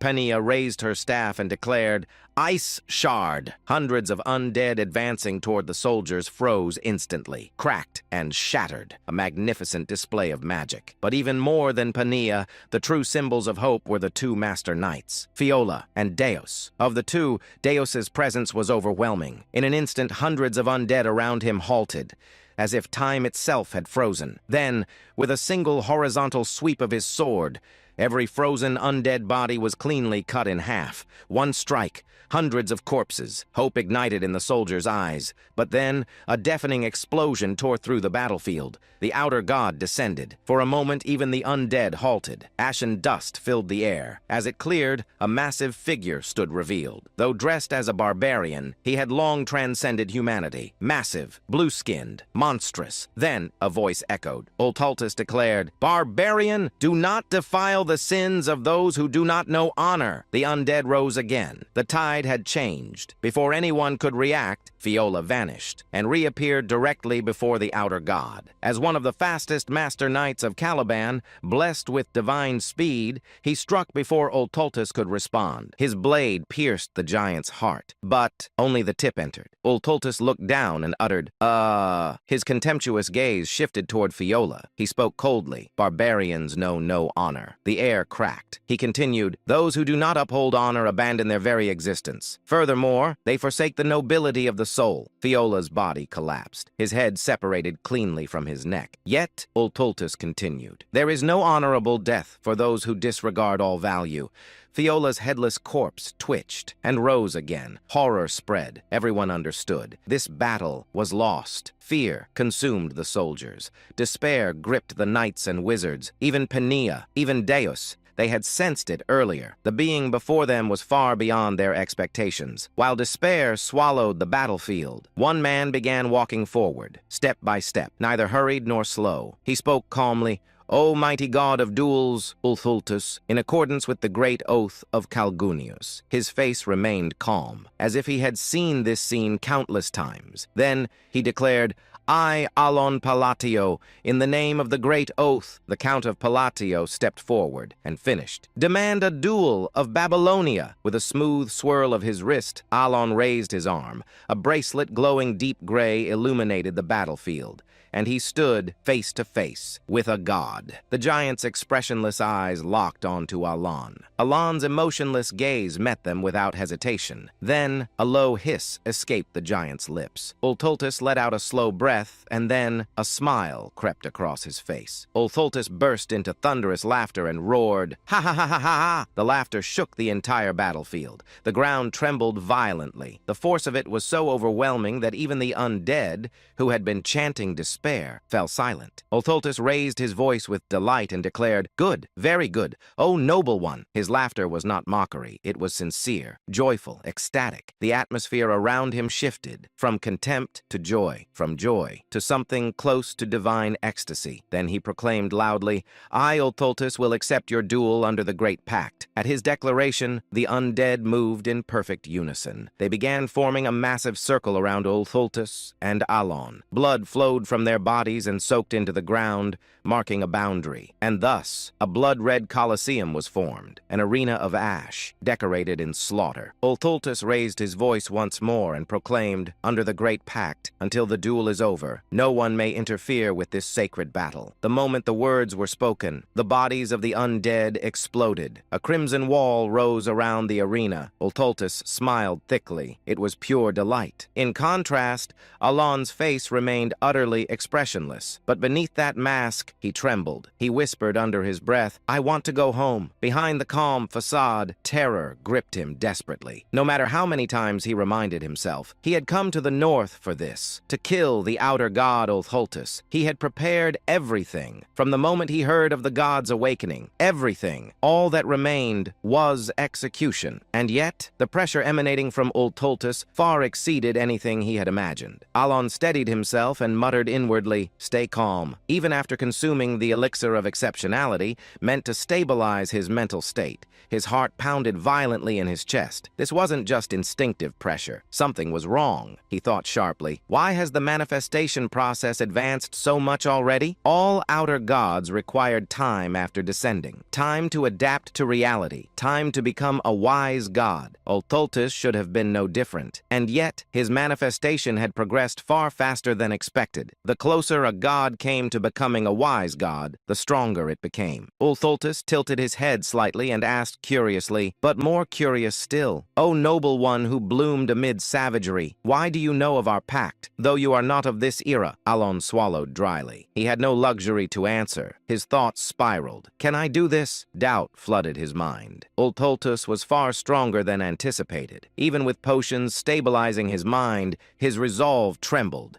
But then he forced the negativity away. There was only one path left. He had known that from the beginning. As Elon fell silent, Ultultus smiled broadly and declared, "If you do not wish to speak, so be it. You have the right. Then let us begin the sacred duel." The giant raised his arm. He proclaimed clearly, "The duel of Babylonia." Ultultus stepped forward. Each step echoed across ash and blood. Footprints sank into the stained earth. Elon did not move. He simply waited. Ultultus reached him. The giant raised his massive fist. Still, Elon remained silent, watching. From beyond the arena, murmurs of shock rose from the living. But Elon did not move. The reason was simple. The rules, to move, to flee, would violate the great Babylonian duel. A sacred duel from the forgotten age of gods. There were only two rules. First, the attacker and defender take turns. The defender cannot move. Second, the one who requested the duel must yield the first attack.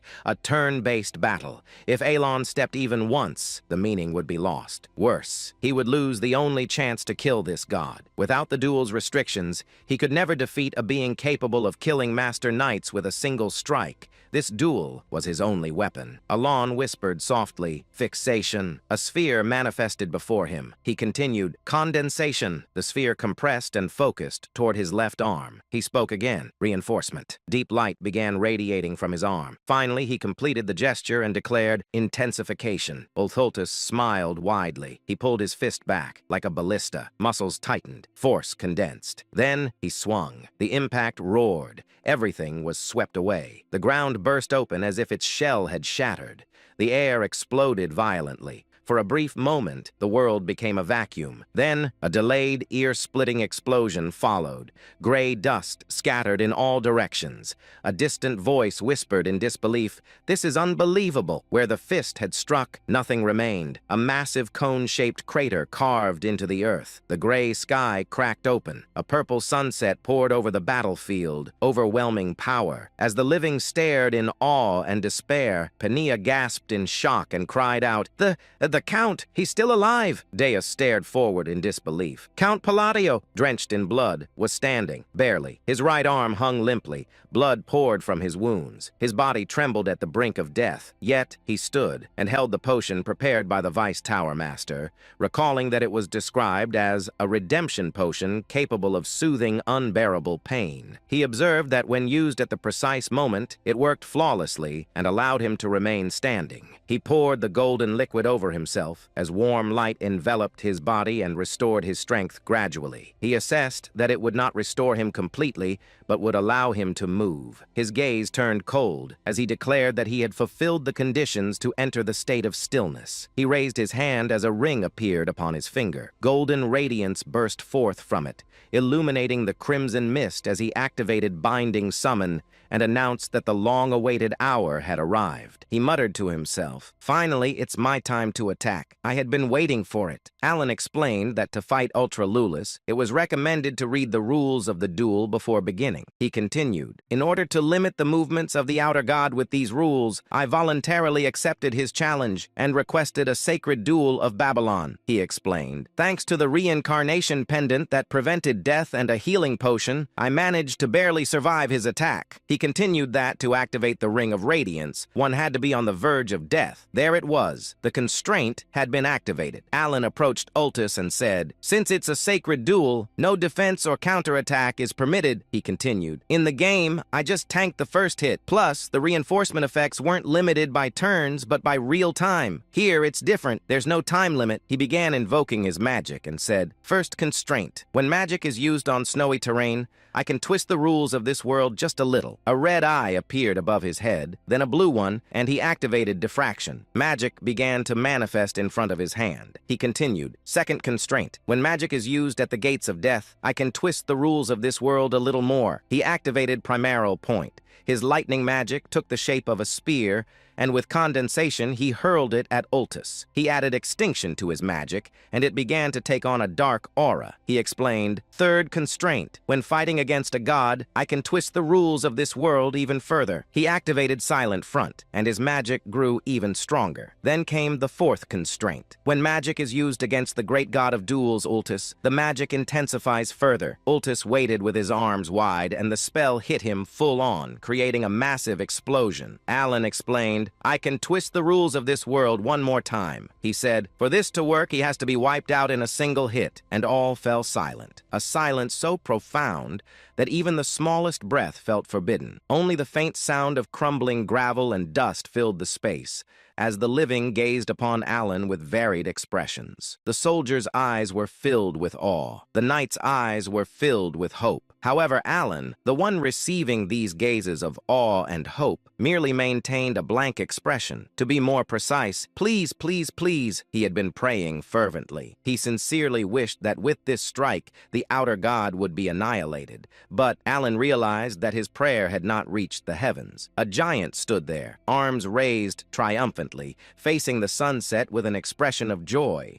A massive hole pierced through his chest. Impressive. A low voice. The sight of the giant smiling brightly despite his heart being pierced filled both the soldiers and knights with a reverence that transcended fear. But for Alan, it was a feeling of endless despair. He said to himself, "It's over." His attack had indeed succeeded in delivering a direct hit to Ultultus. However, the problem was that it had only destroyed the heart rather than obliterating the entire body. Alan asked himself, was my firepower insufficient? Objectively speaking, for someone who had only recently reached the third tier of magic, the fact that he could even muster this level of firepower was due to various factors. Among them, the constraints had played a significant role. The use of Babylonian phrases and beastly power were clear restrictions, but this time, the constraints he had placed were even more limited. In short, the magic from a moment ago had been Alan's strongest and only trump card at that point in time. Thus, with this attack having failed, Alan's defeat had been inevitable. His attack had indeed destroyed the outer god's heart.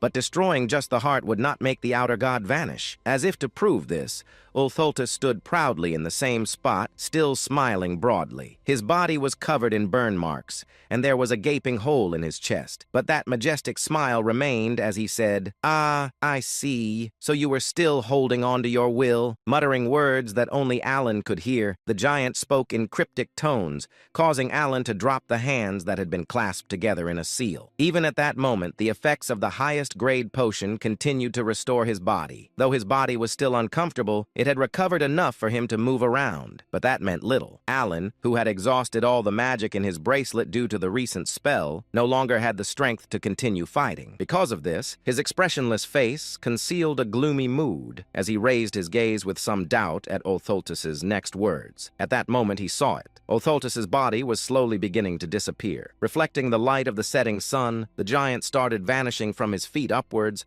and Alan wore a bewildered expression, and he inquired, "Is he disintegrating?" The thought flickered briefly in his mind, but Alan quickly shook his head. He had never seen an outer god's dissolution happen in such a manner. The moment of confusion passed. The outer god said, "Impressive, noble one. I never imagined you would even carry rank within you." Though Alan was confused by the outer god's words, he continued to listen. With a great smile, Ultultus sat down heavily, propping his chin on his hand before speaking again. "Noble one, though we exchanged blows but once, it was truly magnificent. Indeed, the black one and the blue one had chosen well." Alan, perplexed by the sudden voice in his head and the mysterious words, felt a surge of questions. Of course, his face remained expressionless, showing no sign of his inner thoughts. So Ultultus continued speaking. "Since I have lost the duel, I shall give you a gift. I shall also bestow you with authority." With a grin. "Remember us, the ones who retain the mystery and legacy of the forgotten great god." By that point, nearly half of Ultultus's body had disappeared, and his disintegration seemed to be accelerating. Yet he smiled even more warmly and spoke again. "When the usurpers crawl out from their restraints, summon me. Call upon my true name instead of the false derogatory titles they have spread," he continued, "for you have earned that right. And then, call me the god of chaos and disorder." With those final words,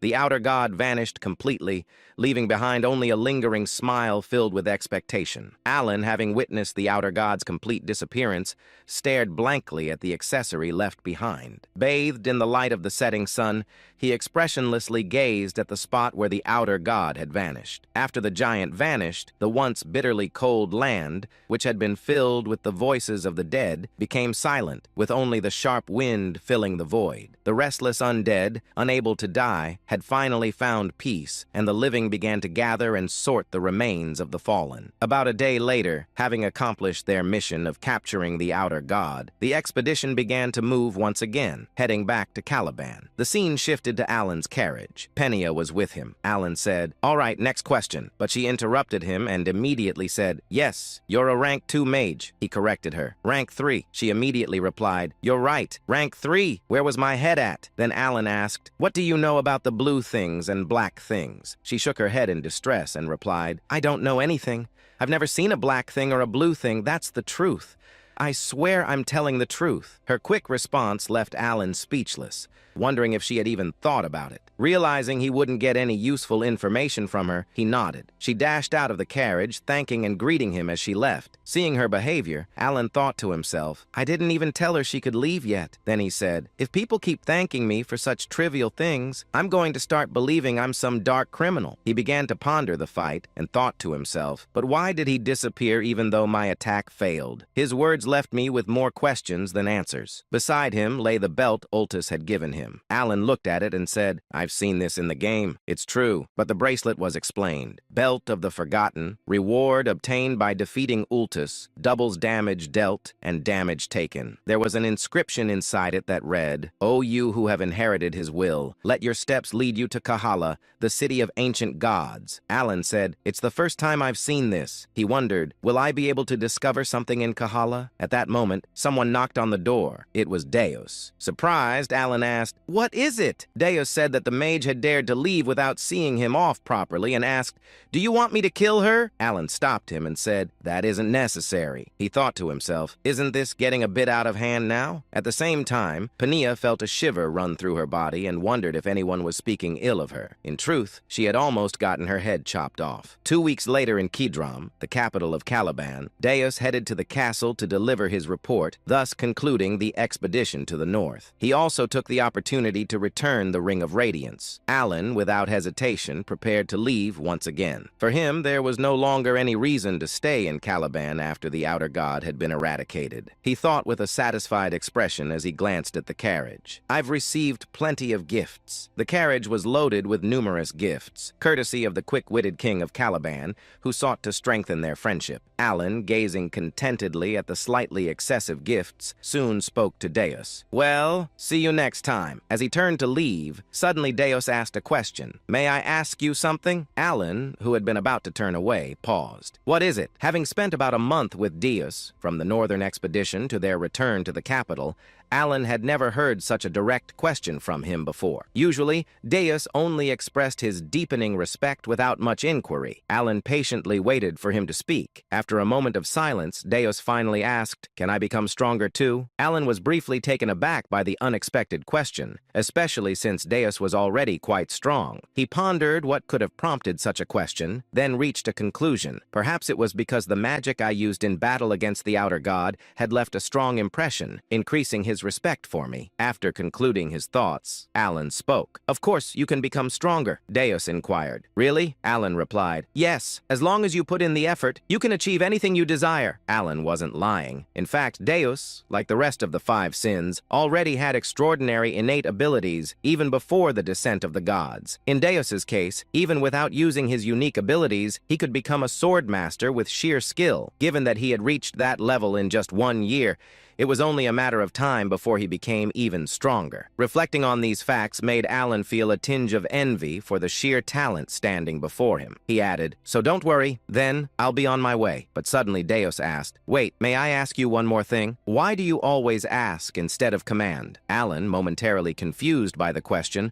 tried to piece together what Deus might have been getting at. Did he think there was some hidden motive behind my support? Alan replied, hoping to convey his sincerity with his parting words. Who would issue orders to family? With that, he said his final farewell to Deus and departed for Asteria in his carriage. Deus was surprised by his words. Inside his carriage, Alan thought to himself, did he still think that my sponsorship had hidden motives? He said, "Sure, I wanted to prevent the descent of the 5 sins, but I spent all that money out of the pure goodness of my heart." And he finished by exclaiming, "What's the point of raising a kid?" That evening, Deus was in his room with Alan's gifts and said, "I was following him because I felt indebted, but here he is doing me another favor." A moment later, still silent, Deus recalled that moment and instinctively raised his left hand forward. He inquired, "Back then, it was like this, wasn't it?" Just as Alan had done when facing the outer god, Deus extended his middle and ring fingers, releasing a bit of magic to scan the surroundings for any presence. First line of silence. He quietly muttered the words in the empty room, his left hand twitching slightly. Of course, nothing happened, but even though he was alone in the room, mimicking Alan's actions, Deus couldn't help but feel a mixture of slight embarrassment and satisfaction. He adjusted his posture once again, thinking briefly to himself, it would have been nice to have as much talent in magic as he did. Also, remembering Alan's words that he was part of the same family, he felt content. At the same time, Evan asked, "My lord, I've noticed you seem to really enjoy sweet potatoes from time to time." Alan responded to Evan's comment while eating sweet potatoes. Indeed, the sweet potatoes were truly delicious. If you enjoyed the video, give it a like, subscribe to the channel, and hit the bell so you don't miss the next episode. About a month later, when Alan finally arrived at Count Palladio's estate, it had been nearly 3 months since his last return, and as he stepped inside, Alan stretched his stiff shoulders and muttered to himself, "Home, finally." After such a long journey, Alan had only one simple dream in mind: sleep. Just a peaceful, uninterrupted nap. Without wasting a second, Alan headed straight toward his room. As he reached the door, he sighed with relief and pushed it open. And then he froze. The smile on his face slowly disappeared, because this was not his bedroom. It was his office, and waiting inside was a mountain of documents stacked so high it looked like a small fortress built entirely out of paperwork. The papers almost seemed alive, silently welcoming him back. "Welcome home, Count. Now please finish your work." Alan slowly closed the door, then immediately turned around and walked away as if nothing had happened. He said calmly, "I must have opened the wrong door." He took 3 steps, then 5, then 10, and then he suddenly stopped. After a long moment of silence, Alan let out a deep sigh and rubbed his face. Right, who am I kidding? Since the work had to be done sooner or later, Alan turned around and returned to the office like a man walking toward his own execution. After all, this was the tragic fate of an overworked noble. Soon, Alan sat at his desk. One hand was writing, the other was stamping documents. Meanwhile, his soul slowly drifted out of his body from exhaustion. As he stamped another paper, Alan muttered with determination, "Fine, once I finish this backlog, I'm taking a vacation, no matter what, even if the kingdom collapses." He leaned back in his chair and sighed. When exactly do I get to live my peaceful, noble life? After finally finishing the mountain of work, Alan rewarded himself with a 1-week vacation, and he fully embraced the lifestyle he had always dreamed of, sleeping late, toasting bread in the morning, eating a perfect steak for dinner. This leisurely routine brought him a level of happiness that even powerful magic couldn't match. However, despite the peaceful atmosphere, Alan wasn't completely idle. Even during his vacation, his mind refused to rest, because he knew one thing: otherworldly beings had already appeared once, and if one had descended, then others could appear as well. Now that the 5 great sins had been sealed, the world had unknowingly entered a new stage. Rather than resisting fate, Alan simply accepted the situation. After all, if saving the 5 great sins had created this butterfly effect, then a few otherworldly visitors appearing occasionally was far better than the alternative. At least those beings would show signs before appearing. The 5 great sins, on the other hand, would descend like a bomb with no warning whatsoever. So during the week, Alan quietly gathered information and continued researching magic. Eventually, he clicked his tongue and muttered to himself, "Looks like I'll need to go to Colony for information." Normally, Alan preferred investigating things personally rather than relying on the Information Guild. But there was a problem. The location of the ancient god city, Kahara, had not yet been discovered. Alan crossed his arms and thought carefully. If my memory from the game Psychedelia is right, the city should be discovered this year, because in the original story, Kahara was discovered 3 years before the protagonist left the village, and this year just happened to be that exact year. So I just need to wait. Right at that moment, the door opened. Evan stepped inside and immediately frowned. Count?" He rubbed his arms and shivered. "It's strangely cold in here." Alan blinked. Then he looked down at the ice magic circle he had unconsciously drawn on the floor. The entire room was slowly freezing. Alan scratched his head awkwardly, saying, "It looks like my research is working." Apparently, his magic experiment had accidentally turned his office into a refrigerator. Evan then cleared his throat. How should I put this? A hidden city has been discovered in Colony. Alan froze. His eyes widened. What? The timing was so perfect it felt suspicious. For a moment, Alan wondered if the world was secretly listening to his thoughts. Meanwhile, elsewhere, the Blue Moon meeting had begun. The members usually gathered every 6 months. Because of the distance between them, they communicated through a crystal orb created by Reen. Normally, the meetings were extremely short. Most of the time, they lasted less than 10 minutes. Utia led the discussion. Seolrang occasionally made innocent comments. The rest simply answered with short replies like yes, no, or I agree. Deus, in particular, almost never spoke, mostly because he was naturally quiet, so no one expected what happened next. During the meeting, Seolrang innocently asked, "Oh, I heard a rumor that the Great Moon has left. What was it like seeing him in person?" Everyone casually waited for a short answer, but instead, Deus began speaking and speaking and speaking. The Great Moon stood before the otherworldly entity, Ultholtus, while everyone was overwhelmed with fear, even the Vice Tower Master of the Blue Tower. The Great Moon stepped forward and challenged it to a duel. The members listened politely. 5 minutes passed, 10 minutes passed, 20 minutes passed, then 30 minutes. The others slowly began to realize something terrifying. Deus was giving a full lecture. Deus continued, "Thinking back, the Great Moon had probably been preparing magic from the very beginning. By the time the speech passed the 1-hour mark, everyone was staring at the crystal orb with blank expressions." Reen tried to interrupt. "Wait, you're getting off topic." But Deus continued calmly. "Just listen to this part. I'm telling a story about the Great Moon, aren't I? So where was I? Ah, yes, with Ultultus." Then he restarted the story from an even earlier point. Rene and Seolrang desperately looked at Utia, silently begging her to stop him, because she was the only one who could. But instead, Utia smiled brightly, saying, "The Great Moon truly is remarkable. Please continue." At that moment, the others realized something. This meeting was not ending anytime soon. As expected, Deus finally finished his story. 2 hours later, the meeting room fell into complete silence. Rhine, Radan, and Seolrang all engraved a single lesson deep into their hearts. Never ask Deus about the Great Moon again. Deus calmly concluded, "I seem to have talked a little too much. I'll see you all again in 6 months." Utia smiled warmly. "That was very entertaining." And with that, the meeting ended. It was already dawn. Back with Alan, he suddenly found himself standing in front of yet another strange sight. An entire room, completely filled with gift boxes, large boxes, small boxes, shiny boxes, suspiciously expensive-looking boxes. For a moment, Alan just stood there silently, staring at the mountain of gifts like a man who had accidentally walked into the wrong house. Then he slowly turned toward Evan. "Evan, what exactly am I looking at?" Evan stepped forward to inspect one of the boxes.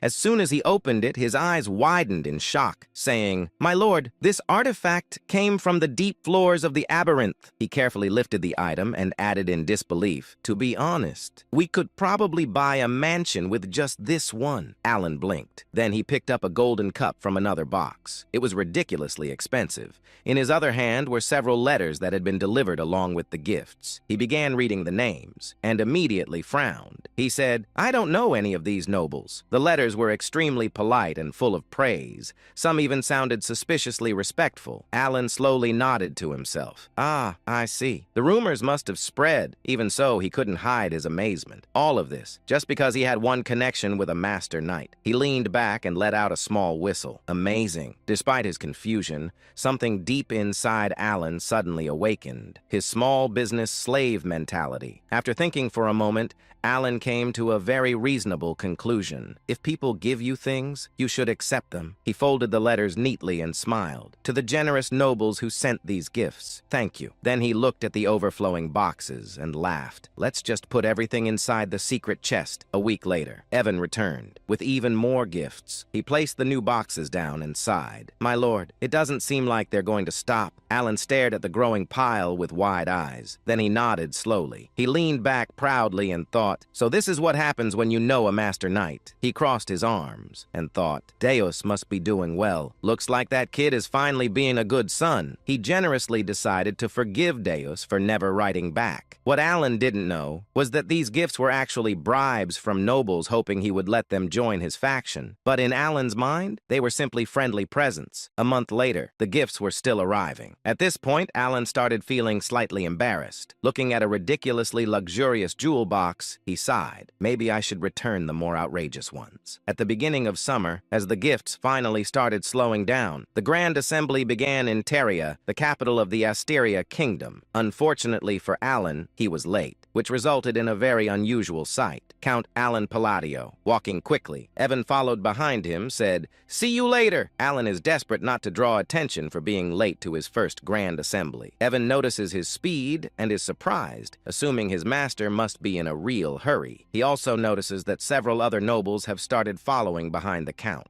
Alan finally pushed open the massive doors of the assembly hall and immediately froze. The center area of the hall was completely empty. Alan blinked, then sighed in relief. Oh, so I'm not late after all. He recalled the research he had done earlier. The royalists sit on the left, the aristocrats sit on the right. He looked toward the empty center area and said, "So the middle must be for neutral nobles." Alan nodded wisely. "I'll just sit in the back." But the moment he stepped forward, he noticed something strange. The nobles entered the room and they were staring directly at him. Alan shocked and asked himself, "What? Weren't they outside a minute ago?" He also inquired, "Are they judging me for sitting in the back?" Trying to avoid suspicion, he changed direction and walked toward the middle row. The nobles continued staring, their expressions growing more shocked by the second, because they were thinking something completely different. Why isn't he sitting in the front? Eventually, Alan gave up and said, "Fine, I'll just sit in the front row." The moment he sat down, every noble in the hall immediately sat down as well. Alan slowly looked around in confusion. He scratched his head. Were they all waiting for me? He frowned. Is no one brave enough to sit in the front row? Then he leaned back with a sigh. What's the point of sitting this close to the faction leaders anyway? Soon, the presenter called the assembly to order. "We will begin the Grand Assembly," the presenter continued. "Today, we recognize a new faction that has officially received voting rights. The faction known as Kalpa." Alan blinked, but he didn't pay much attention. He simply hoped the meeting would end quickly. Then the presenter suddenly called out, "Count Palladio, the president of Kalpa." Alan jumped. "Yes!" Then his brain froze. Wait, inside his head, Alan was screaming, "What is Kalpa?" He quickly turned around to see if anyone else looked confused, but instead, he saw Altia and Zenonius sitting together. Both of them were staring at him with pure admiration. Alan's mind completely shut down. Why are those two sitting together? Did Zenonia and Altia form an alliance, and they named it Kalpa? He felt his sanity slowly slipping away. How did those two even stay in the same room without fighting? Then the presenter asked politely, "Count Palladio, as the president of Kalpa, would you like to say a few words?" Alan slowly turned back toward the front, his face completely blank, and at that moment, he realized something horrifying. The president of this mysterious and possibly dangerous faction was apparently him. In the northern lands, where the cold wind never stops and the gray earth stretches endlessly,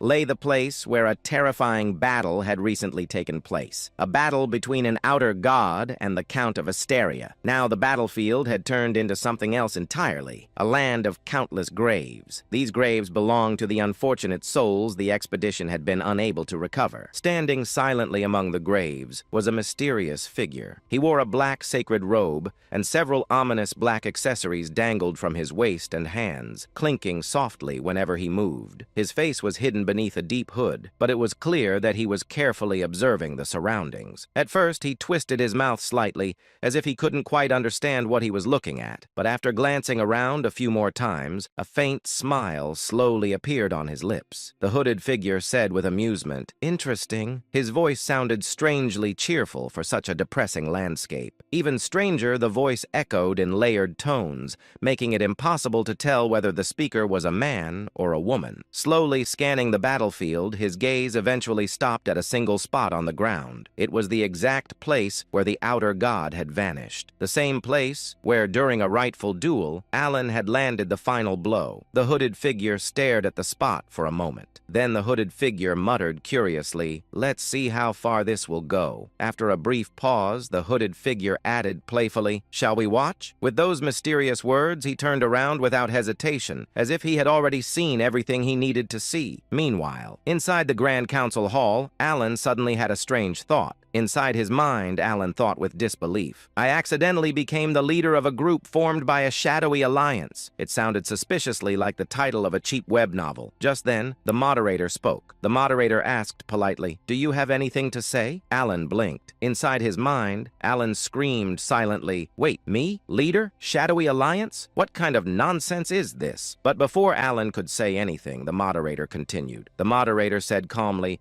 It seems you have nothing to add, so we will move on." Alan slowly opened his mouth, and then slowly closed it again. His chance to ask questions had already disappeared. Trying to understand what was happening, Alan slowly turned his head toward Duke Altia. Duke Altia nodded confidently. Not just a normal nod, a very meaningful nod. The kind of nod that said, "Yes, everything is going exactly according to your brilliant plan." Alan almost choked. Lady Zenonia. No, now she was officially Countess Zenonia, after inheriting her title following her father's death several months ago, and she was smiling. Not a normal smile. It was the smile of someone who believed she was standing next to a terrifying mastermind. Inside his mind, Alan panicked. Alan thought nervously, is this a prank? Did someone spike the wine earlier? Am I hallucinating right now? As Alan struggled to understand the situation, something suddenly clicked in his mind. Alan whispered quietly to himself, "Ah." Now he understood. He finally realized why the nobles had looked so confused earlier when he sat down, because apparently he had just sat in the leader's seat of a secret faction. Realizing this horrifying truth,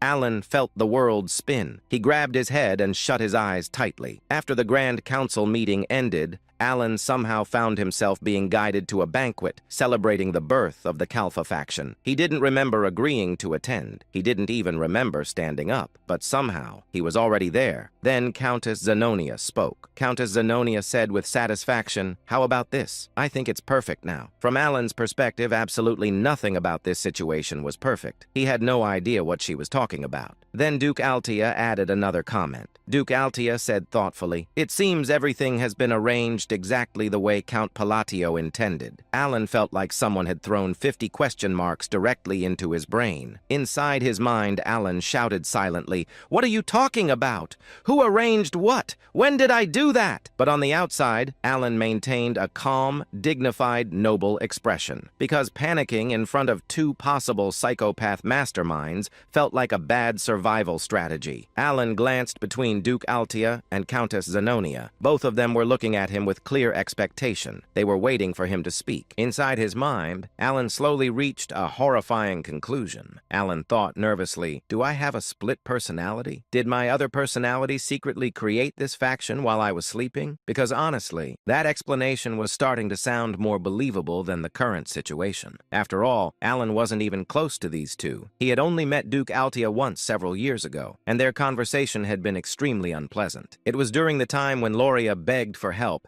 and Alan had bluntly rejected the request. Likewise, Alan barely knew Countess Zenonia. They had only met twice, and during their second meeting, Alan had literally ordered her to be thrown out of his manor. Realizing he had been silent for too long, Alan finally spoke. Alan said calmly, "I see." Inside his mind, however, Alan was screaming, but he couldn't ask, "What is going on here?" because it was painfully obvious that these two believed he had planned everything. If he suddenly asked what they were talking about, they might conclude that their genius mastermind leader had gone insane, or worse, that he was testing them. So Alan made a decision. For now, he would play along and gather information. Once he understood the misunderstanding, he could fix everything later. However, before he could say anything else, Duke Altia spoke again. Duke Altia said sincerely, "I'm just glad I was able to repay you for saving my life." Alan slowly closed his eyes. Inside his mind, Alan screamed, "When did I save your life?" Despite the chaos in his brain, Alan slowly managed to gather 3 important facts from the conversation. First, apparently, the alliance between Countess Zenonia and Duke Altia had been orchestrated by Alan. Second, the faction called Kalfa had been formed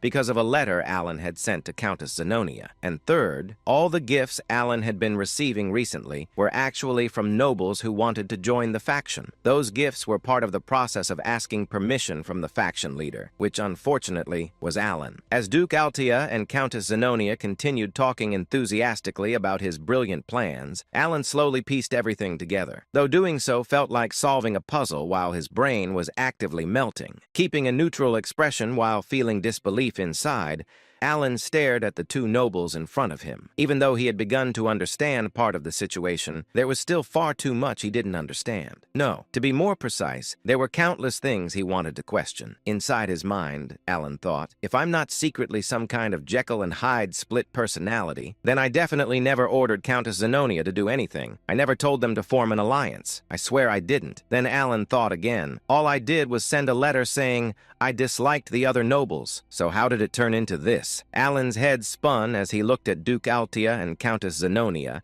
trying desperately to understand what was happening. Inside his mind, Alan wondered, is this what people mean by the realm of genius, where ordinary people can't even understand the plans of a mastermind? Alan remained silent, because he had slowly realized something terrifying. Through a series of coincidences, he had unknowingly helped create the Kalfa faction himself. By the time he finished piecing together the facts, Alan's instincts told him something very important. There was no getting off the Kalfa train anymore. He had already accepted too much. Of course, if he really wanted to leave, there were ways, but none of them were good options. Now that both the royalist faction and the aristocratic faction clearly saw him as an enemy, leaving this faction would only cause more problems. To be honest, if the losses were manageable, Alan would have pressed the escape button immediately. But another thought quickly followed. Inside his mind, Alan wondered, what if I tell them this was all a misunderstanding? Alan slowly glanced at Duke Altia and Countess Zenonia. Their conversation had just ended, and now both of them were looking directly at him. To any outsider, they looked like elegant and refined nobles. But Alan knew better. He knew exactly how frightening Countess Zenonia could be. And although Duke Altia wasn't the same character he remembered from the game, she was someone who should have already disappeared from the story. Because of that, Alan couldn't underestimate her either. After all, masterminds always had their own logic, and they possessed a level of awareness ordinary people simply couldn't understand. Inside his mind, Alan thought, even if I explain everything clearly, they might just think it's embarrassing and decide to kill me. Of course, Alan didn't know them very well, but in this world, most characters labeled as masterminds tended to be somewhat unstable. Because of that, Alan reached a reluctant conclusion. Whether he liked it or not, he had to remain the leader of Kalfa. Yes, whether he liked it or not, at least until he could find a good excuse to step down later. Because Alan had absolutely no desire to stay in the leadership role forever. He knew that being the leader of a faction came with countless responsibilities, even if the benefits were great. And for Alan, whose life motto was living leisurely as a noble without working, leadership was the exact opposite of what he wanted. So Alan quietly made a decision. Inside his mind, Alan said to himself, I'll lead for now, and retire later when the timing is right. At that moment, Duke Altia asked, so, what do you plan to do now? Hearing the question, Alan let out a quiet groan.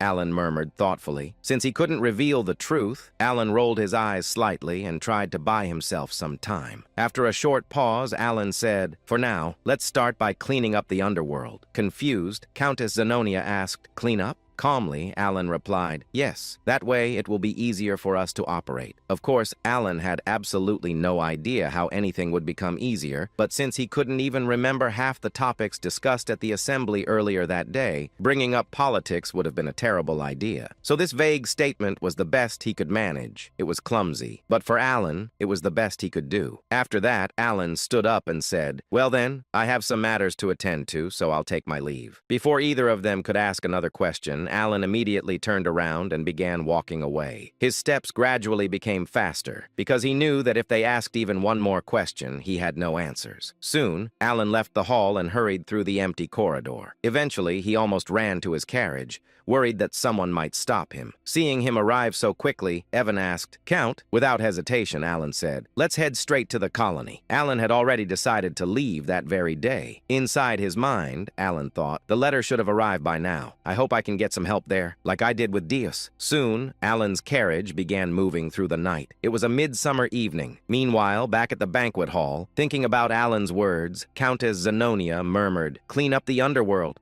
After a brief moment of thought, Duke Altia said, when he says clean up the underworld, there can only be one meaning, right? Nodding slowly, Countess Zenobia replied, "Indeed, we've had our territories under firm control for a long time." Then Countess Zenobia continued, "So if he's telling us to clean things up?" Finishing the thought, Duke Altea said, "Then the only option left is the remaining territories." "Indeed," Countess Zenobia agreed. For a moment, both women fell silent. Then they smiled at the same time, because the idea forming in their minds was something that would have been impossible when they acted separately. But now, with their alliance and the formation of the Kalfa faction, it had become possible. Smiling slightly, Countess Zenobia said, "Unifying the entire underworld." Amused by the idea, Duke Altea said, "That sounds fun." Both nobles smiled deeply. Looking thoughtful, Countess Zenobia said, "I'm curious to see what he's planning next. He becomes more intriguing every day." Agreeing with her, Duke Altea said, "Indeed, I'm eager to see what he has prepared for us." Then the two nobles gently clinked their wine glasses. Smiling faintly, Countess Zenobia said, "I'm truly looking forward to it." Their admiration for Alan quietly spread through the room, along with the fragrance of the wine. In the vast territory of Maltaeon, located south of the kingdom of Ashtalon, two men sat in the underground hall of a massive mansion. One of them was Carmine, the third son of Duke Comelon, the owner of this mansion. The man standing before him looked completely relaxed, even though he was facing Carmine, who was infamous as a tyrant and a scoundrel. Carmine leaned back in his chair. Carmine asked calmly, "You're the agent, right?" The man with half-closed eyes gave a small smile. He slowly took out a quill from his pocket. The man said lazily, "Before anything else, I don't tolerate rats during a mission." The next moment, he moved. A sharp splattering sound echoed across the underground hall. Blood burst into the air. Bodies that had been hidden in the shadows suddenly appeared as they collapsed onto the ground, their blood spreading across the stone floor. 9 corpses, all of them dead. Carmine stared at the scene for a moment, then he smiled.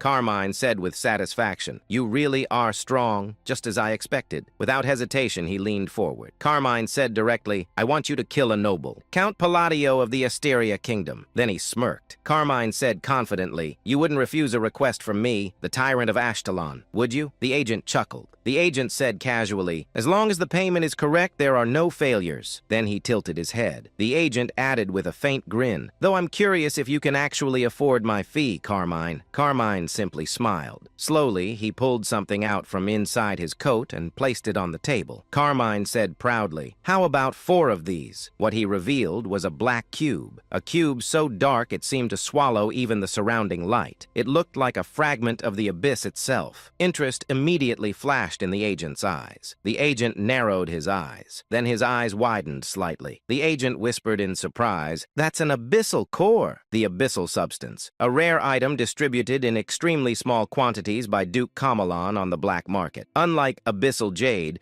which merely increased physical abilities, the abyssal core granted special powers. Its price was astronomical. The agent stared at the cube. The agent thought silently, "I only got a tiny taste of this thanks to the leader. How strong would I become if I used it?" Then he turned away. The agent said calmly, "I'll return as quickly as possible." And just like that, he disappeared. Carmine clenched his fist. Carmine said with a dark grin, "Palladio, did you really think you could ignore me and live comfortably?" He chuckled coldly. Carmine finished coldly, "Absolutely not." After leaving Carmine, the agent visited another person, Duke Comelon, the head of the nobles in the kingdom of Ashtalon, and the true ruler of the underworld among the allied kingdoms. Standing before the Duke, the agent bowed slightly. The agent asked politely, "Will this be acceptable?" The Duke looked bored. The Duke said coldly, "I was wondering what that useless son of mine was plotting when he stole the abyssal substances." He waved his hand dismissively. The Duke added indifferently, "I heard nothing. Now get lost." The agent blinked. Then he smiled internally. The agent thought happily, "So he's turning a blind eye to this. I hit the jackpot." The agent bowed again. The agent asked politely, "Then shall I send your regards to the leader?" The Duke smirked. The Duke said with a grin, "You came here uninvited and now you want an excuse." He leaned back. The Duke finished lazily, "Do as you please." The agent nodded and left. Moments later, another man appeared. The Duke glanced at him. The Duke asked calmly, "Didn't you say you couldn't exert influence over the kingdom of Asteria?" The man immediately knelt. The man replied respectfully, "Yes, Seeker." Then he added carefully, the man reported, "I heard Kalpa is growing there, centered around Count Palladio." The Duke's eyes turned cold. The Duke said quietly, "It would have been annoying if I had to move personally." The Duke added, "This worked out perfectly." Meanwhile, as Alan was heading south toward the desert city after leaving Teria,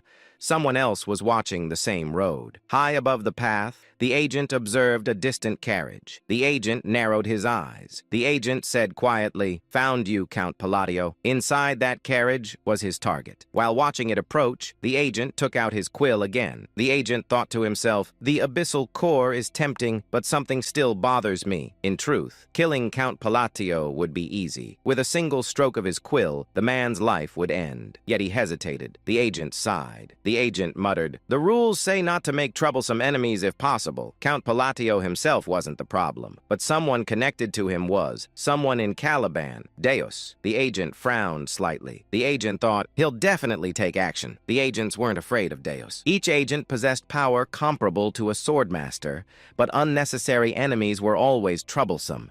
Even if the payment was enormous, still, 4 abyssal cores were far too tempting. The agent licked his lips slightly. The agent whispered with excitement, "How strong would I become if I used them?" He raised his quill. Black ink began to flow into the air. The agent said softly, "Sorry, it's just business." He drew a horizontal line in the air. Then suddenly, something felt wrong. The agent blinked. The agent said slowly, "Wait." He looked down. His right hand was gone, completely gone. For a moment, he simply stared at the empty space. The agent said in confusion, "I feel like I'm missing something important." Then the pain hit. The agent screamed, "Gah!"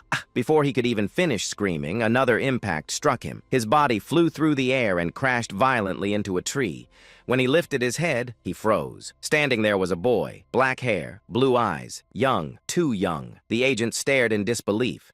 The agent tried to speak, but his mouth wouldn't open, not even slightly. Panic filled his eyes. Then the boy smiled brightly. The boy said cheerfully, "How unfortunate." The agent felt a chill. Then, crack, his neck twisted. Once, then twice. The agent died with a confused expression, never understanding what had happened. The boy said calmly, "If your target had been anyone else, you might have survived." He paused, then added softly, the boy said quietly, "But unfortunately for you, it was the Count." And with that, he disappeared. 2 weeks and 3 days had passed since Alan left Teria, the capital of the Kingdom of Asteria. He was now crossing the southern desert, a necessary route before reaching Colony. The heat was unbearable. Evan wiped the sweat off his face dramatically. Evan said miserably, "It's filthy hot. If only I had an ice crystal stone." He stuck his tongue out like a dog, panting in the heat. It looked absolutely ridiculous. Alan glanced at him. Alan thought silently, "I would laugh, but I'm suffering too." The desert was beyond scorching. Even breathing felt like inhaling fire. Alan sighed quietly. Alan thought to himself, "I should have arrived by now, if I had just moved a little faster." In truth, Alan had already reached the edge of the desert over a week ago. If he had entered immediately, he would have arrived at Colony by now. But there were reasons. The first, Alan thought calmly, "Even if it's our first meeting, I should at least bring a gift for Sailrang." So he had made a stop in another territory. The second, he had joined a caravan, because crossing a desert like this alone, that was basically asking to die. While Alan was quietly observing the caravan, Evan suddenly leaned closer. Evan asked, curiously, "By the way, Count, are you not going to practice magic?" He tried to sound casual. He failed. His eyes were practically sparkling with expectation. Alan didn't even look at him. Alan said flatly, "No." Evan said in disappointment, "What a waste." Alan ignored him completely. As he continued watching the caravan, he noticed something. Someone had noticed him first. A woman with striking red hair turned toward him sharply. It was Lion Aguileras. Lion said coldly, "What are you looking at?" Alan didn't react much. Alan said calmly, "Just happened to glance over." Leon, while reading a book, said mockingly, "Do you enjoy spying on others?" Alan sighed slightly. Alan said plainly, "I don't have that kind of hobby." Leon said sarcastically, "Is that so? My mistake." She tilted her head and added with a sharp tone, "I thought someone who spreads rumors so eagerly might also enjoy peeping." Evan's eyes widened. Evan thought in shock, "Wait, rumors? Our Count? Since when?" Alan blinked once, then exhaled slowly. Alan thought tiredly, how troublesome. In reality, Leon was the daughter of the Red Magic Tower Master, a rank 4 mage. Even without an official title, that name alone carried weight, a terrifying kind of weight, especially considering her father, a man who had charged alone at one of the 5 great sins and died doing it. In simple terms, a complete madman. Alan looked at Leanne for a moment, then looked away. Alan said quietly to himself, "Can't I get even a moment of peace?" Despite her constant provocation, Alan chose to ignore her, not because he was patient, but because he was cautious. Alan thought calmly, better not get involved, especially with someone like her. Then he added internally, "I'll never see her again after crossing the desert anyway." At that moment, Leon's carriage began moving ahead. Evan, who had been watching everything, suddenly grabbed Alan's sleeve. Evan said excitedly, "Whoa! Did you see that?" Evan said loudly, "Her carriage! It's full of ice crystal stones!" Alan paused. For a moment, he was silent. Evan leaned closer. Evan whispered desperately, "Count, if we ask nicely, maybe just one?" Alan immediately turned his head away. Alan said firmly, "No." Evan froze again. Evan said in disbelief, "You didn't even try?" But Alan wasn't even listening anymore. His thoughts were somewhere else entirely. Alan thought seriously, the Red Magic Tower Master was a complete maniac, which means his daughter is probably just as dangerous. Alan concluded internally, "Stay away. Absolutely stay away." Meanwhile, Evan looked between Alan and the carriage full of ice crystal stones. Then he lowered his head in despair. Evan muttered sadly, "My cold dreams. Gone." At night, everything changed. Without warning, one of the bandits at the front swung a chain sickle. The blade cut through the air, and instantly took a mercenary's life. For a moment, silence. Then, chaos. No, it wasn't even a battle. It was a massacre. The bandits showed no intention of negotiating. They slaughtered the mercenaries, protecting the wagons in mere moments. In less than 2 minutes, most of the mercenaries were dead. Blood soaked the sand. A man stepped forward. He wore an eye patch and carried twin scimitars at his waist. He looked over the scene with a cold smile. Then his eyes landed on one person, Leon. In an instant, she was captured. The man grinned wickedly. The eye patch man said loudly, "Listen up, everyone." He raised his sword. Blue energy ignited around it like flames. The eye patch man said with a cruel smile, "For your own safety, I suggest you cooperate quietly." Leon's face turned pale. Even without understanding everything, she knew he was dangerous, far beyond ordinary knights. Nearby, a surviving mercenary trembled. The mercenary thought in horror, "That symbol! It's the Bloody Sand Bandits!" His voice shook. The mercenary thought desperately, "They even captured Lady Leon before she could react. We're done." The eye patch man chuckled. The eye patch man said mockingly, "Ha! They told me the Tower Master's daughter was here. And look at that. I found her." He leaned closer. The eye patch man added with a twisted grin, "Do you want special treatment, little girl?" Leon trembled. Her breathing became unstable. Leon asked fearfully, "Who are you?" But deep down, she already knew there was no escape. A worse fate than death awaited her. Her past resurfaced. Pain, fear, memories she wished to forget. Her body shook uncontrollably. Leon thought in panic, "No, not again." Her breathing grew faster. Her vision blurred. Her mind began collapsing. Then something changed. Leon froze. The air, her breathing suddenly stabilized. A cold breath escaped her lips. Visible. White. Leon blinked. Leon thought in confusion. Cold. The desert had turned cold. The scorching heat vanished. The sand began to freeze. Even the eye patch man's smile disappeared. The eye patch man said slowly, "What?" Silence fell. Then footsteps. Calm. Steady. Every bandit turned. Someone was walking toward them, unbothered, unhurried, as if none of this mattered. It was Alan. His expression didn't change, not even slightly. Ashen energy flowed from the bracelet on his wrist. The cold intensified. Then he stopped. Alan looked at the scene, then spoke quietly. Alan said softly, "Freeze." Leon's eyes widened. Leon said to herself in disbelief, "Count Palatio? That's impossible." Her mind raced. She hated lies more than anything, and from the moment she met Alan, she had believed one thing. He was a fraud, weak. A man who stole credit from Deus, a man with pitiful mana. She had seen it herself. There was no way he could do this. Yet, reality stood before her. A frozen domain spread around Alan. The desert had turned into a tundra. Frost covered the sand. Leon whispered in shock, "This doesn't make sense." Her eyes trembled. Leon analyzed instinctively. Compound magic. At least 3 spells. Her voice shook. Leon continued in disbelief. "That's impossible with that amount of mana." Then, something moved. The eye patch man vanished. In an instant, he appeared in front of Alan. No one saw how. Leon reacted immediately. Leon said urgently, "Wait!"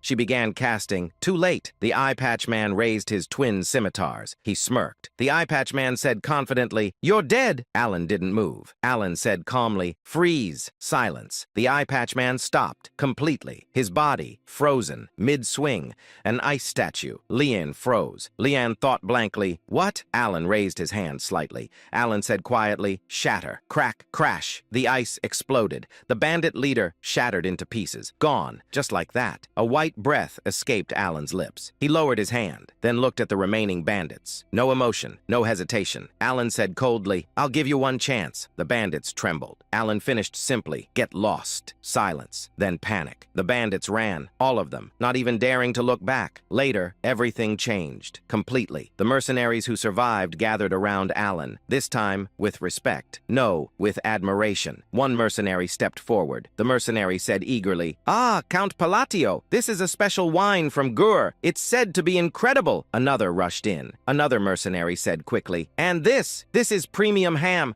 I brought it to sell, but please, you must try it. Alan accepted calmly. Alan said politely, thank you. But inside, he had a completely different thought. Alan thought seriously, food secured. He quietly ate and drank. Peace. Finally. Alan thought in relief, this is what I wanted. After a while, the mercenaries bowed and left. Alan leaned back slightly. Alan thought calmly. Fortunately, everything went according to plan. Evan was still eating non-stop. Meanwhile, Alan analyzed. Alan thought reducing the constraint penalties was the right decision. The spell he used, Extreme Cold. A spell he developed over half a year, combining spatial magic, frost magic, and maintenance magic. It transformed the environment, turned any place into frozen land. Alan thought seriously, this satisfies one of the conditions. He continued internally, magic must be used on land of extreme cold, which meant fewer penalties, more power. Then he touched his belt, the belt of the forgotten. Alan thought calmly, double damage, both ways. So I can die twice as fast too. Great, he shrugged slightly. Alan thought casually, well, as long as I don't get hit. At that moment, someone approached. Alan looked up. It was Leon. She walked slowly. Then she bowed deeply. Both Alan and Evan froze. Evan said in shock, we're dead. Alan thought calmly, what did I do this time? Leon raised her head slightly. Her voice was hesitant. Leon said sincerely, I apologize for my previous behavior. Evan blinked. Evan whispered, wait, we survived? Leon looked at Alan, a bit shy, a bit nervous. Then she spoke. Leon asked softly, if it's not an inconvenience, I'd like to discuss magic with you. She hesitated, then finished, would that be all right? Alan stared at her in silence. Then he thought, she kept picking fights with me the whole time. What changed all of a sudden? Evan frowned in irritation. He was clearly annoyed by her attitude, not because she was rude, but because she hadn't given them the cold crystal. But suddenly, acting generously, Alan spoke. Alan said, fine, I accept your apology. Evan's expression immediately changed. He looked satisfied, even proud of Alan's nobility. Leon, on the other hand, looked surprised. She hadn't expected such a response. Leon said, thank you so much. From the next day on, everything changed. She began approaching Alan frequently, asking him questions about magic. Leon said, so, this part of the magic array can be arranged freely? Alan said, yes. For compound magic, you maintain the structure, but instead of fixing it, you rotate it. Their conversations turned out to be beneficial for Alan as well. Until now, he had been self-taught, relying only on twisting spells through language. But Leon's academic knowledge gave him a new perspective. Whenever Alan explained something slightly more advanced, Leon would softly react. Leon said, oh, I see. And strangely, Alan found that quite satisfying. After more than a week of traveling, they finally arrived at the desert city, Colony. Leon politely bowed her head. Leon said, thank you for everything you've taught me, Count. Then she asked, will you be attending the conference? Alan calmly replied. Alan said, I'm not affiliated with any tower. I wasn't invited. Leon smiled warmly. Leon said, then why not try joining the Red Magic Tower? She added, I really enjoyed our conversations. Alan nodded slightly. Alan said, thank you for your kindness. As she left, she waved her hand. Leon said, then I'll see you there. Alan watched her go. Then he thought to himself, I actually needed something from the conference tower. This works out. At that moment, Evan returned. Evan said, all right, I've taken care of the carriage and luggage. Alan nodded. Evan was about to ask about their next destination, but suddenly, boom! A massive explosion shook the area. The ground cracked, and rocks shattered everywhere. Evan instantly reacted. He frowned and reached for his sword. Then they saw it. Several men lying on the ground, barely alive. Both Alan and Evan were confused. But before they could react, something moved. fast, too fast to see clearly. Boom! Another explosion, and then a figure appeared. Seol rang. In an instant, she completely wiped out the remaining men, then disappeared again. Evan stepped forward immediately. He raised his sword and stood in front of Alan. Evan said, "Count, stay back." But before anyone could understand what was happening, Seol rang reappeared, this time with a bright smile. Her golden tail swayed playfully behind her. She casually wrapped her arm around Alan. Alan froze in shock. Seol rang smiled warmly. Seol rang said, "Hello, Godfather." Alan blinked in disbelief. Alan said, "Seol rang?" She raised her hand happily. Seol rang said, "You should have told me you were coming. This place is full of nasty thugs." Evan stared at her in shock. He couldn't believe this cheerful girl was the same person from before. Seol rang puffed her chest proudly, like a satisfied cat. Seol rang said, "Don't worry, Godfather. I already took care of those bastards." Then she grabbed his hand excitedly. Seol rang said, "I've been waiting so long for your arrival since I got your letter." The nearby fighters who witnessed everything were stunned. One of them whispered, "Is that the Golden Flash?" Another one said, "Who is that guy? For her to treat him like this." However, Alan, who was currently being dragged like a sack of potatoes by a blood-covered Seol rang, was just as confused as everyone else. The fighters around him were shocked, but Alan's confusion was a bit more personal. Despite feeling grateful and weirdly proud, he couldn't help but wonder, am I not going to die? Which, honestly, felt like a very important detail to confirm at the moment. Following Seol rang, who suddenly perked her ears up like she just received a system notification, they arrived at a massive building. Alan stared at it for a moment and thought quietly, "It's big." Truly a man of deep and meaningful observations. The building stood over 9 stories tall, which in this city was basically the equivalent of a skyscraper. So naturally, Evan also contributed his wisdom by saying, "Wow, it's huge," just in case anyone missed it. Even though it didn't feel as grand as Deus's mansion, tall buildings were rare here, which made it stand out even more. After entering with Seol rang, they headed straight to the top floor, because obviously that's where all important people live. As they approached the top floor, they passed several beast folk, who greeted Seol rang with stiff salutes, all of them, like Seol rang, having golden hair. "Ah, boss, you're back." When they finally reached the top floor, another beast folk, who seemed to have been waiting at the door, greeted them with a bow. This one also had golden hair but bore a long scar across one side of his face. He said, "Boss, welcome back." Seol rang casually asked if anything had happened, and the answer was, "Nothing at all," which is exactly what you want to hear from people who look like that. The man inquired, "So these are the distinguished guests the boss mentioned?" He added, "The boss was waiting for you so much. Sir, I'm telling you, she was sitting at the entrance every day." Alan gazed at her, while she laughed in shy. She then cheerfully opened the door while doing some random, almost playful movements that completely ruined the intimidating mad dog image she supposedly had. Alan and Evan followed her inside, though Alan briefly felt a strange gaze from behind, like someone was silently judging his entire existence, but he decided not to question it because he had bigger problems, like staying alive. Evan then casually dropped that Seol rang didn't have the best reputation, explaining that people called her the Mad Dog and described her as extremely cruel. Alan looked at her again, clearly trying to process how this energetic, slightly chaotic person matched that description, and simply said he thought she was good at taking care of her guild members. Seol rang immediately lit up and proudly declared that they were all her family, emphasizing that she would take care of them no matter what, and that she didn't care about anyone else. Alan was about to accept that statement peacefully when Seol rang suddenly froze mid-thought, her eyes widening as if she had just remembered something critical. She turned to him seriously and clarified, "Oh, but not you, master," which felt like a very unnecessary correction. Then she started muttering to herself, trying to rank people in her life like it was some kind of priority list, going from family to Utia, and then awkwardly trying to figure out where Alan belonged. After a moment of intense mental calculation, she concluded with slight apology that no matter how important he or Utia were, they were not blood-related. Surprisingly, Alan wasn't offended at all. In fact, He just shrugged and thought, higher than I expected. Considering he barely interacted with her before, being ranked that high was actually a win. He even started thinking that if something dangerous happened later, he could probably ask her for help at least once, which was already a solid return on investment. Still, he wasn't entirely sure how to handle a conversation with someone like her. Unlike Deus, who was relatively predictable, Seolrang felt like a walking wild card. But then, like all great masterminds, Alan came up with a brilliant plan, used the usual strategy. He glanced at Evan and gave him a subtle signal, silently asking if he was ready. Evan, being the reliable man for difficult tasks, nodded immediately. The next moment, he placed a pile of gifts on the table with perfect timing,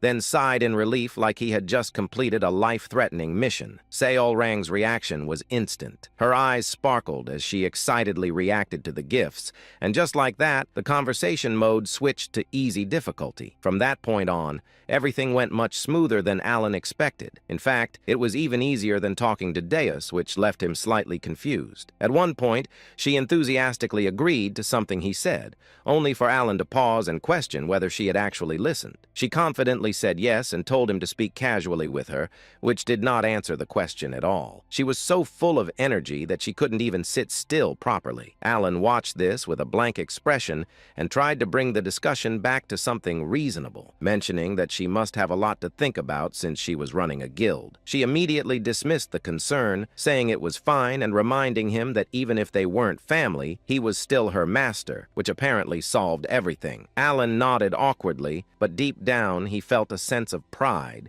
He genuinely hadn't expected her to go this far to help him, especially since they barely kept in touch. Then Seolrang mentioned that thanks to him, she had been able to gather the scattered members of her tribe. She proudly showed him the glove she was wearing, which Alan quickly recognized as an essence of the Golden Mane tribe. Realizing this, he thought that the rumors were true. Meeting them really did unlock their true power. After that, the conversation became more relaxed. They talked about various things, nothing particularly important, just casual exchanges. Alan asked about her life, shared some stories about Deus, and listened as she talked about her experiences. At some point, however, Alan had a very questionable thought and decided that he was, in fact, a good father, proudly believing that he had successfully raised his children, which was a conclusion absolutely no one else agreed with. Then, without any warning, Seolrang suddenly picked Alan up and threw him over her shoulder like he was a piece of construction material,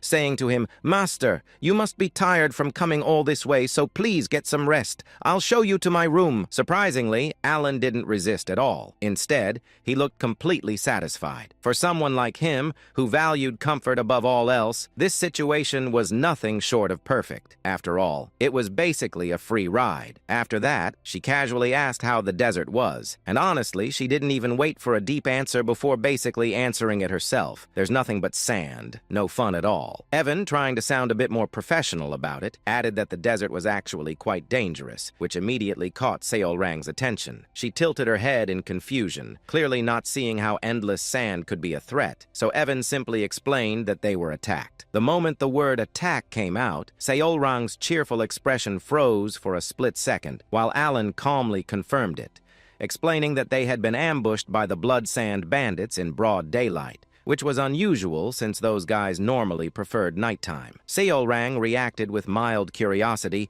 calling them bad guys like she was asking about some minor inconvenience, while Alan made it very clear that they were absolutely not people he ever wanted to meet again. Now, normally, that sentence would just be a casual complaint. But unfortunately for the bandits, Seolrang didn't process it that way. What she heard was something completely different. In her mind, this wasn't a comment. It was an order. And thanks to the power of misunderstanding, her brain translated it into one simple mission. If Master doesn't want to see them again, then they shouldn't exist anymore. A faint, cold smile mixed with excitement appeared on her face for just a moment, before she immediately switched back to her usual cheerful tone and told them to get some rest because they must be tired from the long journey. Everything seemed perfectly normal on the surface. That night, however, things were not normal. The secret hideout of the Blood Sand bandits, which had stood strong for years, was reduced to complete ruins, not partially destroyed, not damaged, completely gone. The soldiers they had spent over a decade training were either buried under the sand or crushed into the remains of their own base. It wasn't a battle, it was a disappearance. Sharp golden eyes scanned the area for a brief moment before vanishing,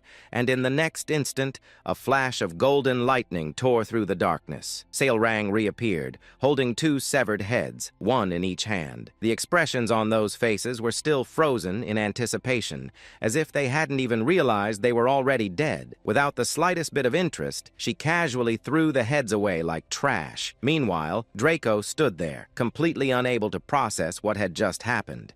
From start to finish, he hadn't even understood the situation. One moment everything was fine, and the next, everything was gone. His mind struggled to catch up, and the only thought he could form was a confused, desperate, "What in the world is this?" Then he saw her, slowly approaching, and in that moment, instinct kicked in. Pure, primal fear ran through his entire body. Even so, he desperately tried to speak. Clinging to whatever hope he had left, he shouted her name, demanded if she understood what she had done, and quickly brought up Kalman Arentz, hoping that name alone would save his life. He begged, questioned, shouted, his voice filled with fear, anger, and frustration, but none of it mattered. Sailrang didn't react at all. No hesitation, no emotion. She simply raised her blood-covered hand and calmly explained that he had touched her master, and more importantly, she didn't want to get scolded. That was it. That was the entire reason. And just like that, everything ended. With overwhelming power, she erased what little remained, completing her mission without a second thought. Then she disappeared, leaving behind nothing but silence. The next day, things returned to normal, at least on the surface. When Alan woke up, Evan immediately told him that the Blood Sand Bandits had been completely wiped out. Alan, still half processing reality, asked when that even happened, only to hear that it was yesterday. What made it even more absurd was how fast the news had spread. An entire bandit group erased in a single night, and the whole city already knew about it. As Alan tried to make sense of it, feeling like 1,000 question marks were floating above his head, he wondered why they had suddenly vanished. The answer, however, came much faster and much simpler than expected. Sailrang cheerfully announced that she took care of it. Both Alan and Evan froze. She proudly confirmed that she had wiped out the Blood Sand Bandits, and when Alan instinctively asked why, her answer was as straightforward as it was terrifying. She reminded him that he said he didn't want to see them again. Alan tried to clarify that he didn't mean it like that, but Sailrang just smiled brightly and explained that if they were gone, he wouldn't have to see them anymore. Problem solved. In her mind, this was flawless logic. That same overwhelming feeling Alan had when dealing with Deus returned once again. That sense that things had gone way further than expected. But before he could fully process it, another thought hit him, and he asked the most important question. Did she really wipe out the entire group by herself? Sailrang nodded casually, like she had just done something as simple as taking a walk, and Alan went silent. The Blood Sand Bandits weren't weak. There were hundreds of them, most of them skilled enough to use magic in combat. They weren't the kind of group someone could just casually eliminate. And yet, Sailrang had single-handedly killed all of them, including their leader Draco, without leaving anything behind. Alan already knew she was strong. The title of Baba Yaga wasn't something given lightly, but this was on a completely different level. Without thinking, he placed his hand on her head and patted it gently, like she was a cat that had just brought him a gift. But then, suddenly, he remembered something important about her future, that she would one day become the embodiment of the sin of pride. That thought alone made him pause, and slowly, his attitude became just a little more respectful. The Colosseum, the heart and literal main attraction of the entire nation, was as chaotic as always. It shared the same name as the capital itself, which honestly tells you everything you need to know about their priorities. This place was never quiet. It was constantly filled with the cheers, screams, and absolute madness of the crowd, all fueled by the bloodshed of gladiators who were basically fighting for entertainment. The moment the referee's magically amplified voice echoed across the arena, hundreds of gladiators charged forward at the same time. Some had swords, some used their bare bare fists, others carried axes, and all of them had the same brilliant plan: rush one guy and hope for the best. That one guy, unfortunately for them, was Kalman Arentz, one of the Baba Yagas of the colony, and not just any Baba Yaga, the one who had held the title the longest, which, in this situation, should have been a very obvious red flag. Just before the gladiators even reached him, Kalman casually threw a punch, not at anyone, not even close, just into the air. A completely normal punch, except it wasn't, because that single punch created a shockwave so ridiculous that it sent hundreds of charging gladiators flying in every direction like they had just been hit by a truck made of pure violence. In an instant, the battlefield was cleared. For 5 full minutes, the Colosseum fell completely silent. No cheers, no screams, just bodies everywhere, and Kalman standing in the middle like nothing happened. Then suddenly, the crowd exploded, as if the silence had never existed in the first place. People screamed, cheered, lost their minds completely, not caring in the slightest that most of the gladiators were either dead or very close to it. Broken heads, destroyed hearts. Details that clearly didn't matter when the show was that good. Kalman slowly looked around at the crowd with a deep, satisfied smile before turning and walking back inside, casually commenting that there were still so many fools in the world, people who genuinely believed that numbers alone could defeat a Baba Yaga. At that moment, a voice behind him agreed.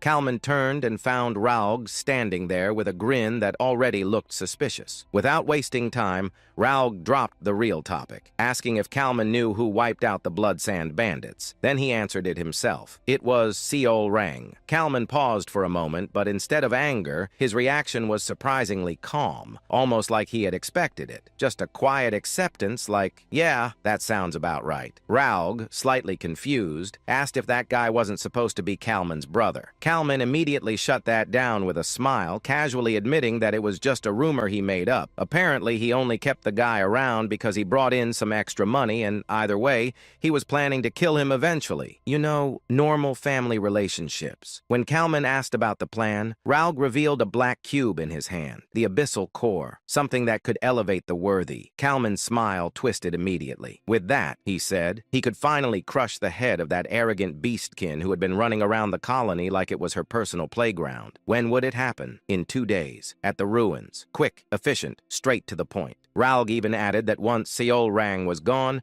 Kalman could go back to eating away at royal authority, while Raug himself would take over the underworld. A perfect partnership, built on completely normal and healthy goals. And just to make things even more interesting, Raug casually requested that if Kalman happened to see the noble standing next to Seol Rang, he should kill him too. Apparently, he was her master, and killing him first right in front of her would be fun. Kalman agreed, because of course he did. With that, they parted ways, fully confident that nothing could possibly go wrong, which, historically, is always a great sign. 2 days later, Alan, fully rested after staying at the guild, got into a carriage with Seol Rang and headed toward the ruins. After some time, they finally arrived. Alan stepped out, thanked the coachman, and started heading in, while Seol Rang casually waved like this was just another normal outing. After walking for a bit, Evan pointed ahead, saying he could see a light and that it must be the place. Alan followed his gaze and stepped outside, greeted by the sight of a massive fortress. Now, normally, this would be shocking, but Alan had already seen this place multiple times before, so instead of being amazed, he was only slightly surprised. But then, something changed, because suddenly,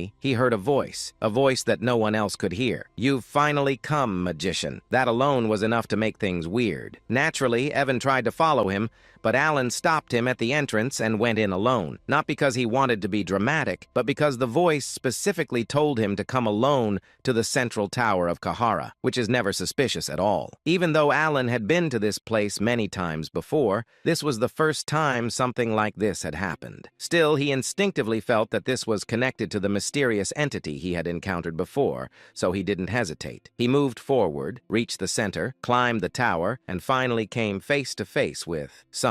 Calling it a figure was already being generous. Its appearance couldn't be properly defined. It looked human, beast-like, and monstrous all at once, as if reality itself refused to describe it properly. Its shadow constantly shifted, making it even harder to comprehend. As Alan stared at it, the being warned him not to look too long, explaining explaining that no matter how hard he tried, he wouldn't be able to fully perceive its existence. At that moment, Alan honestly felt like flicking its head just to see what would happen, but he controlled himself and instead explained that he came because of the words left by Ulholtus, or whatever that mysterious entity actually was. The figure seemed slightly intrigued, acknowledging that if Alan knew that name, then he might be worth testing. Testing what? An opportunity. But immediately after saying that, the figure clarified that it had nothing to teach him, which was a bit confusing. Alan then brought up something he had heard before, the god of monster strength mentioning something called divinity, and asked what it actually meant. The figure answered in the most vague but dramatic way possible, saying that divinity was the standard by which the world judged him,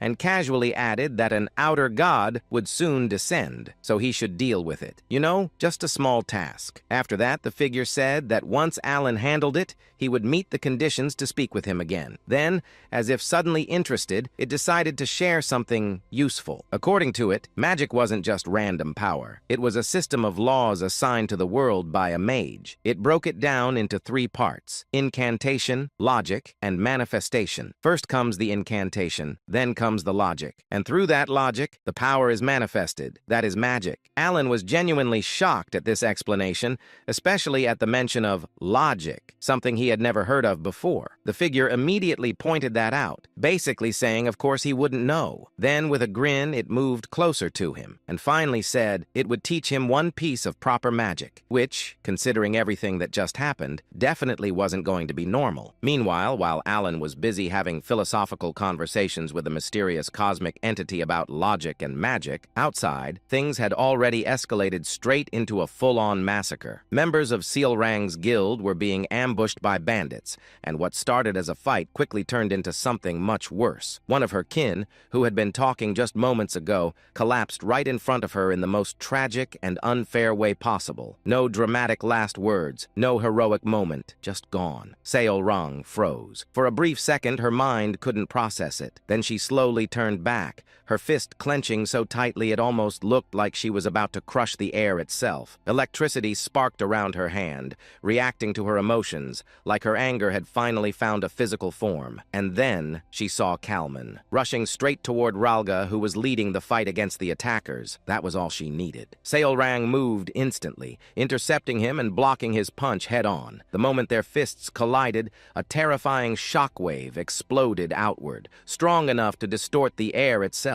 Even Seol Rang, as strong as she was, couldn't help but grimace for a split second. But something felt wrong. Just moments ago, Kalman had a serious expression. Now, he was smiling. Not just a small smile. A very clear, very intentional, something is about to go horribly wrong for you kind of smile. And right on cue, pain. A sharp, burning pain exploded from Seol Rang's back. She turned, and there he was, Ralga, standing behind her, smiling, twisted, satisfied, like he had just completed the easiest mission of his life. He said, finally, as if he had been waiting for this moment forever. Seol Rang's eyes widened in pure confusion. Blood slowly flowed from her mouth, and before she could even react properly, Kalman followed up with a kick that sent her flying across the ground like she weighed nothing. She hit the ground, rolling, struggling to even understand what just happened. Her mind was blank. Questions filled her eyes, confusion, disbelief, and more confusion. She looked at Ralga again, still smiling, still enjoying this, and she couldn't understand it. A single word escaped her lips. Why? Ralga stepped closer, almost casually, like this wasn't betrayal, but just another conversation. Seol Rang tried to move,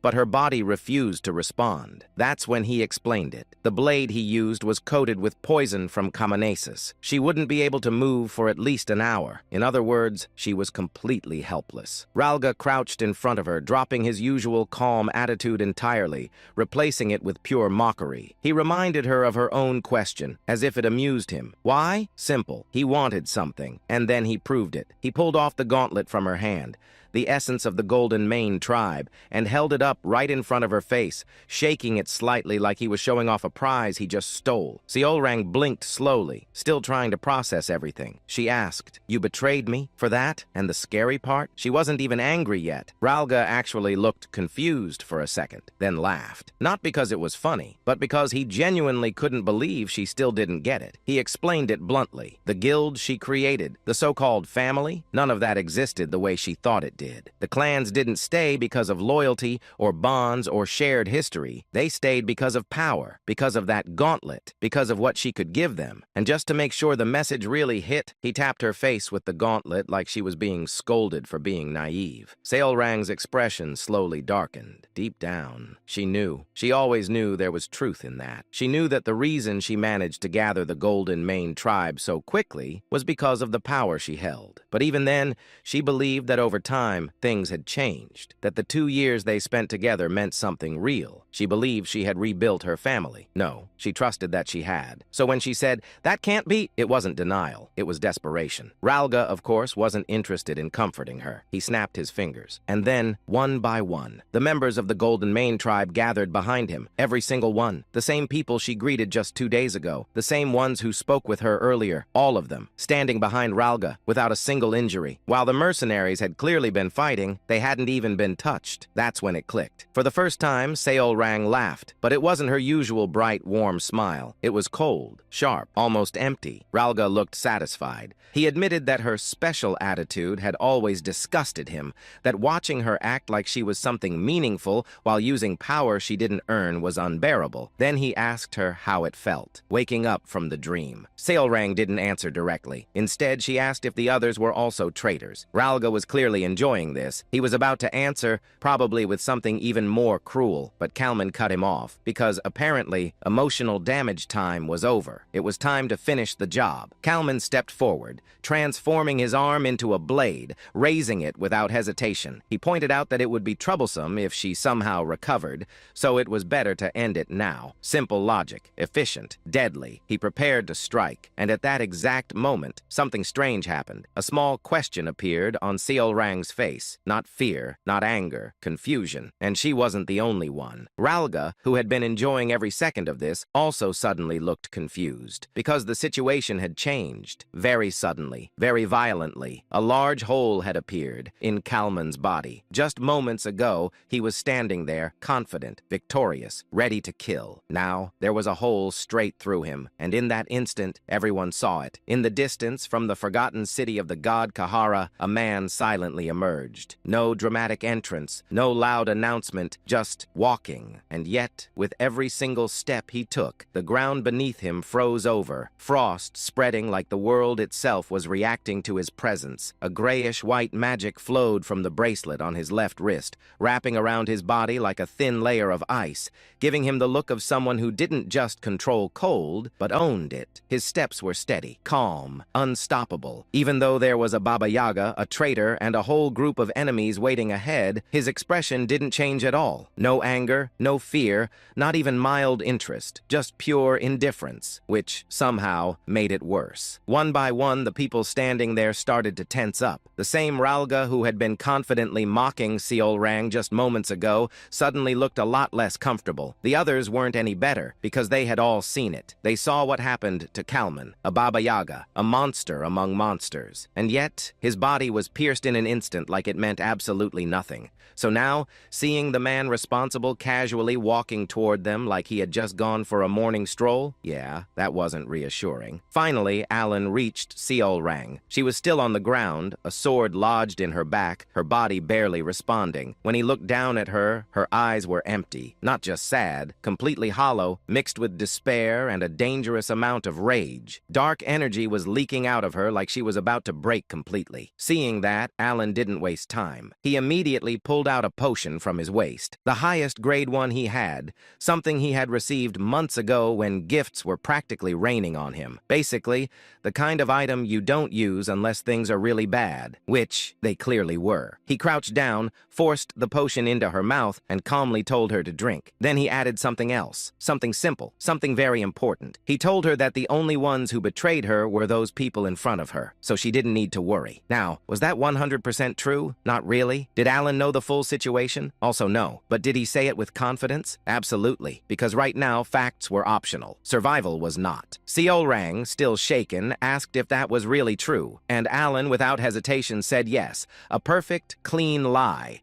Because in this moment, he needed one thing, her strength. Inside his mind, Alan was already calculating the situation. He knew his magic took time, too much time, and expecting the enemy to politely stand still while he prepared a spell was the kind of thinking that gets you killed instantly. So there was only one option. Use Seolrang, not in a bad way, just strategically. He asked her if she could hold them off until he finished preparing his spell. Simple request, very high difficulty. Seolrang had just taken a full dose of a high-grade potion, her body barely stabilizing as she struggled to stand. The poison wasn't fully gone yet, her condition was still far from perfect, but she still nodded. No hesitation, no complaints, just pure intent. Then she turned toward the enemies, the same people who betrayed her, and in the next moment, she moved, like lightning. Even in her weakened state, she exploded forward with terrifying speed, launching herself at them with everything she had. There was no time to wait, no room for hesitation. Poison or not, she had already made her choice. Seeing that, Alan decided to trust her, which, considering everything, was either a brilliant move or a terrible idea. Probably both. He let out a small sigh and formed a seal with his hands. Instantly, the cold aura that had been spreading around him disappeared, as if everything had been pulled inward for something much bigger. Then he spoke. Ice snow. Simple words. Very dangerous meaning. He closed his eyes and recalled the words of that strange, formless entity, about magic, about logic, about how a true magus doesn't just use power, but implements the laws of the world itself. And this time, he understood. As that realization settled in, something began to change. What started as a simple formation of magic began to evolve. The energy gathered at his fingertips wasn't just forming a basic spell anymore. It grew, expanded, refined, until it became a massive crystalline snowflake, intricate and beautiful, like something that didn't belong on a battlefield at all. And at its center, a spear began to take shape, sharp, perfect, silent, the kind of weapon that didn't need noise to be terrifying. Then Alan opened his eyes. No hesitation, no doubt. He clenched the seal in his hands and completed the spell. The moment Ralga saw the spell forming, he immediately realized one thing. If he didn't stop Alan right now, everything was over. No strategy, no backup plan, no second chances. So naturally, he chose violence. He tried to rush toward Alan, shouting in pure panic that he had to block it, because for once in his life, his survival instincts were actually working properly. But unfortunately for him, Seolrang was still there, and she was not letting that happen. She instantly stepped in front of him, blocking his path without hesitation, basically saying, absolutely not, with her entire existence. The moment he tried to move past her, she shut him down completely, calling him out for even thinking about going after the person who just saved her. In other words, betrayal aside, he just picked the wrong target. And while all this was happening, Alan finished casting. No dramatic countdown, no warning, just done. The spear shot forward, straight at Ralga, fast enough that dodging wasn't even an option. Ralga saw it coming, reacted, tried to move, too late. The spear slammed straight into his chest, and in the next instant, he was sent flying backward like his entire existence just got rejected by reality itself. At the same time, Seolrang, who barely managed to stay out of the spell's range, turned her attention toward Alan, clearly realizing that what he just did was not normal. Evan, also staring, completely shocked, because at this point there wasn't even a fight anymore. There were no enemies left standing. Everything was frozen, literally. The ground, the air, the battlefield, even Ralga, all of them locked in place like someone just turned the entire scene into a frozen screenshot. Victory? Yeah, it looked like it. But then Ralga moved, just his lips, barely, and somehow he still managed to speak. And what he said is, "None of it matters," which is exactly the kind of line someone says right before things get worse again. On the other side, Seolrang instinctively lowered her guard for a split second, clearly surprised by what she just witnessed. And of course, that was exactly the moment Ralga had been waiting for. He immediately rushed forward, raising the same poisoned dagger that had already ruined her before. Thanks to the power he still retained from her, because very conveniently the Golden Mane Authority hadn't been revoked yet, he moved at insane speed, closing the distance instantly. Seolrang realized it too late. Her body was already exhausted, covered in wounds from fighting Kalman and the others, the poison still messing with her movements. She tried to step back, but it was over. There was no time, no strength, no escape. All she could do was watch as the dagger aimed straight for her heart. Meanwhile, Ralga was having the best moment of his life. In his mind, everything was already finished. If he killed her here, he could take the essence, escape, and start over like nothing ever happened. Perfect plan. Zero flaws. Except the dagger didn't land. Because at the last possible moment, Alan moved. He had seen it, instinctively. Without thinking, he pulled Seolrang's body backward just enough to avoid a direct hit. Blood came out of his mouth immediately after. Ralga froze. Seolrang froze. Everyone froze. And then, when Seolrang looked at Alan's body, Seolrang, now running purely on rage, didn't waste even half a second. She brought her foot down and smashed Ralga's head like she was deleting a problem from existence. Gone. Instantly. From mastermind traitor to floor decoration. Evan's voice echoed in panic, calling out to Alan. But surprisingly, Alan was completely fine. Well, technically a blade had pierced his side, but somehow it didn't actually do any real damage. Because Ralga's dagger had barely touched him. It only tore his clothes. So yes, from the outside it looked dramatic. But in reality, zero damage. So then, why did he cough blood? Simple. Mana exhaustion. That spell he just cast wasn't normal. It drained him so badly that his body basically said, "Yeah, we're done," and started taking internal damage instead. Totally worth it. Probably. As Alan steadied himself, he quietly admitted that the power exceeded his expectations, but also realized he definitely needed something to restore his mana next time, unless he wanted to keep coughing blood for dramatic effect. After everything settled down, Alan started thinking about what just happened, specifically the ridiculous power of his spell. Because let's be honest, that wasn't normal, not even close. So naturally, he came up with a conclusion. The reason it worked like that was because he had faced a god. Now, not a literal divine being sitting on a throne or anything, but in this context, anyone who absorbed an abyssal substance basically counted as one, which meant Kalman and Ralga weren't just strong. They were playing in a completely different category. And apparently, when Alan faced something like that, he could bend the rules of the world itself, which is a very calm and totally not terrifying realization. After reaching that conclusion, Alan shifted his attention to Seolrang. She looked off, not injured. Well, she was injured, but emotionally, quiet, a bit down, which, considering she just got betrayed by her entire family, was honestly a reasonable reaction for once. So Alan started thinking, should he comfort her? Because if she went down the wrong emotional path and turned into some kind of sin embodiment, that would be inconvenient, very inconvenient.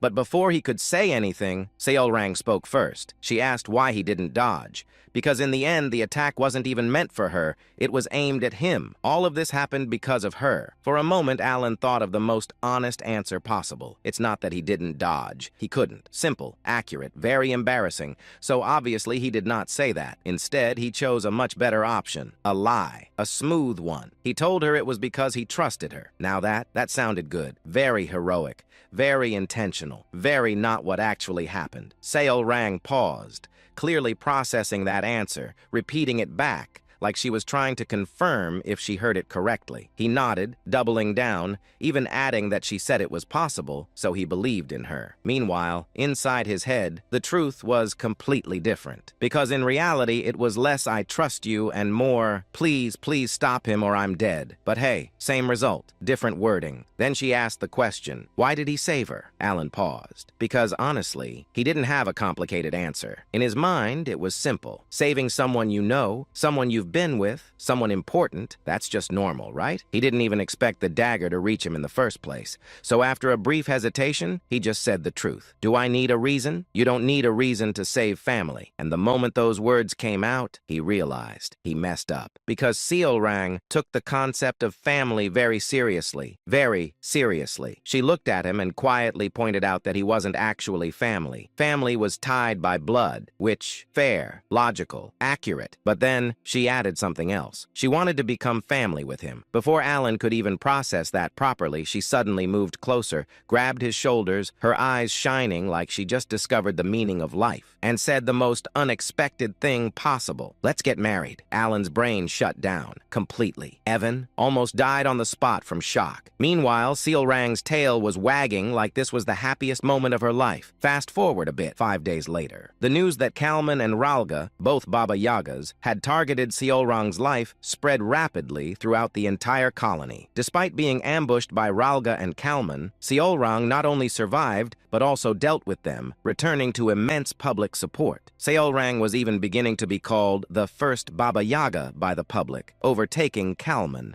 who had held the title for the longest time. And now Alan is sitting in a carriage with her, listening to the same line again. Let's get married for the 19th time. Yes, 19. At this point, it wasn't a proposal. It was a system notification that kept popping up and refused to be disabled. Seolrang leaned closer, hands on his shoulder, reducing the distance between them like she was trying to win a proximity battle. Alan didn't move at all. This was entirely her doing. She tilted her head, ears perked up, tail swaying happily, waiting for an answer like this was the most natural thing in the world. Alan sighed. At first, it felt kind of wholesome, like a kid saying something cute without understanding it. Now, it was becoming a serious problem. He repeated what he had already said multiple times, that he saw her as family. Same answer, same tone, same result. And just like before, she instantly countered him, saying they weren't real family, then confidently dropped her ultimate solution. If they get married, everything will be solved. They'll become real family. Flawless logic, unstoppable reasoning. Alan stared at her face, the face of someone who genuinely believed she had just come up with the greatest idea in history, and couldn't help but feel like he was stuck in an endless dialogue loop from a game. So he tried a different approach. He asked if she even understood what marriage meant. Her answer, of course, she was confident she could make him happy, which was not the clarification he was looking for. Realizing that continuing this conversation would just reset the loop again, Alan gave up and told her that marriage was a serious matter and she needed to think about it more carefully. She immediately insisted that she was serious. So he told her to think even more seriously, and just like that, conversation over, at least for now. Deep down, Alan had no intention of getting married anytime soon, and more importantly, no matter how things looked, he still saw Seolrang as something closer to a daughter than anything else. So in his mind, this was just a phase. Give it a few years, and she'll stop. Hopefully, probably, maybe. When they finally returned to the colony, Alan didn't waste time. He immediately prepared to leave, clearly deciding that distance might be the best solution for now. Before leaving, he told her they would meet again next time. Seolrang, of course, happily agreed, but added one small condition. Next time, he has to answer her. Alan paused for a moment, then gave a vague agreement that sounded very much like a promise he had no real plan of keeping. And with that, he left the colony behind, along with one very persistent problem waiting for him in the future. Seolrang stood there, watching Alan disappear into the distance, her eyes following the carriage until it was completely out of sight. Only then did she finally turn back toward the guild. Surprisingly, the guild itself looked completely normal. You'd think after betrayal, assassination attempts, and emotional damage on a catastrophic level, the place would at least look a little different. But no, same building, same structure, same vibe, just minus the traitors. Ralga and his group were gone, and ironically, their betrayal had actually made the remaining members more loyal. Many of them were genuinely angry on her behalf, shocked that something like that could even happen. So technically, the guild was now closer than ever to the ideal organization Seolrang always wanted, which should have made her happy, should have, but instead she just sighed. No smile, no energy, just blank, because she realized something. No matter how hard she tried, she couldn't go back to the happiness she had when she was younger, and honestly, that hit harder than any betrayal. She muttered quietly, "I don't want that." It sounded simple, but there was a heaviness behind it, because for a long time, she believed that if she rebuilt her family, if she gathered everyone again, she could recreate that feeling, that happiness, that warmth. But now, she understood. That version of happiness didn't exist anymore. And yet, even in the middle of that realization, she smiled. Because one person came to mind, Alan. She remembered how he stood still during Ralga's attack, trusting her completely while preparing his magic like a man who either had absolute faith or zero survival instincts. She remembered how he jumped in without hesitation to save her, even when he didn't have to. No speeches, no big declarations, just actions. To her, that felt like something real, something closer to the family she had been chasing all this time. Her tail started wagging happily again, because in just 1 week, week, he showed her more of that feeling than the guild she built over 2 whole years. And just like that, everything became simple again. If he wasn't family yet, then she would just make him family. I want to get married. Yes, back to this again. Same conclusion, same solution, different day. Of course, even Seolrang understood that she couldn't just force it immediately, unfortunately. So for now, she focused on something else, something important. If she couldn't lock him down with marriage yet, then she'd at least make sure no one could touch him at all. Her expression sharpened slightly as her thoughts shifted. She would create it, a personal guard, a group strong enough to protect him from anything, no matter what. Her golden eyes shone with determination, because at this point, Alan wasn't just her master anymore. He was essential. Meanwhile, Alan had already moved on to his next problem because, of course, he did. He was back in the forgotten city of Kahara, checking the eastern edge this time, somewhere he didn't get to visit before. Standing in front of a stone tablet, he carefully read the inscription written on it. Everything seemed normal until his brain suddenly caught up. Wait a second, how am I reading this? Because the language on the tablet was definitely not something he had ever learned, and yet he understood it perfectly, like he had always known it. No struggle, no confusion, just instant comprehension, which is definitely not suspicious at all. Naturally confused, Alan decided that this was above his pay grade and planned to ask the weird entity in the tower about it later. But as he turned and walked away, he started thinking about what he had just read, something about gods and foreign gods. Now here's where things got annoying, because according to what he knew from psychedelia, the difference was clear. Foreign gods were outside entities, beings from other worlds or born from belief. Meanwhile, actual gods were ancient existences that had been there since the very beginning. Simple, clean, easy to understand, except the tablet flipped everything, completely. What he knew as foreign gods were called gods here, and the so-called gods, they were labeled as foreign, which is basically the universe saying, good luck figuring this out. Even the descriptions, like the many-handed one, or the one filled with greed and envy, clearly pointed to the 5 great sins, just under different naming. At this point, Alan did what any reasonable person would do. He stopped thinking about it, filed it away mentally, and decided it was a future problem. Back in the carriage, Alan casually asked Evan if he checked the guild. Evan confirmed that aside from Ralga and his group, no one else showed suspicious behavior, which was good, because Alan really didn't feel like dealing with another betrayal arc. He had already ordered an investigation through the Information Guild just to be safe. Not because he cared about the guild itself, but because if something happened to Seolrang again, it would become his problem. And he didn't like problems, especially unnecessary ones. Finally, leaning back in the carriage, Alan let out a deep sigh. Everything in the colony? Mostly done. Finally, peace. Or at least, temporary peace. Because of course he still had one more foreign god to deal with. And now, new information about gods, reversed logic, and mysterious order concepts floating in his head. So yeah, things were not over. Not even close. Then, Evan casually dropped another bomb. He mentioned news about the kids, which immediately got Alan's attention. Apparently, one of them had already defeated the first word, and Alan just sat there thinking, wait, already? Because even in the game, that guy was ridiculously strong. Reaching that level in just half a year? That's not talent. That's cheating. Then came the next update. Rhine had become part of the Triumvirate. You know, the group that literally decides the policies of Lartania. No big deal. Just casually becoming one of the most powerful people in the country. Alan acknowledged it calmly, noting that she was really moving up in the world. Then came Radan, and this is where things got worse. Evan hesitated before saying it, which is never a good sign. Apparently, Radan united the 5 archipelagos and became the Pirate King, with a bounty in the millions, just like the first Pirate King. At that point, Alan's brain just gave up, because somehow, somewhere along the way, Radan evolved into the Pirate King of Somalia, which was not in the original plan, not even remotely. At that moment, in one of the regular meetings of the Blue Moon, where all members were supposed to attend and behave like normal, civilized individuals, the atmosphere was calm, peaceful, organized, basically suspiciously normal. Everything was going fine, until it wasn't. Because Yamti casually asked a simple question, the kind of question that shouldn't cause any problems at all. Just wanted to know if Seolrang had met that person who said he was going to the colony. Simple, harmless, a normal conversation starter. Now, logically, Seolrang could have just answered yes or no like a normal person, but Seolrang is not a normal person. Before anyone could even blink, she proudly announced,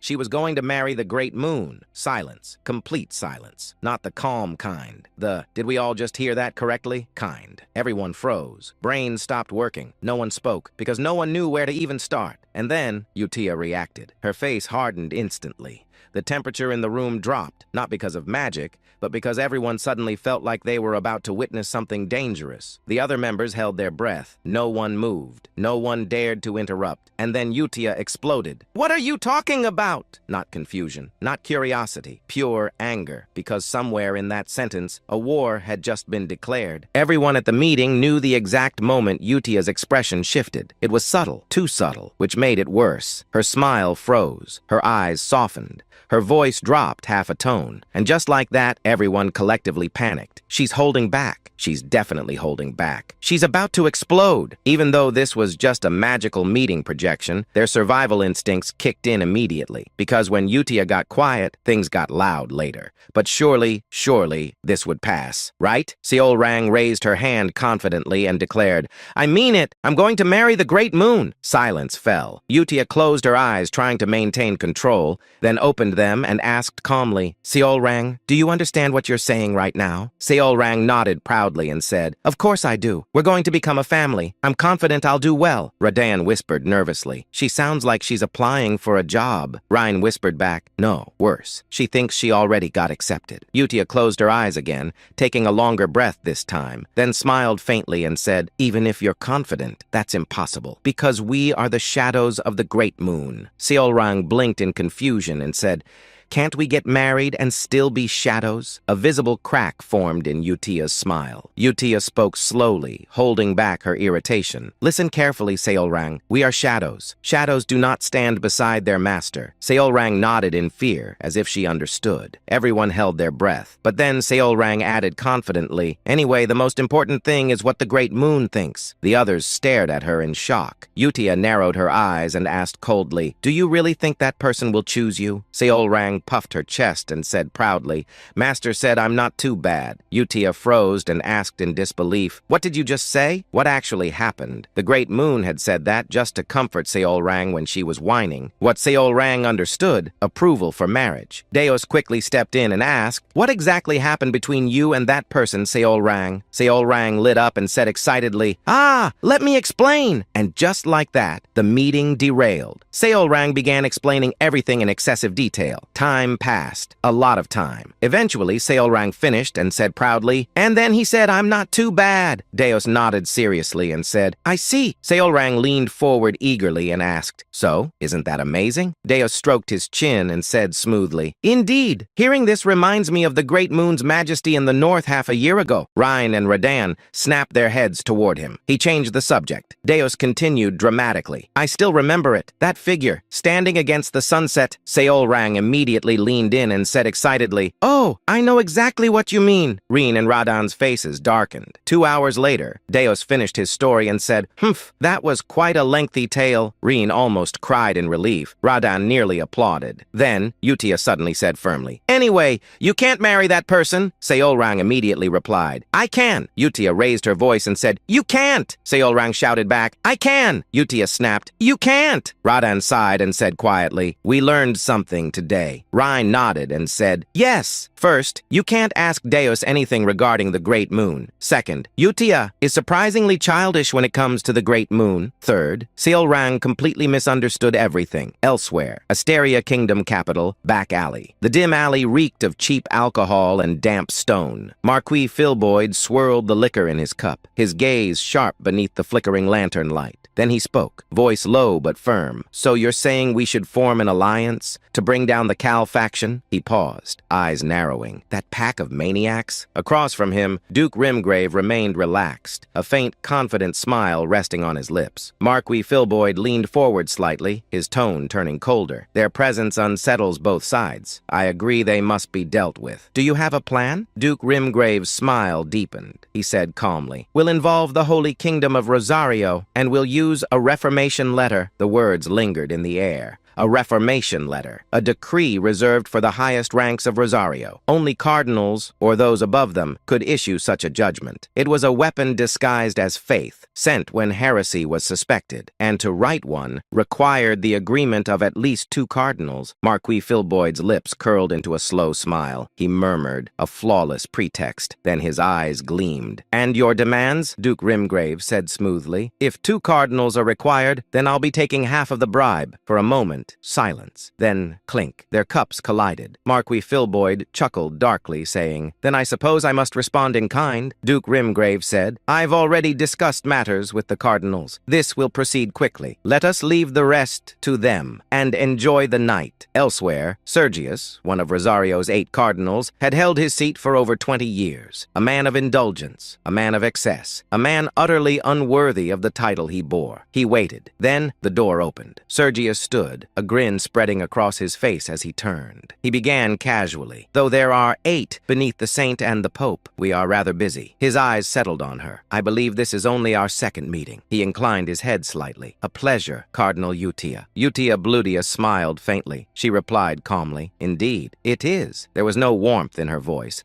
only stillness. Sergius stepped closer, lowering his tone. "Allow me to be frank. I require your name for a reformation letter. Target, Count Alan Palatio." His smile widened. "I assure you, this is not a bad proposal for you." He shrugged lightly. "Fabricating heresy is quite simple, especially for someone like him." Then, softly inquired, "So, what do you say, Cardinal Utia?" Utia tilted her head slightly. She repeated. Her crimson eyes locked onto his. "A reformation letter to bury Count Alan Palatio. And you want my name?" Sergius chuckled. "Of course." He leaned in closer, voice dropping to a whisper. "Lend me your name, and you'll be rewarded generously." Then he added, almost casually, "I'll also refrain from mentioning the suspicious death of Cardinal Biantrea." His smile sharpened. How does that sound? He believed he had already won. Unlike the others, he wouldn't need to share the bribe. And Utia, she was tainted just like the rest, or so he thought. Visions of luxury filled his mind. Wine, gold, women, a life of endless indulgence. Suddenly his thoughts shattered, not by words, but by pain. Ah! Both of Sergius's hands collapsed inward, crushed by an invisible force. Bones splintered, flesh twisted unnaturally. Before he could even comprehend it, his arms followed, then his shoulders, then his legs. His entire body contorted like something caught beneath a merciless press. His scream tore through the mansion, but it never left the room. Utia lowered her hand slightly, her expression cold. She asked quietly, "Did I permit you to speak of killing the one I worship?" The air trembled. A spell had already sealed the space. No sound would escape. No one would come. She looked down at him, unmoved. She said, "Scream all you want. No one will hear you." Sergius writhed, his body barely human now. He choked, tears and blood spilling from his face. Please, just kill me." Utia's gaze remained indifferent. She said flatly, "I've already told you, you are not going to die." A soft white light gathered in her palm, divine, pure, holy, and utterly merciless. It poured into his body, bones reformed, flesh restored, organs healed, but his screams only grew louder, because the moment he was whole, he understood. Sergius collapsed, trembling violently, his face drained of all dignity. He sobbed, Please, no more. I beg you, just kill me." Utia stepped closer. Her voice was absolute. She said, "No, there is something you must do for me, before I grant you death." After that, she raised her hand once more. Her eyes were colder than before. She said quietly, "You dared to harm him, so you will be punished." The words alone sent terror clawing through his soul, and then the screams returned, again and again and again. Then Utia turned away without another glance. She said calmly, "Reflect on your sins, so that you may be forgiven." About a month had passed since Alan returned to the Count's estate, and for once in his life, he was actually doing something productive, kind of. He spent his time recovering from the absolute disaster that was the desert trip, while also investigating things that absolutely shouldn't exist yet, like the abyssal entity, and whatever ominous warnings that mysterious being had casually dropped on him like it was nothing. You know, normal daily activities. And now, he was preparing to leave again, because peace is temporary, but responsibilities are forever. There were 2 reasons for this trip. First, he was invited to a magic conference by Leon Aguileras, the daughter of the Red Tower's lord.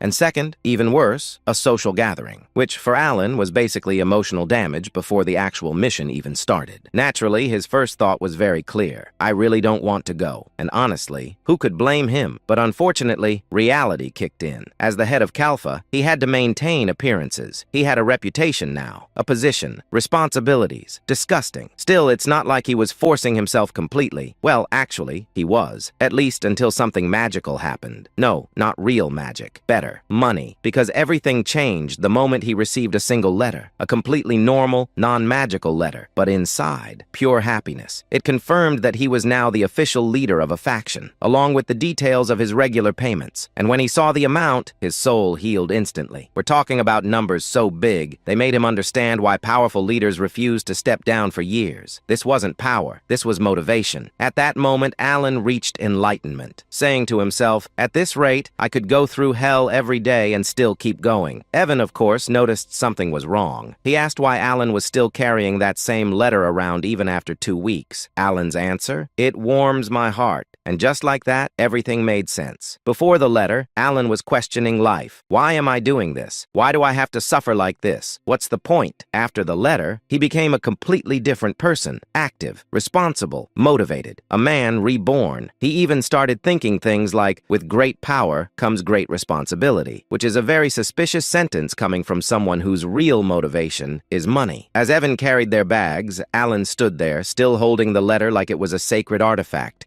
thinking deeply about how the faction system generated so much income. But honestly, he didn't care about the details. He just cared about the result. Money. Beautiful. Reliable. Life-saving money. At that moment, he reached another conclusion. Money is the ultimate cure. Forget therapy. Forget healing arcs. What you really need is financial stability. He carefully tucked the letter into his coat, tears almost forming in his eyes from pure happiness. His soul recovering, his motivation restored, his faith in life back online. He thought, ah yes, this is the magic of capitalism. After some time, they arrived at Marquis Bilutin's estate, and immediately Alan regretted everything, because the place was packed, completely full. There were nobles, obviously, but also mercenaries, merchants, and all kinds of people. It looked less like a noble gathering and more like a high-level networking event where everyone was trying to look important. Alan scanned the area, noticing how mixed the crowd was, and before he could even mentally prepare himself, he ran into Duke Altea and Count Zenonia. Of course, because things can always get worse. They greeted him casually, as if this wasn't a terrifying situation at all,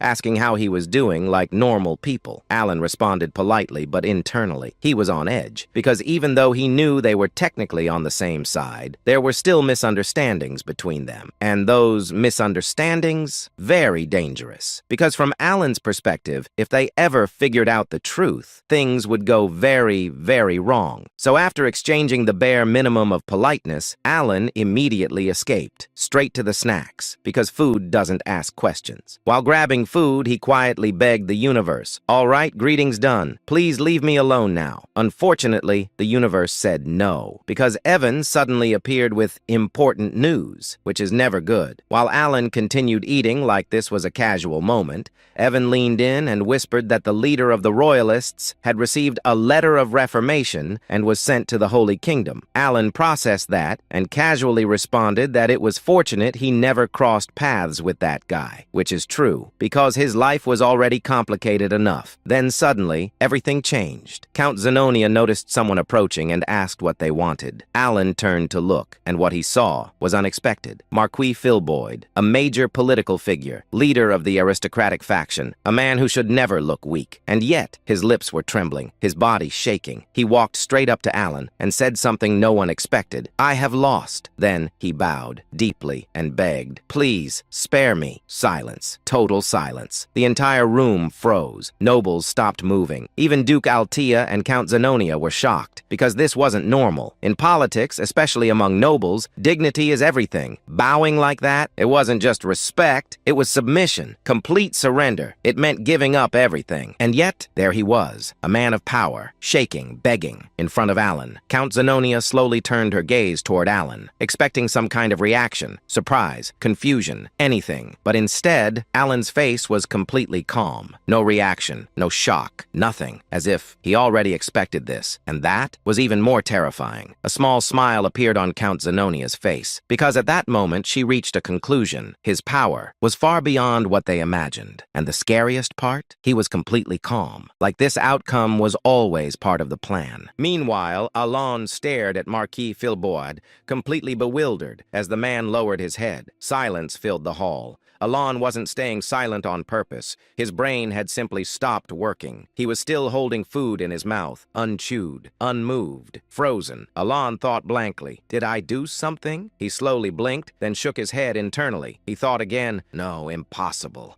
I've been too busy to even think about him. He paused, then came up with another theory. Wondering, did some rumor spread? He suddenly recalled something. He thought, there were rumors about me and Seol Rang. For a brief moment, he considered it seriously, then immediately rejected it. Alon thought flatly, no, there's no way someone would bow like this just because of that. As he kept analyzing the situation, his thoughts became more suspicious. Alon finally concluded, what in the world did those two do? He subtly glanced at Duke Altea and Count Zenonia. Both of them were staring at him. Not normally, intensely, admiringly, which made it worse. Alon stiffened slightly and thought, I need to be careful around them. Just as his thoughts reached that point, Marquis Filboid lowered his head even further and said in a trembling voice, truly, I have lost. Alon froze again. Filboid continued, his voice shaking. Please forgive me. There was no anger, no pride, only fear. Pure, undeniable fear. A few days earlier, Marquis Filboid had received a letter. A very simple letter. Too simple. When he opened it, he found a small magical orb and a single sentence. Filboid frowned and muttered, what is this? As he activated the orb, an image appeared. Duke Limgrave was shown strapped to a white chair,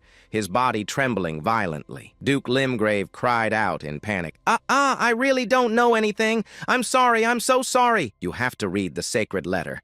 You must look up at the sacred moon. We made a mistake. Filboid's face turned pale. The Duke, someone he had been scheming with, was completely broken. Then the orb shattered, and only the letter remained. Filboid slowly read it aloud with a dry voice. You're next. Silence. Filboid's hands trembled. He whispered in horror, Count Palatio. He couldn't understand it. Filboid muttered, How does he have connections in the Holy Kingdom stronger than the cardinals? But the answer didn't matter. The result did. Duke Limgrave had been destroyed. And now he was next. Filboid clenched his teeth and thought desperately, if I don't act, I'll end up like him. Back to the present. Marquis Filboid suddenly dropped to his knees and begged desperately, please, spare me. I just want to live the rest of my life in peace. I'm quitting politics, so please let it end with the conversion letter. Gasps spread across the ballroom. The leader of the noble faction begging on the floor, like his life depended on it, because to him, it did. Alon stared at him, completely stunned. He thought blankly, what? Why is he telling me all of this? Behind him, Count Zenonia whispered in awe, as expected of the Count. Duke Altea nodded slightly and said with admiration, truly overwhelming. Both of them looked at Alon like he had just orchestrated everything. Alon slowly turned his head toward them. He thought nervously, why are they looking at me like that? And what kind of scheme did those two cook up this time? They really starting to show their true faces as the masterminds of Asteria. He hesitated, then looked back at the kneeling Marcus. Alon thought, should I say something? His brain scrambled. Nothing made sense. Not the fear, not the kneeling, not the admiration, not anything. So Alon nodded slightly and said in a calm, vague tone, I'll try to be lenient. Silence followed. Heavy, impressive, misunderstood. Count Zenonia's eyes widened slightly. Duke Altea's expression deepened with respect. They both thought the same thing, as expected. He's not someone who shows his hand easily. Alon, meanwhile, turned around. He thought internally, I need to leave before they ask me anything. Without another word, he walked out of the ballroom under countless gazes. Behind him, the misunderstanding grew even bigger. That day, everyone became certain of one thing. Count Palladio was not a puppet. He was the one pulling the strings. About 3 days after the debate began, Alon left the Veritillon estate and headed east. The debate still had about 2 days remaining,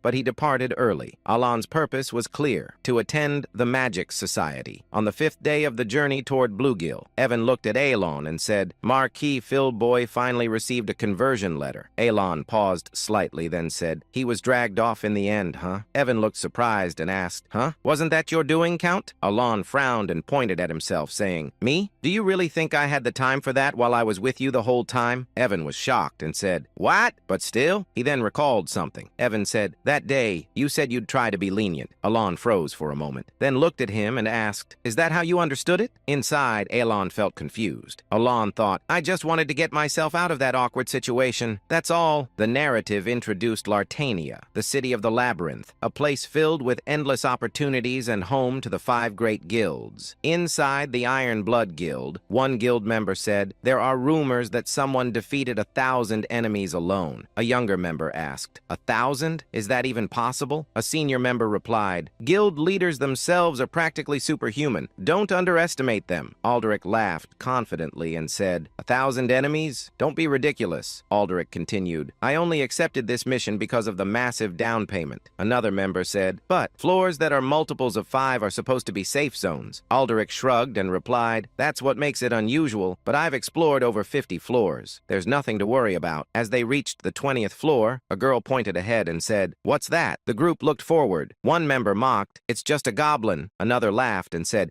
it even looks weak. A third added jokingly, easy reward. The creature slowly raised its head. The king spoke coldly, you are making too much noise. Before anyone could react, a single slash cut through the air. Several guild members were split in half instantly. Aldrich widened his eyes and shouted, what? Filled with shock and rage, Aldrich charged forward and yelled, you bastard! Another slash. Aldrich was cut down instantly. The king of the labyrinth looked at them with contempt. Then he began walking upward, toward the surface. The scene shifted. Alan and Evan stood before the central tower. Evan looked up and said in awe, this is incredible. Alan looked up and said, it's extremely tall. Internally, Alan thought, it's comparable to the Eiffel Tower. He added inwardly, it feels like game graphics brought to life. Soon, people dressed in red approached. One of them said, welcome. Leon stepped forward and said, the official conference begins tomorrow. You're free to explore for now. Alan said, I'd like to go to the library. Leon nodded and replied, I'll guide you. She turned to Evan and said, you'll need to stay in the break room. As they walked, Leon said, there will be a presentation from the Green Magic Tower and friendly duels. Suddenly, loud shouting interrupted them. Leon sighed and said, it's happening again. Alan asked, what is it? Leon replied, another dispute involving the Blue Tower's Vice Master. Alan asked, the Blue Vice Tower Master? Leon said, yes, she thinks very highly of herself. They approached the room. Penia crossed her arms and said arrogantly, even 20 rank 5 mages wouldn't stand a chance against me. Another mage shouted angrily, you'll regret saying that one day. Penia smirked and turned toward Leon. Penia said mockingly, well, who do we have here? Isn't it the half-baked magician who couldn't even hold her own against me last year? Leon furrowed her brows and glared at her. Penia continued, what's this? Did you bring a friend this time to help you stand up to... She shifted her gaze. She froze. Penia stared at Alan. Penia's face went pale. Leon looked confused and asked, what's wrong with her? Suddenly, Penia bowed deeply and said, hello, Count. Leon froze in shock. Penia had used formal speech. Alan looked at her and said, it's been a while, about 6 months. How have you been? Penia replied nervously. Yes, sir, Alan said. No need to be so formal. I told you last time you could speak informally. Penia hesitated and asked, should I speak informally? Alan thought briefly and said, do whatever feels comfortable. Penia said, thank you for your consideration. Nearby, Milan blinked and thought, is this an illusion spell? He cast a spell and said, dispel magic. Nothing changed. Penia remained polite. The sight shocked everyone. Alan, confused, said casually, mages should try to get along. He wasn't reprimanding anyone, just a casual remark. Penia took it seriously. Penia immediately rushed back to the other mages. Penia bowed and said, I apologize for my behavior earlier.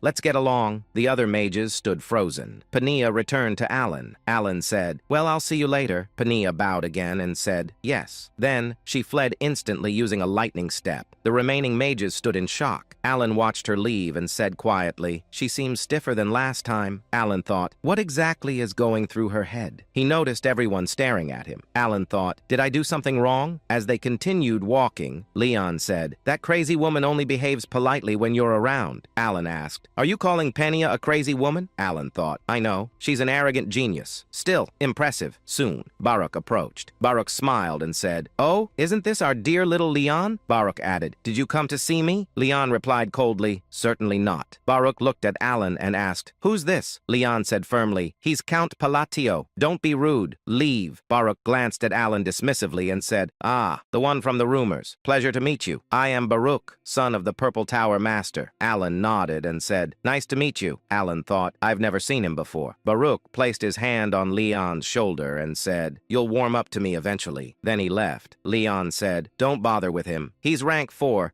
But he steals others' research to humiliate them." Alan nodded and said, "I see." Alan thought, reaching rank 4 at that age, impressive. Eventually, they reached the 38th floor. Leon said, "The library is here. Don't forget the presentation later." Alan replied, "Understood." Inside, Alan looked around and said quietly, "Incredible." Books filled the space, some floating in mid-air. Alan reminded himself, 2 objectives. Set all the clock needles to 12. Find a black book without a title or author. After searching, Alan found the book. Alan reached inside and retrieved something, the Ring of Radiance. The next day, after the presentation, someone informed Alan, "Baruch has challenged you to a friendly duel." Alan paused, then said with slight frustration, "Again?" As Alan stood there, he could feel it. The stares, the curiosity, the judgment. Basically, the entire wizard community had collectively decided, yeah, let's watch this guy. And naturally, his brain started overthinking. He remembered how Leon was glaring at Baruch yesterday like she was about to start a war, and started piecing things together. Baruch, 4th rank, which, in the wizard world, is not just 1 level higher. No, ranks here are ridiculous. The higher you go, the bigger the gap becomes.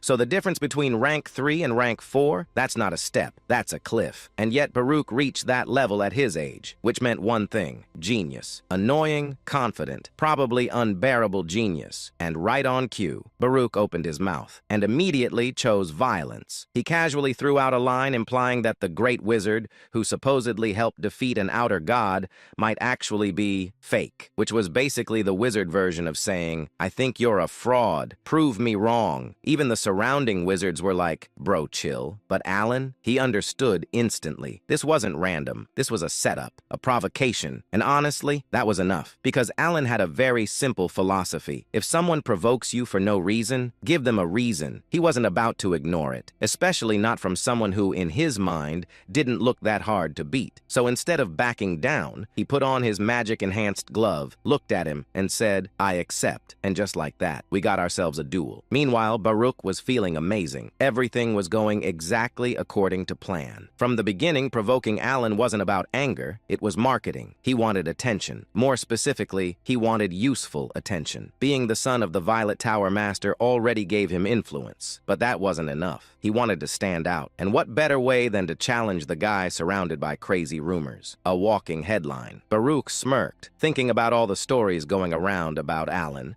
especially the one about him taming Penia, which honestly sounded fake even to him. But here's the thing. Baruch didn't gamble. He came prepared. He subtly activated the ring on his finger, an artifact designed to estimate a person's rank and magic power. Simple, reliable, and right now, it showed a very clear number, 3. Baruch smiled, because that confirmed everything. He's weak. Same result as yesterday. Same result as before. No change, meaning all those rumors, exaggerated, blown out of proportion, completely fake, and in Baruch's mind, that meant one thing. He just caught a big fish. The duel began. The referee gave the usual warning about not killing each other, which is always a good sign in a friendly match, and then signaled the start. Baruch stepped forward confidently, already planning how to handle this. Should he end it quickly? No, too boring. Should he drag it out? Maybe, but risky. Too long and people might question things. Too fast and it won't leave an impact. So he decided, end it quickly, but not too quickly. Perfect plan. Flawless logic. Absolutely nothing could go wrong. He started preparing his magic spell with confidence and he smirked. But then he breathed and saw white air. He paused, confused, because last time he checked, this wasn't winter, and yet cold air filled his lungs. Fast, too fast. before he could even process what was happening. His legs froze, literally, ice, solid. And not just his legs, everything. The arena, the ground, the air. Frost started spreading like it had been waiting for this moment its entire life. Within seconds, the entire battlefield turned into a frozen wasteland. And at the center of it, Alan, standing there, calm, expressionless, like this was just another Tuesday. And at that moment, Baruch realized something very important. He messed up, badly, but unfortunately, realizations don't stop spells, because Alan had already started. He said, "Glory of the snowy mountains." Yeah, that doesn't sound friendly. Then he said, "Crystal." Small spheres began forming everywhere, floating. Dozens of them, looking harmless, which is exactly how dangerous things look right before disaster. And now they were spinning, slowly, casually, like they had all the time in the world. Everyone watching was confused. What is this? What does it do? Why is it so calm? A few moments earlier, right in front of the duel arena, Milan was standing there, looking like a man who had just witnessed something illegal against the laws of reality. Because yesterday, he saw Pania. Yes, that Pania. The Blue Tower's certified menace. The walking problem. The human definition of "someone please stop her." Acting like a polite, well-behaved, emotionally stable person in front of Count Palatio. So naturally, Milan did what any sane wizard would do. He said, "Master, you're not going to believe this." Kellum, a respected fifth-tier wizard, immediately regretted listening, because the next sentence he heard was, "Pania apologized." Silence. Kellum blinked, once, twice, then immediately concluded, "My disciple has lost his mind," because that statement, impossible. Completely impossible. More impossible than a mage forgetting coffee. So he asked again, carefully, slowly, just to make sure. And Milan nodded, dead serious, saying it happened the moment she saw Count Palatio. No hesitation, no delay, instant submission. At this point, Kellum wasn't just confused. He was concerned, because this wasn't just strange. This was dangerous information. There were already rumors about this count flying around everywhere. Wild ones, ridiculous ones, the kind you don't fully believe but also don't want to test personally. And now, this got added to the list, so Kellum decided he needed to see it himself. Now, as a fifth-tier wizard, Kellum wasn't weak. His senses were sharp. He could roughly gauge someone's magical power just by feeling their presence. Not perfect like a sixth tier with the eye, but still reliable enough. And when he looked at Count Palatio, he frowned, because something didn't add up at all. The mana was weak, like suspiciously weak. Not hidden power weak. Not restrained genius weak. Just low, very low. And that immediately raised a question in his mind. Because sure, knowledge matters, skill matters, technique matters, but at the end of the day, if your mana pool is tiny, you're not casting anything impressive. That's just basic wizard logic. So now Kellum was thinking, what if everything is fake? What if all those rumors, the outer god, Pania, the reputation, all of it, exaggerated, or worse, self-made propaganda? Because let's be honest, that would be a genius move. Risky, but genius. And it wasn't just him. The other professor-level wizards around him thinking the same thing. One of them casually commented that he couldn't feel anything impressive from the count. Another agreed, saying the mana pool was way too small for someone of high rank. Someone else straight up called it nonsense, even said the guy probably built his reputation himself. And honestly, they all agreed, because from a logical standpoint, everything pointed to one conclusion: fraud. A very well-marketed fraud. And this duel, this friendly match, perfect timing, because now everything would be exposed. The truth would come out, the rumors would collapse, the reputation would shatter, and Count Palatio would finally be revealed as just another overhyped noble. Then the duel started, and everything changed, because the moment the arena turned into a frozen nightmare, everyone went silent. Not just the professors, not just Kellum, everyone. Even the lower-tier wizards who were just there for entertainment. No comments, no analysis, no opinions, just silence. Because suddenly, they weren't watching a fraud anymore. They were watching something they couldn't understand. Meanwhile, Baruch finally snapped out of it and panicked, because suddenly, this wasn't about reputation anymore.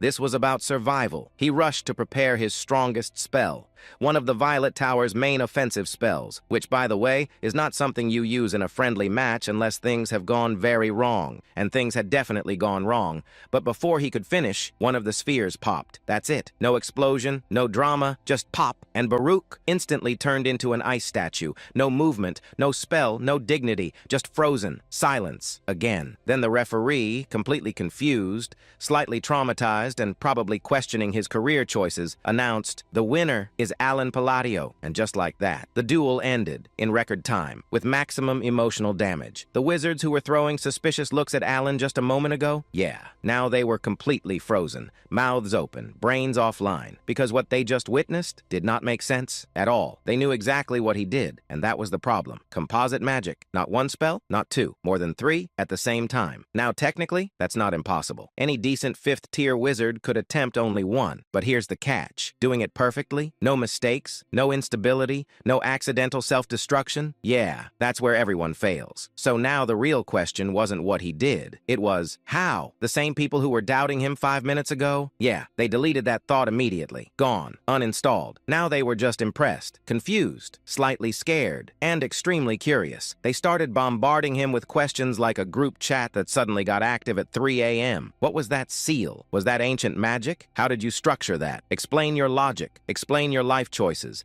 Explain everything. And Alan, just standing there, realizing something weird. None of them recognized what he used. Not the seals, not the phrases, nothing. Which was suspicious, because he knew his magic came from a forgotten era. But this level of ignorance, that was new. That was interesting. That was slightly concerning. Then things got even weirder, because somehow the topic shifted to his rank. And when Alan casually mentioned he was third tier, the entire room collectively said, nice joke. They thought he was being modest, or trolling, or lying for fun, because there was absolutely no way the guy who just froze reality itself was rank 3. So naturally they rejected reality, because reality was uncomfortable. Alan, as always, run away and left them behind, and decided he had enough social interaction for one day. He started playing with the ring on his finger, the memory of the black eye, and honestly, he was satisfied, because this thing, broken, simple ability, store a spell, use it later, with a bonus, that's it. But for Alan, game changer. Because of his annoying limitation,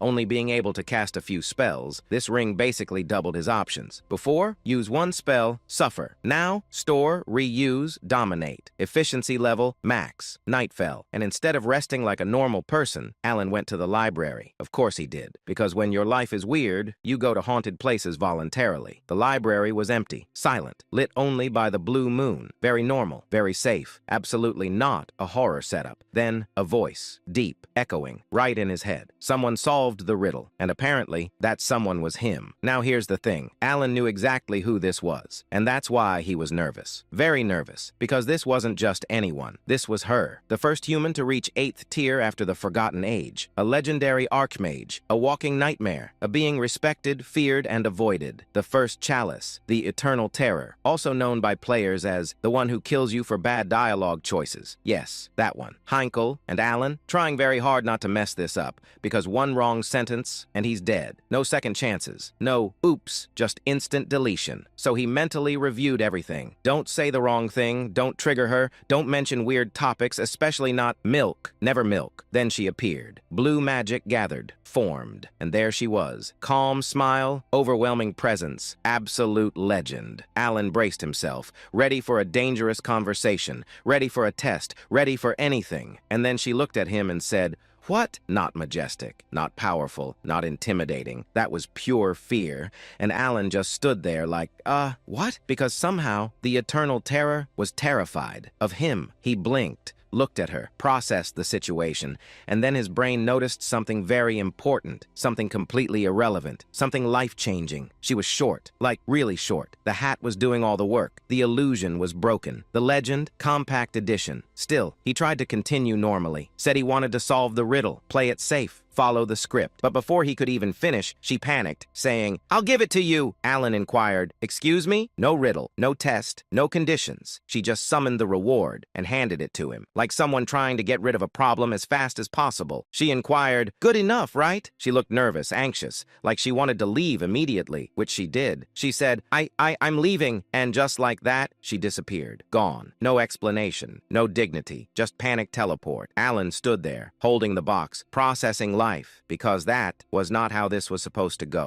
at all. He even canceled the emergency spell he prepared, because clearly he didn't need it. After a moment, he opened the box, and yeah, the item was there, exactly what he wanted. No effort required, which should have been great, but instead, it raised more questions. Because now the real mystery wasn't the item, it was, why was she scared? And more importantly, what was she looking at? Because she wasn't staring at him, she was looking behind him. So naturally, Alan turned around, slowly, carefully, expecting something, anything, a presence, a shadow, a horror beyond comprehension. Nothing, just the empty library, under the blue moon, silent, peaceful, normal, and somehow that was even more unsettling. For the next few days, Alan attended the magical conference. He listened to various presentations and satisfied his curiosity. The theories discussed at the conference were especially helpful to Alan, who had learned magic mostly through self-study until now. At night, Alan often discussed magic with Leon. Those conversations greatly helped improve his abilities. Unlike Alan, who possessed exceptional mana control, Leon excelled at constructing magical frameworks needed to manifest spells themselves. Because of that, Alan gradually gained confidence. Alan thought, I might soon be able to attempt 4th rank magic. Of course, 4th rank magic consumed an enormous amount of mana.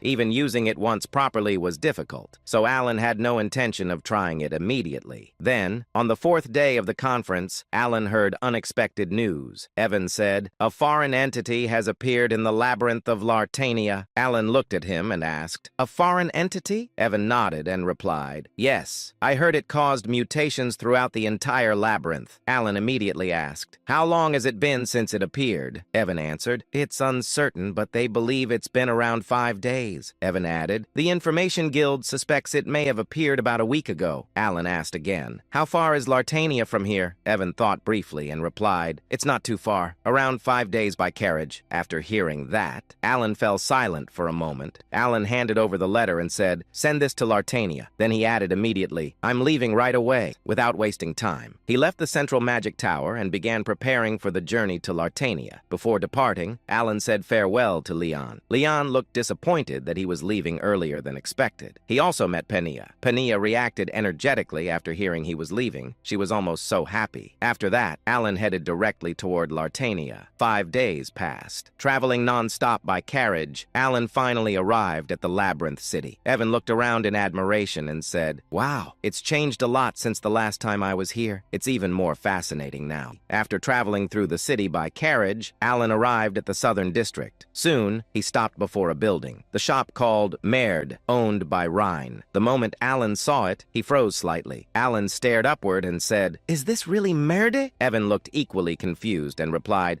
yes. I think this is the right place. The reason for their reaction was simple. The building was enormous. Compared to the surrounding 4- and 5-story buildings, they looked like toy houses. Alan looked at the structure and asked, isn't this supposed to be a shop? Evan replied uncertainly, it should be. I heard the shop was big, but I didn't expect it to be this big. Alan nodded slightly. He knew the business was successful, but not to this extent. Alan thought, to think a magical appraiser could hold this much power. Then he thought again, is this why she gained so much influence in Lartania? Unconsciously, he nodded. Money held power in both worlds. Alan thought, that's one reason I came here to ask for a favor. Although dealing with the foreign entity was his main objective, he also needed Rhine's influence. Alan said, let's go inside. Together with Evan, he walked toward the massive entrance. As they approached, a receptionist standing by the door asked, do you have an appointment? Alan paused and asked, do we need one? The receptionist nodded politely and replied, if the matter is urgent, you may meet her immediately by paying the fee. Alan asked, a fee? The receptionist replied, yes. Meeting Lady Rhine without an appointment costs 3,000 gold coins. Evan's eyes widened. Alan repeated slowly, 3,000 gold coins? The amount was enough to purchase a mansion, even in the capital. After a brief silence, Alan asked, and if I make an appointment now? The receptionist checked something and replied, about 10. Alan frowned slightly and asked, 10? The receptionist answered, 10 months, approximately. The answer was absurd enough to make Alan dizzy. After thinking briefly, Alan said, at least deliver a message for me. Tell her Count Palladio is here. Before he could finish, a rude voice interrupted. A noble-looking man sneered and said, ugh, you're noisy. Just get lost already. The man radiated arrogance. Behind him stood several mercenaries. The noble looked at Alan with open disdain and said, why is a penniless penniless beggar standing around here?" Alan's expression turned blank with disbelief. Ignoring him, the noble approached the receptionist and tossed a pouch of money toward her. The man ordered, "Open the door." The receptionist checked the pouch, then respectfully nodded. Moments later,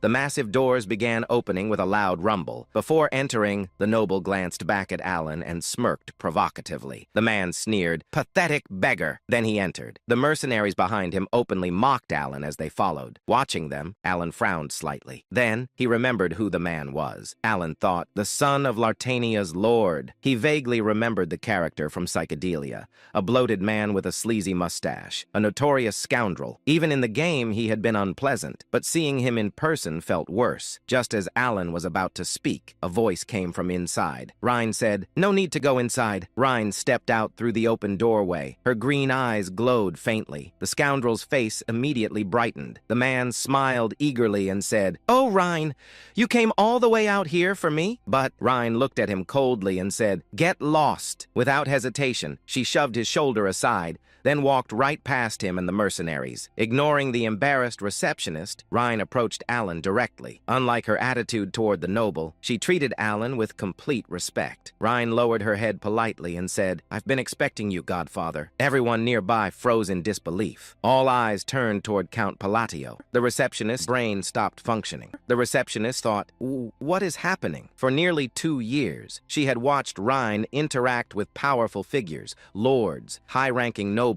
even the prince of the Ashtalon kingdom. Rhine had never bowed to anyone, not once.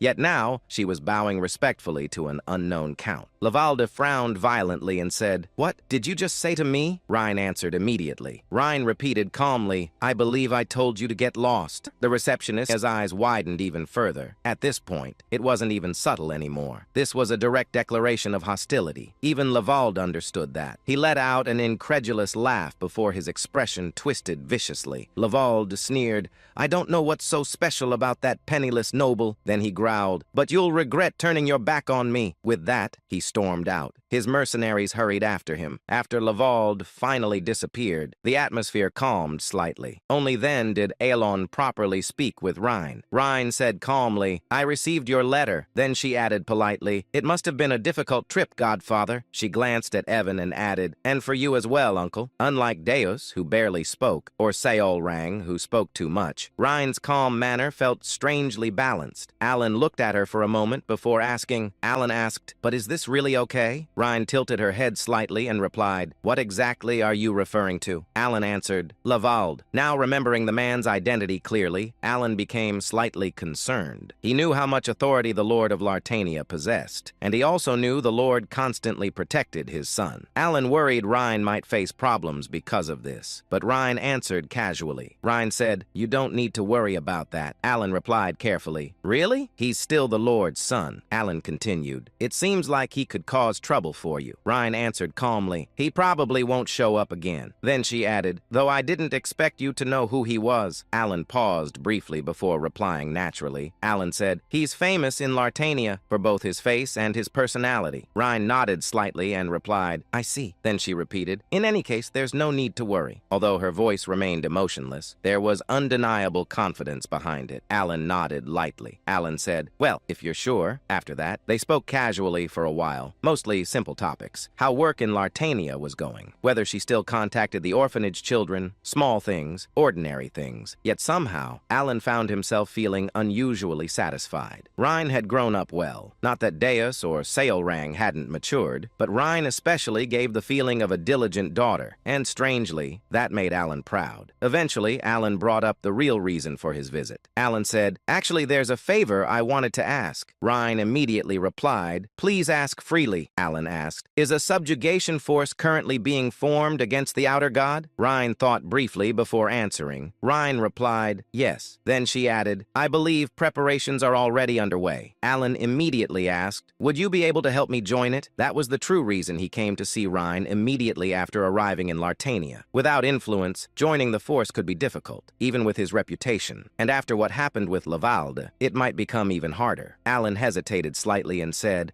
although after earlier, it may have become difficult. But before he could continue, Ryan interrupted him calmly. Ryan said, "That should be possible." Alan blinked. Alan asked, "Really?" Ryan nodded. Ryan replied simply, "Yes." Alan hesitated before asking carefully. Alan said, "But things seemed pretty tense between you and the Lord's son earlier." Ryan responded without concern. Ryan asked, "Is he really that important to you?" Alan replied, "Lavalde?" Ryan nodded. "Yes." Alan answered honestly, "Well, he's the Lord's precious son. I thought he might trouble you." Ryan listened quietly before speaking again. Ryan said, "As I said before, you don't need to worry about that." Her tone remained blunt, yet reassuring, oddly reassuring. Alan eventually nodded. "All right, I'll leave it to you then." Again, he felt strangely proud. After talking a little longer, a thought suddenly crossed Alan's mind. Alan asked, "By the way, why do you call me Godfather?" Ryan blinked once. Ryan replied, "Excuse me?" Alan explained. Alan said, "Deus and Seolrang call me benefactor or master." "But why Godfather?" Ryan fell silent briefly, thinking carefully. Then she answered simply. Ryan replied, "Because it felt like the most fitting word." Alan nodded slightly. "I see." After a short silence, Ryan spoke again. "You should rest for now. You must be tired from the journey." Afterward, Ryan prepared rooms for Alan and Evan inside Merd, then disappeared somewhere. The moment she left, Evan finally spoke. Evan said, "Wow, she really matured." Alan looked at him and asked, "Did she?" Evan nodded immediately. "She's still blunt, but she was always like that." Evan smiled slightly and said, "Honestly, out of all the kids, I think she grew up the best." Alan nodded in agreement. "Indeed." Then he added thoughtfully, "She feels like she matured in the most textbook way possible." Since Ryan said she would inform them later about future plans, and since they had only recently returned from the north, Alan decided resting was the best option for now. With that thought, so he slept as if he hadn't slept before. So even after sleeping for quite a while, he still woke up feeling groggy. Seeing sunlight streaming through the window, Alan slowly got out of bed. He changed clothes and left the room. Soon, Evan guided him toward the dining area. There, he found Ryan calmly eating lunch. The moment Alan sat down, Ryan spoke casually. Ryan said, "I've taken care of the matter you mentioned yesterday." Alan blinked and asked, "Already?" Ryan nodded. "Yes." Then she added, "There's a regular meeting today, so you can attend it." Alan was briefly impressed by how efficiently she handled things, but before he could think more about it, Ryan casually continued eating her sausage and said, "Oh, and I also handled Laval de Greystone." Then, as if discussing the weather, she calmly said, "I killed him cleanly, so you don't need to worry anymore." Alan almost nodded automatically, saying, "I see, good work. I knew you would kill him." Then his brain caught up. Alan froze. Alan said slowly, What?" His mind immediately filled with question marks. To be fair, Laval Greystone truly was human garbage. Among all the characters in Psychedelia, he was one of the worst scumbags imaginable. The massacre at the Level 30 mercenary camp, the Monster Abyss absorption incident, the Chimera biological experiments, countless terrible side stories in Lartania existed because of him.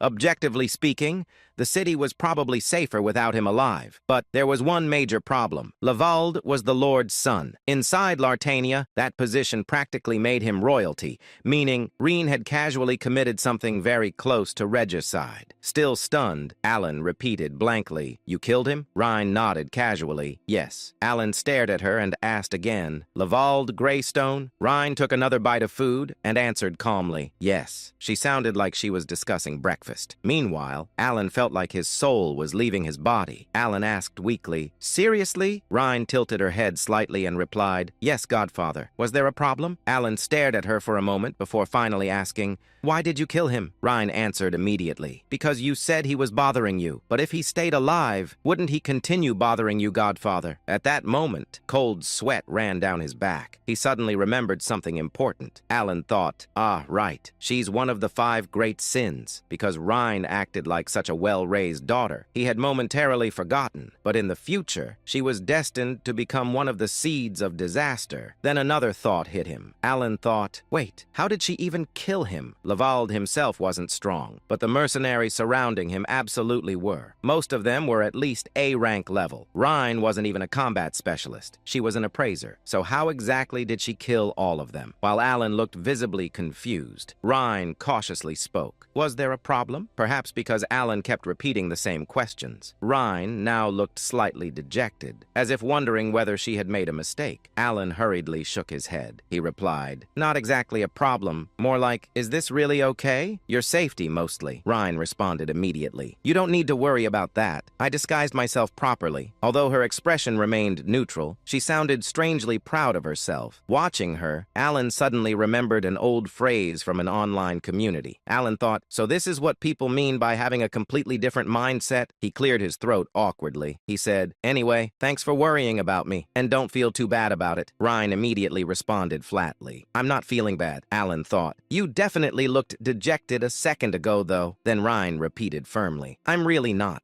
Alan looked at her with genuine amazement. Alan thought, how can someone casually commit regicide, yet get embarrassed over something like this? After a brief silence, Alan spoke again. "Anyway, try not to put yourself in danger if possible, because all kinds of problems could happen." Alan added, "You could get hurt, and everything you built here could collapse instantly." Ryan stared at him, confused, as if she genuinely didn't understand. Even though his explanation was perfectly reasonable, she still tilted her head slightly. Then, after thinking seriously for a moment, Reen suddenly said, "Ah," as if she finally realized something. Then she nodded slightly and added, "Don't worry too much, Godfather. I understand my duties properly." After saying that, she calmly resumed eating. Alan stared blankly at her. Somehow, even though they were having a conversation, it felt like they were talking about entirely different subjects. Still, he decided not to continue. After all, no matter how absurdly excessive her actions were, she had done it for his sake. As Alan absent-mindedly ate his sausage, still wondering whether this situation was insane, Ryan suddenly spoke again. "Oh, I wanted to show you something, Godfather." The eye of the tracker. Alan looked up. After finishing the meal, Alan followed Ryan into another room. Inside, something floated quietly in the air, a golden eye, surrounded by blue light. The moment Alan saw it, he immediately realized this wasn't ordinary. Then Ryan's earlier words echoed in his mind. Alan thought, that's the eye of the tracker? He looked genuinely stunned. Originally, the eye of the tracker had just been a simple artifact, a round sphere with a tiny eye-shaped jewel embedded inside. Its only effect was helping appraise low-level artifacts in slightly greater detail. That was all. Nothing special. There had never been any hidden lore attached to it, just like the essence of the Golden Mane tribe, which meant Alan had absolutely no idea it possessed a hidden function like this. Ryan looked at the floating eye and explained calmly, "The engravings are gathering smoothly." At that moment, Alan immediately understood. The eye of the tracker could accumulate and enhance engravings, and suddenly, everything made sense. Alan thought, so this is why she treated me so favorably? Merida's fame largely came from Ryan's engraving abilities, meaning the eye of the tracker played a major role in her success. Naturally, she felt grateful toward Alan because of it, even though Alan himself had absolutely no clue the artifact could do this. Still, admitting ignorance now would feel awkward, so Alan calmly nodded like he had known all along. Alan said smoothly, "I see. You're using it well." Ryan nodded. "Yes." Then she added, "Although gathering engravings became slower after 400, they're still accumulating steadily. I think I'll finish gathering all of them within a few years." Alan nodded seriously, even though internally he was dying of curiosity about what exactly was being gathered. But he decided not to ask. He feared it might expose the fact that he knew absolutely nothing. After a brief silence, Ryan spoke again. "Please follow me to the meeting room." Alan had two reasons for wanting to participate in the extermination of the Outer God. The first reason was simple. The current mercenaries alone would never be enough to defeat it. Of course, the mercenaries gathered from the 5 major guilds were monsters in their own right, people comparable to master knights or even figures like Baba Yaga. But even so, Alan already knew that still wouldn't be enough to kill the Outer God. The second reason was even more important. To successfully exterminate the Outer God, Alan needed strong mercenaries willing to follow his commands. That was why he absolutely had to join the extermination squad. Unfortunately, the moment he entered the meeting room, he immediately realized there was a problem. Maverick, the guild master of the Terranomad Guild, clicked his tongue irritably. Maverick scoffed, "Tch, Hyman, the guild master of the Arcadia Guild, looked Alon up and down with blatant disdain. Hyman sneered, "You're bringing this weak-looking guy along?" Mayan, the beast woman guild master of the ancient trackers, laughed mockingly with her slit-like feline eyes. Mayan smirked. "Ha, he looks like the type who survives entirely on rumors." Then she added mockingly. Mayan continued, "What are you here for? To stand in the back and steal credit?" Meanwhile, Argonia, the guild master of the Kalamadra Guild, and the strongest among the gathered mercenary leaders, simply stared at Alan silently. She said nothing, but her gaze clearly wasn't welcoming either. Alan calmly looked around the room. Alan thought, "I expected hostility, but this is worse than I thought." Still, Alan had expected something similar. After all, to mercenaries, he probably looked like some random noble carried entirely by rumors. Then, Mayan suddenly stepped forward. Spinning a dagger between her fingers, she blocked Alan's path completely. Mayan narrowed her feline eyes and said mockingly, "Noble lord, I heard rumors you've been sticking your nose into places you don't belong. But seeing you in person, you don't even look worth talking to. Why don't you just turn around and leave?" The atmosphere inside the room instantly became heavy. Alan looked at Mayan silently for a moment. Then he came to a simple conclusion. Alan thought, "I need to prove my worth first." Without hesitation, Alan slowly raised his left hand. The gauntlet covering it emitted a faint, metallic sound. Then he calmly formed a seal. At that moment, without any warning, the previously ordinary meeting room was instantly swallowed by freezing cold. Frost exploded across the floor. The air temperature dropped so suddenly that everyone instinctively stiffened. Alan calmly spoke. Concentration. At that instant, the surrounding mana and atmosphere compressed violently around Mayan. Alan spoke again. "Freeze!" Then, the gathered mana instantly reacted. Frost bloomed violently around Mayan's body. It multiplied in an instant. Then, ice completely encased her. Mayan froze solid before she could even draw a proper breath. Her shocked expression remained trapped inside the ice. Silence. There wasn't any special reason Alan chose Mayan. Simply put, she was the weakest combatant present, at least according to the settings Alan remembered. Compared to the others, Mayan hadn't yet reached the level of a true superhuman. That was why she failed to react to the sudden attack and got frozen immediately. The mercenaries finally realized something was very wrong,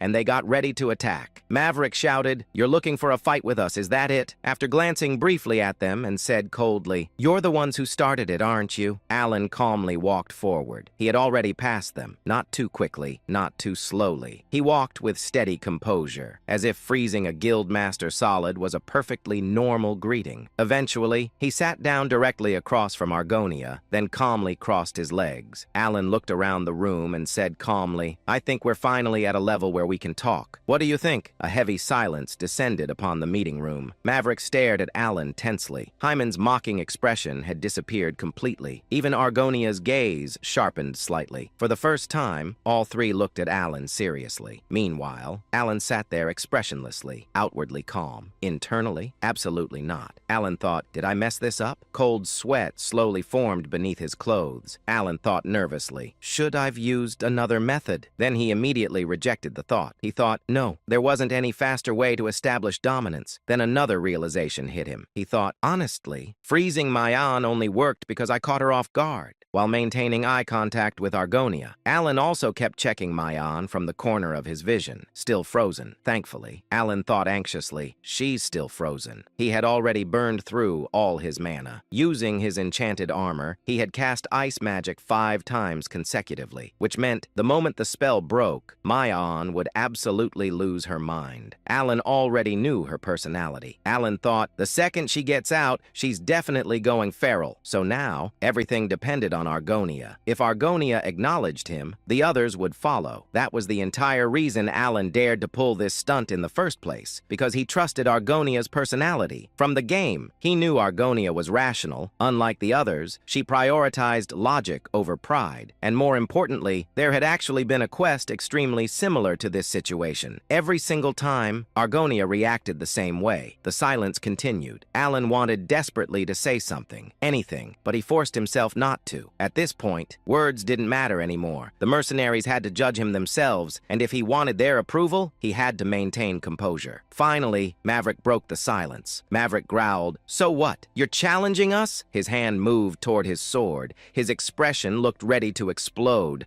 The moment Alan saw that, his heart nearly stopped. Alan thought, "I'm dead." But then, Argonia suddenly spoke sharply. "Stop!" Maverick turned immediately. He snapped, "What?" Argonia replied calmly, "I said stop." Maverick glared angrily. He argued, "You want me to let this go after what he just did?" Argonia replied flatly, "We ignored him first." Maverick frowned deeply. Maverick protested, "Even so." Argonia's eyes narrowed slightly. Argonia interrupted coldly, "I told you to stop, didn't I?" The atmosphere instantly became heavier. Maverick clenched his jaw, clearly furious.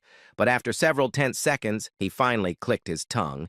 Then he put his sword down. Seeing the situation settle, Alan internally released the biggest sigh of relief in his life. Still maintaining his poker face, Alan asked calmly, "When do you plan to descend into the labyrinth?" Argonia answered politely, "In 2 days." For a split second, Alan almost broke character. Alan thought, wait, was Argonia always this polite? Still, he kept going. Alan glanced subtly toward frozen Mayan. Then he suggested, "Then let's continue this meeting tomorrow. With one person frozen solid, it'll be difficult to hold a proper discussion anyway." In his mind, he thought, "I'm completely out of mana, and if that ice breaks, I'm doomed." Thankfully, Argonia nodded immediately. "Let's do that." The moment she accepted, Alan stood up instantly, turned around, and walked out of the room with perfect composure, saying, "See you tomorrow." Then, the second Alan exited the mansion, his composure shattered instantly. Alan clutched his chest and whispered internally, "This is terrible for my heart. I'm never doing something like this again." He exhaled shakily, then immediately hurried away before Mayan thawed out. Not long after Alan left, Maverick finally exploded. He growled irritably, "I seriously don't like that bastard. Why do you want to let that pretentious snob walk away?" But Argonia didn't respond. She only glanced at him. Hyman interrupted with a scoff. "Seriously, how are you still talking after Argonia saved your life?" Maverick blinked and frowned. "What?" Then Argonia quietly added, "Hyman's right. If you had attacked him with your sword earlier, you probably would have died." Maverick's face stiffened. Maverick snapped, "What kind of nonsense is—" Then he stopped, because only now he properly looked around. Sweat. Argonia was sweating. Maverick's eyes widened slightly. He had never seen Argonia like this before. Not once. Even Hyman, whom Maverick reluctantly admitted was stronger than himself, also looked tense. Maverick finally shut up. Argonia fell silent. In truth, she had an idea, but the knowledge wasn't hers. It came from her mother, the Red Dragon, the being who once told her there was only one thing in this world she should truly fear. A distant memory surfaced in Argonia's mind. Her mother's warning echoed clearly. "Remember this. If a black eye ever appears in the night sky, immediately look away. Do not acknowledge it. Do not remember it. And if you ever become a powerful mage someday, erase the memory entirely." Then, the final warning. "Never look directly at the one who consumes boundaries." Argonia remembered the earlier moment. That blue eye and the red eye. Not only one, but two. The two that appeared behind Count Palatio. Just remembering it made her feel cold. That endless ominousness. That feeling, as if her soul itself was being swallowed whole. And worst of all, that eye had looked at her almost playfully, as if smiling. Argonia slowly thought silently, who exactly is that man? The next day, contrary to Alan's worries that they might continue rejecting his plans and arguing with him, the meeting proceeded surprisingly smoothly, and Alan quickly realized two things. The first was that the foreign entity was currently on the 12th floor. The second was that the mercenaries intended to block it on the 5th floor. As soon as he heard that, Alan immediately began explaining the plan he had prepared beforehand in detail, while also sharing the information he had gathered regarding the foreign entity. The explanation lasted for about 30 minutes. Alan, who had even disguised his knowledge about the foreign entity as information obtained from an ancient book, quietly observed the gathered mercenaries with slight tension, wondering whether they would object. In the end, we'll probably have to compromise, right? The strategy Alan proposed was one he was personally confident in, a plan designed to subdue the foreign entity while minimizing casualties. But that was only from his own perspective. He understood perfectly well that the mercenaries were not his subordinates. He could not order them around. At best, he could only suggest a strategy. That was why he felt so nervous when he heard what they said. Let's go with that. I agree. No objections. Me neither. Without a single complaint, the plan was accepted immediately, leaving Alan standing there in bewilderment. Alan blinked blankly. Really? No one had any issues with it? Was yesterday's impact really that strong? He shook his head slightly. Even if yesterday's events had been shocking, there was no way that alone could make Argonia and the mercenaries of the 5 great guilds act this obediently, which naturally led Alan to another thought. Could it be? His gaze shifted toward Rhine, who had accompanied them to today's meeting. But Rhine herself seemed slightly confused. Even with her usual indifferent expression, there was a faint trace of bewilderment on her face as she quietly muttered, "I'm surprised the meeting went so smoothly." That only made Alan even more confused. Something feels off. Even Mian, who should have still held some resentment after being frozen by Alan yesterday, remained strangely quiet. And because of that, Alan unconsciously thought, looks like using my game knowledge really paid off. Once the preparations were complete, the group began descending into the labyrinth, carving a bloody path through endless waves of monsters. Watching the mercenaries fight firsthand, Alan's body trembled slightly with fear. He thought, I'm really glad I didn't come here alone. The scale of the battle was far beyond anything he had experienced personally. After some time, the mercenaries established a temporary resting area within one of the safe zones inside the labyrinth. While Alan was resting quietly, he suddenly heard a voice. Hey, it was Mian. She had approached him without him even noticing. Alan instinctively became slightly tense, wondering if she had come looking for a fight. But instead, Mian tilted her head and asked, "By the way, Count, do you have any prejudice against beast folk?" Alan answered honestly, "No, not really. And what happened before had nothing to do with discrimination." She said, "That's a relief." Alan looked at her in confusion and asked, "Why is that a relief?" Mian smiled slyly. Her feline eyes narrowed mischievously. "Hey, Count, by any chance, would you be interested in sleeping with me?" She dropped the outrageous statement so casually that Alan's mind completely froze. For a brief moment, his brain stopped functioning altogether. Alan stared blankly at her before finally managing to ask. Suddenly, her cat-like ears twitched slightly. She said, "This is already our 3rd meeting. By now, we've already figured each other out, haven't we? I know you're strong." At those words, Alan finally understood where this was coming from. He remembered that Mian's tribe revered strength above all else. After letting out a small sigh, Alan shook his head. "Sorry, but I'll have to decline." A hint of disappointment appeared on Mian's face, but only briefly. Soon she sighed as though it was ridiculous that she had even reacted that way. "Well, nothing I can do about it then. I was honestly pretty thrilled when you overpowered me in one move." Then she winked playfully. "Still, let me know if you change your mind. I'm pretty charming, you know." As Alan stared blankly at Mayan's retreating figure, another voice suddenly echoed from behind him. "Shall I take care of it, sir?" It was Rhine. "She spoke rudely to you, sir." Rhine stared coldly at Mayan's back as she said those chilling words. Alan immediately pressed his lips together tightly, saying, "Huh? No need for that. No, you're not actually thinking about killing her just because of a few words, right? Bro, I swear," she truly thought. About a day passed after that, as the group continued advancing deeper into the labyrinth. By then, they had already reached the 4th floor. However, frustration gradually spread among the mercenaries because they still hadn't located the foreign entity. One of the mercenaries muttered that searching every single floor one by one was becoming a nightmare. Alan quietly clicked his tongue. As expected, reality is completely different from the game. Because they were moving as a large group, their speed was incredibly slow, and unlike in the game, there were no shortcuts. In the game, defeating certain monsters would naturally open the path to the next level, but reality was different. Monsters continuously appeared from every direction, and simply dealing with them consumed enormous amounts of time and energy. Looking around the labyrinth, Alan muttered in disbelief. How was this place even designed? After some time, he heard a voice. "We're almost at the 5th floor." Hearing the mercenary's voice from ahead, Alan raised his gaze and saw a massive glowing door in the distance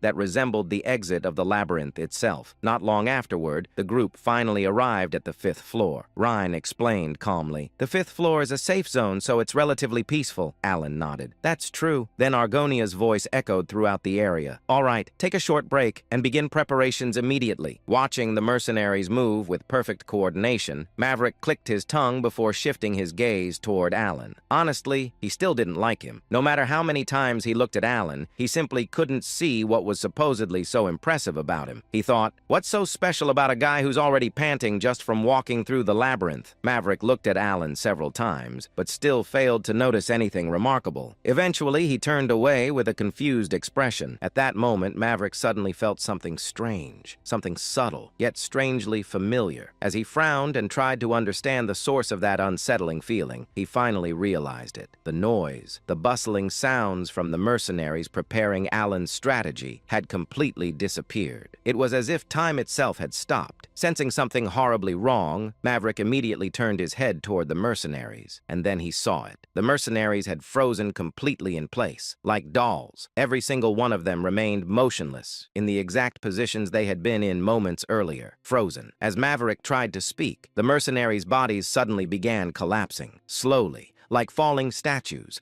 Starting from their legs, their bodies tilted diagonally before crashing onto the ground.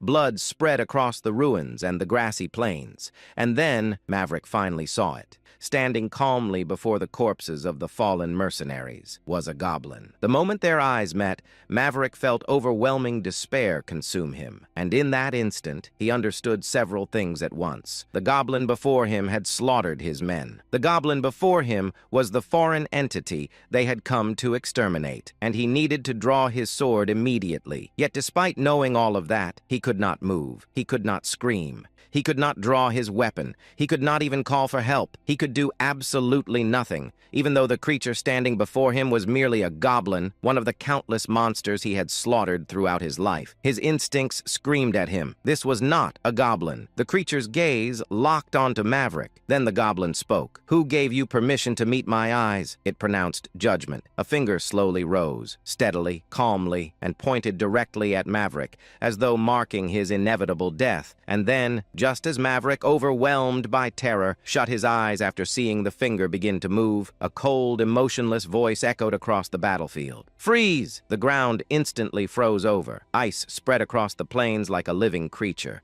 devouring the grass and stone alike as frost rapidly expanded in every direction. "Get a hold of yourself!" Hearing that voice, Maverick abruptly opened his eyes. And there, standing before him, was Alan. The goblin's body had been trapped inside a massive crescent-shaped crystal of ice, cold mist drifting from its surface. Kalus's eyebrows twitched slightly as he stared at Alan. Its raised finger slowly lowered as it rubbed its chin with interest, saying, "You're doing something amusing, insect." Watching him carefully, Alan quietly muttered, "Kalus." Because it was born lowly, it endlessly sought knowledge. Because it was born lowly, it eventually reached the boundary of truth and awakened to the laws themselves, ascending into a godlike existence. The king of gluttony, the devourer of boundaries. The moment Alan spoke his name, the curiosity in Kalus's eyes deepened. Kalus brushed his hair back with a grin. "You even know my name? Impressive. What a charming little human you are." Alan silently stared at Kalus, his expression tense. Why did the timeline change? According to the original report, Kalus was supposed to arrive on the 5th floor 3 days later. Not now. Not this early. Then Kalus slowly raised his hand again. His voice echoed softly. "Very well. I'm in a rather pleasant mood right now, and it seems the others are as well. So I shall show mercy." Kalus pointed lazily toward the upper floors. "Leave, and I'll spare your lives." But Alan answered immediately. "Prepare for battle." The extermination squad instantly reacted. Argonia forcibly suppressed the fear in her body and raised her voice. "All units, battle formation!" The atmosphere changed instantly. Weapons were drawn. Mana surged. The mercenaries moved according to the strategy Alan had prepared beforehand. Watching them, Alan thought, this time, they're prepared. Hearing Alan's response, Kalus looked at him as though staring at an idiot. "Tsk, I was willing to spare you because you seemed entertaining. But if you insist on drinking the cup of punishment," Kalus slowly extended his hand forward once more, "then I shall grant your wish, insect." At that exact moment, an enormous wave of magic exploded outward from Kalus's hand, instantly rushing toward Alan and the mercenaries like a catastrophic storm. But, with the sharp sound sound of something shattering apart. Kaelus's invisible slash was intercepted by the sword in Argonia's hand. The distorted magic split apart instantly. What Argonia wielded was one of the fewer than 100 weapons on the continent capable of severing magic itself. The Dispel Sword, a weapon incapable of cutting flesh, forged solely for the purpose of destroying magic. And against Kaelus, who had not yet fully ascended to the level of a complete sage god, it proved effective. Kaelus let out a low laugh. A sword of dissipation? How amusing. You insects prepared something rather entertaining. The moment those words ended, Argonia and Maverick simultaneously activated their sword techniques and charged forward.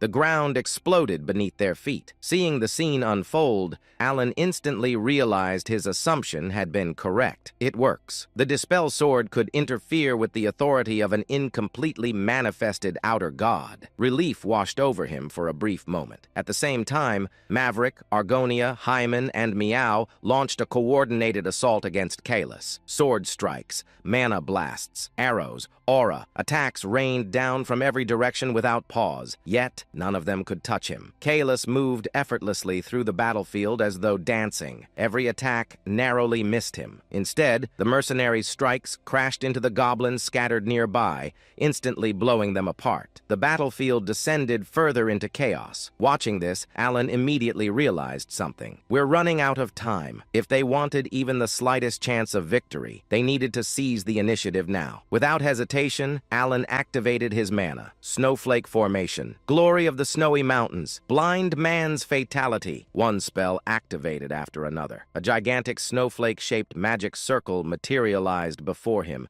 radiating overwhelming freezing mana. At the same time, Rinna opened her grimoire. Countless black chains erupted outward from the pages and shot toward Kaelus in an attempt to bind him. And immediately after, Alan hurled the enormous snowflake toward Kaelus. The sheer pressure of the combined attack distorted the surrounding air. Even Meow, Hyman, Maverick, and Argonia were visibly stunned by the overwhelming force rushing toward Kaelus. Alan narrowed his eyes. If that lands, it'll definitely wound him. But then, Kaelus casually lifted a single finger. Tap. That tiny motion alone instantly shattered both attacks apart. The chains exploded. The gigantic snowflake collapsed into fragments. Kaelus smirked mockingly. You missed. Still, this is rather entertaining. Alan left in disbelief. According to his calculations, Kaelus, who hadn't yet become a sage god, should have been destroyed by that direct hit. Alan, staring at him in confusion, realized that the exile's body had no trace of ice, only shattered remnants around him. He thought, did he slice through the ice spear halberd with just a slash? Then Kaelus finally released his own mana. Expansion, the way of the anonymous. In that moment, a surge of magical energy spread out. Sensing the danger instinctively, Argonia and Maverick, without hesitation, leapt toward Kaelus,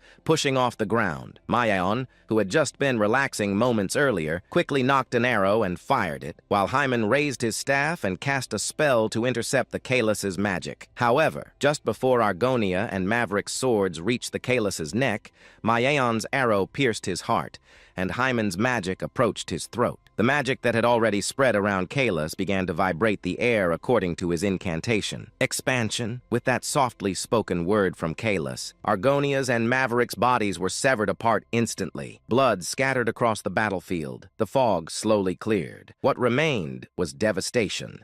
The surrounding terrain had been completely destroyed. Ruins stretched endlessly in every direction. Hyman froze in disbelief as he stared at the destruction before him. And before anyone could react, Kaelus lazily moved a finger again. Slice! Though Hyman, knowing all too well what that action would result in, instinctively threw his body backward to dodge the invisible slash, he immediately tried to use Blink. But then, Kaelus said, "How will you dodge what's coming from above?" With words that seemed mocking and a hand cutting from above to below, Hyman's body split apart instantly. Hyman's corpse collapsed onto the shattered ground. "Hyman!" Meow screamed and rushed toward him in desperation. But Kaelus casually struck him aside. Meow's body was blown away violently across the battlefield. Kalis smiled cruelly. I had such high expectations for you insects, so show me. How much longer can you continue entertaining me? Watching the massacre unfold before his eyes, Alan finally understood something. I've never seen magic like this before. Kalis was simultaneously using ritual gestures and incantations together. Beyond that, the gap between them was absolute. Skill, information, preparation, raw power, everything differed completely. Their entire strategy had collapsed. This was the worst possible scenario, and yet Alan still refused to give up. Then there was only one thing left for him to do: push his magic beyond its absolute limit. Alan immediately activated another spell. Glory of the Snowy Mountains. Crystallization, then rotation. As Alan crossed his fingers together, a gigantic ring-shaped mana formation materialized before him. The spell stabilized successfully. Seeing that, Alan immediately realized it. It's working. From this point onward, only speed mattered, and continuing the battle itself. Rinna! At Alan's call, Rin instantly combined her magic with his. The chains intertwined with the freezing mana as the massive combined attack surged toward Kalis once more. Yet even while attacking, Alan understood a horrifying truth. To Kalis, this entire battle was nothing more than amusement. The outer god looked at them the same way a cat looked at a struggling mouse trapped beneath its claws. And just like before, Kalis effortlessly destroyed everything. The chains shattered, the freezing spell collapsed. The backlash exploded directly into Alan's body. Blood spilled from his mouth. Even then, he continued casting, again and again and again. But it was meaningless. Every spell was effortlessly nullified. Alan's breathing grew ragged. Even so, he refused to stop. By now, he had already consumed 5 mana potions. Mana toxicity had begun spreading throughout his body. His limbs grew heavier with every movement. Then, in the middle of the battlefield, Kalis suddenly appeared directly in front of Alan. At that exact moment, Alan realized it. This is Rinna's chance. Without hesitation, Alan and Rin combined their powers once more and launched another attack. As the spell formed, Alan focused on the final remaining constraint within his magic. Magic had been used against Earth Altus, the great god of duels. Magic had been used upon snowy terrain. Magic had been used at death's door. Magic had been used against a god itself. Alan realized that adding one more condition might allow him to distort the laws of the world even further. But even then, he knew it still wouldn't be enough. Desperately, Alan forced himself to think. There had to be an answer, something capable of ending everything in a single strike. Then, Kalis's earlier words resurfaced in his mind. You still understand nothing. At the same time, Alan remembered the words of the shadowy figure. There were incantations, and there were principles connecting everything together. The moment those thoughts linked, Alan realized it. There's a clue. Sweat poured down his face. He grabbed his hair tightly. Then, as his thoughts finally reached a breakthrough, Alan activated an entirely new spell. Confusion and awakening are intrinsically one and the same. If you open your eyes, you will receive a key. The moment the incantation completed, Alan's mana erupted violently outward. A gigantic spear-shaped construct formed before him. Even Kalis's expression shifted slightly upon seeing it. What are you trying to do? Kalis's expression twisted. In response, he redirected Rhina's attack directly back toward them. But before it could strike, Alan stepped in front of it himself. Slash! The impact severed Alan's hand instantly. Blood scattered across the frozen battlefield. Yet at that moment, Alan finally understood.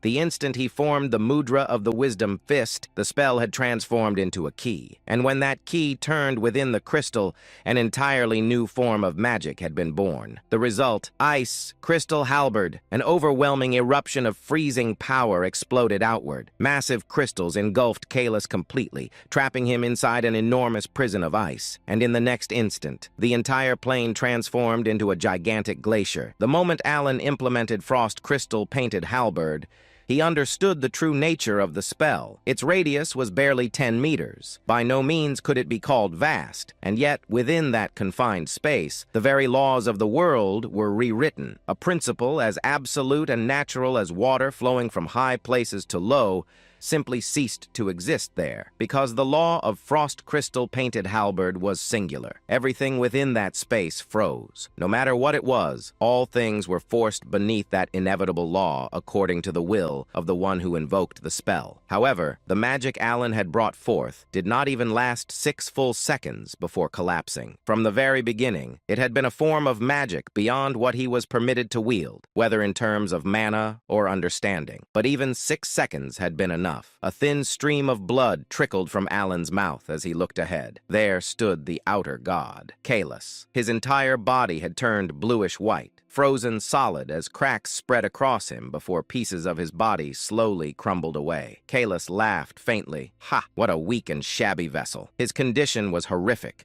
Both of his arms had already shattered, and even his legs were gradually breaking apart. Kalis continued. Well, that one certainly got me, and yet he was smiling, as if the stern expression from moments earlier had never existed. Kalis grinned broadly while staring at Alan. Kalis said, "If I had fully descended, if I had possessed a proper body capable of handling my authority completely, I could have blocked that pathetic implementation of yours with ease." His tone sounded almost regretful. "And then?" Alan replied calmly. Hypotheticals mean nothing. At Alan's calm reply, Kalis paused. The words he had been about to say stopped midway. Kalis chuckled softly. "A correct answer, little creature. No, mage." For the first time since the battle began, genuine acknowledgement appeared within Kalis's eyes. Kalis declared, "This is my defeat." The moment those words ended, his body completely crumbled apart and vanished. And then Alan collapsed unconscious where he stood the next day. Within his dream, Alan felt someone gently touching his face, and a girl's voice softly echoed beside him. The girl whispered, "The world is at peace now, and I will always remain by your side." Then his eyes opened. An unbearable pain exploded through his skull as though his head were splitting apart. Trying to steady his trembling breath, Alan slowly lowered his gaze toward his left arm.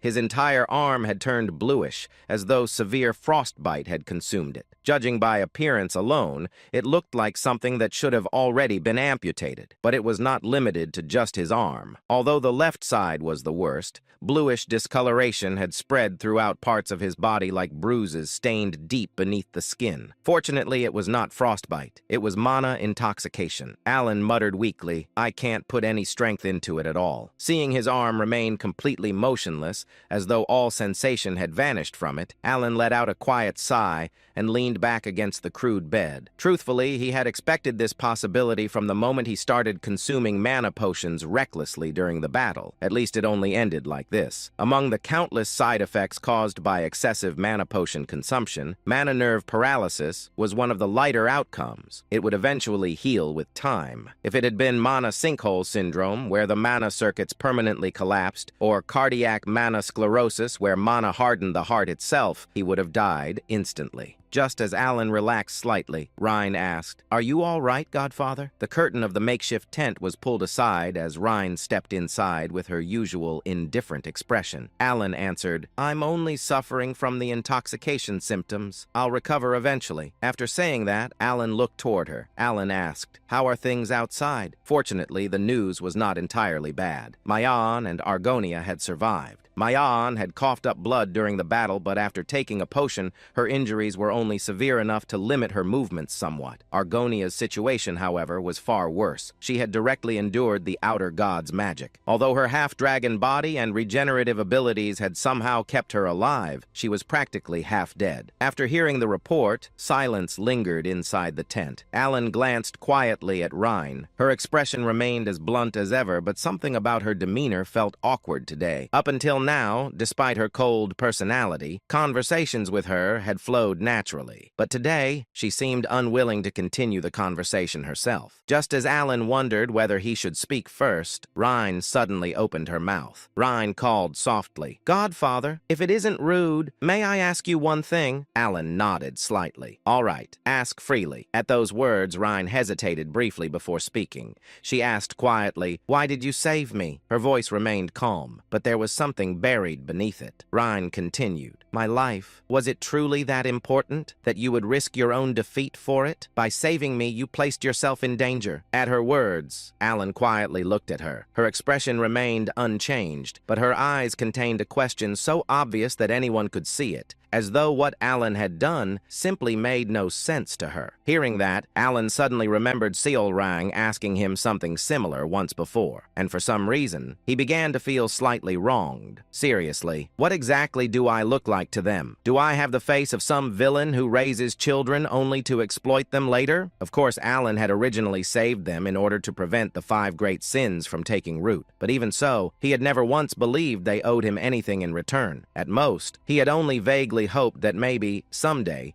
they might give him a slightly nicer birthday present. That was all. So forcing his aching body upright, Alan sat on the flimsy cot and spoke with the same frustration he had once felt toward Seolrang. Alan said, "Rhine, I don't know what kind of person you think I am, but I never took you in so I could use you." Rhine blinked slightly. "Is that so?" Seeing her genuinely hesitate over the answer, Alan realized she truly had believed that, and so he continued. Alan spoke calmly, "I think of all of you as family." Rhine repeated softly, "Family?" Alan nodded. "Yes, family helps one another when times are difficult. Our relationship isn't based on profit or necessity, so there's no grand reason behind why I saved you." He let out a small breath. He smiled faintly. "I simply saved you because that was the natural thing to do, just as you would have saved me." At Alan's words, Rhine's eyes widened slightly. Because of her naturally expressionless personality, the reaction was subtle, but even that tiny change was enough for Alan to realize his sincerity had reached her. Alan continued gently, "Remember this, Rhine. We are not bound by a one-sided relationship, and if you truly want to do something for me," a faint smile appeared on Alan's face. Alan added jokingly, "Then at least remember my birthday." After finishing those slightly selfish words, he looked toward her. Rhine stared silently at Alan for a long while. She thought, so we were never merely pawns created to defeat the abyssal entities. Then, for the very first time, a faint smile appeared at the corner of her lips. Rhine answered quietly, "Understood, Godfather." Alan nodded slightly. "That's enough for me." Only then did Alan finally feel that at least part of his sincerity had reached her, and he quietly nodded. 5 days passed after that. Within the 5th floor, where neither day nor night existed,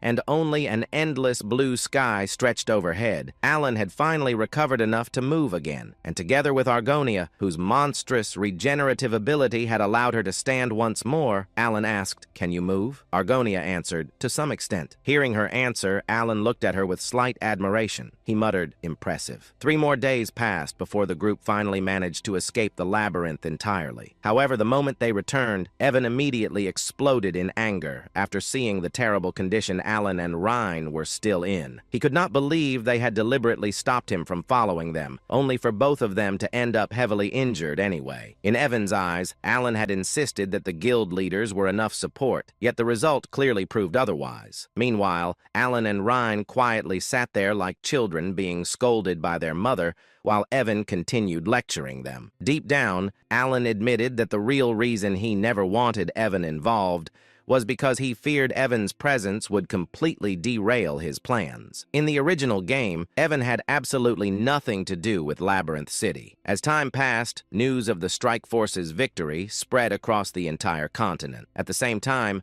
Alan and his group prepared to leave Merd behind. Before departing, Alan said goodbye to Rhine. During their farewell, Rhine asked for Alan's birthday date, and Alan revealed that it was on the 20th of September. Rena quietly engraved Alan's words deep into her heart. His birthday. She absolutely had to remember it perfectly. After all, this was the first request her godfather had ever personally made to her, which meant, naturally, that Rena had already escalated the situation far beyond normal human standards. Soon afterward, Alan's carriage departed from the 5th floor. As the carriage started moving, Evan smiled mischievously. Evan teased, "Young master, I suppose you're already looking forward to your next birthday." Alan immediately snorted. Alan replied casually, "Please, I already received enough gifts surviving that catastrophe." Evan chuckled knowingly. Evan said, "Still, gifts from your own children are special." Alan thought about it seriously for a moment. Then he lowered his expectations to the absolute minimum. Alan shrugged. "At most, I'll probably receive some wine." He paused. Alan added thoughtfully, "Maybe a small artifact." Meanwhile, somewhere far away, Raina was currently preparing to commit economic terrorism. Rin sat silently while thinking deeply about Alan's words. Family. The word itself felt unfamiliar to her. Because the Great Moon was naturally such a different existence compared to ordinary people, absolute faith and devotion toward him had always felt natural to her. To Rhine, victory alongside him had once seemed completely inevitable. However, after receiving Alan's recognition, the word family, which once held no meaning to her at all, finally became something real and attainable. Likewise, the title Godfather, which she had originally chosen out of pure respect, slowly transformed into the symbol of a genuine emotional bond. At that moment, Rhine sincerely wished to remain by Alan's side more than anyone else. She even resolved herself to answer immediately whenever her godfather needed her. The thought alone caused Rhine to become incredibly embarrassed, making her smile and blush uncontrollably. As she continued thinking about Alan's upcoming birthday, she began wondering what kind of gift she could possibly offer someone who considered her family. After thinking carefully, she eventually concluded that, for starters, the Lord of Latania's castle itself should be enough. Meanwhile, Rinne continued thinking completely seriously. Rinne thought perhaps conquering nearby territories as additional birthday decorations would also be acceptable. As time passed, winter finally arrived at the Palatinate estate. Fortunately, Alan gradually recovered from his mana toxicity, mostly because his body had finally stopped trying to file a resignation letter. One peaceful afternoon, Evan entered while carrying a crystal ball. Evan announced, "Young master,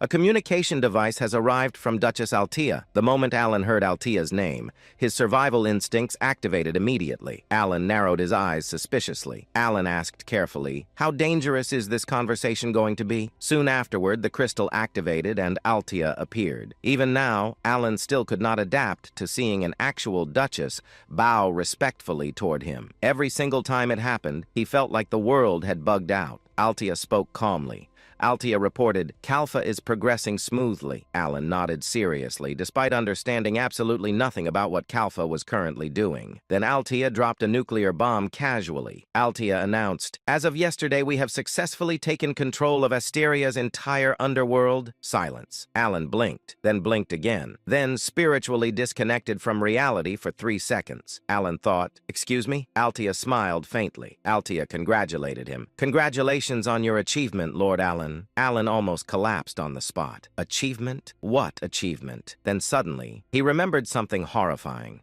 At some point in the past, he had casually said, "We should probably stabilize the underworld first." That was it. That was the entire conversation. He had meant, "Please reduce crime a little." Altea apparently heard, "Conquer the criminal world and establish a shadow government." Alan immediately developed emotional damage. Meanwhile, Altea continued speaking respectfully. Altea explained, "Fortunately, the operation became much easier after you eliminated the leaders of both the royalist and aristocrat factions." Alan froze completely.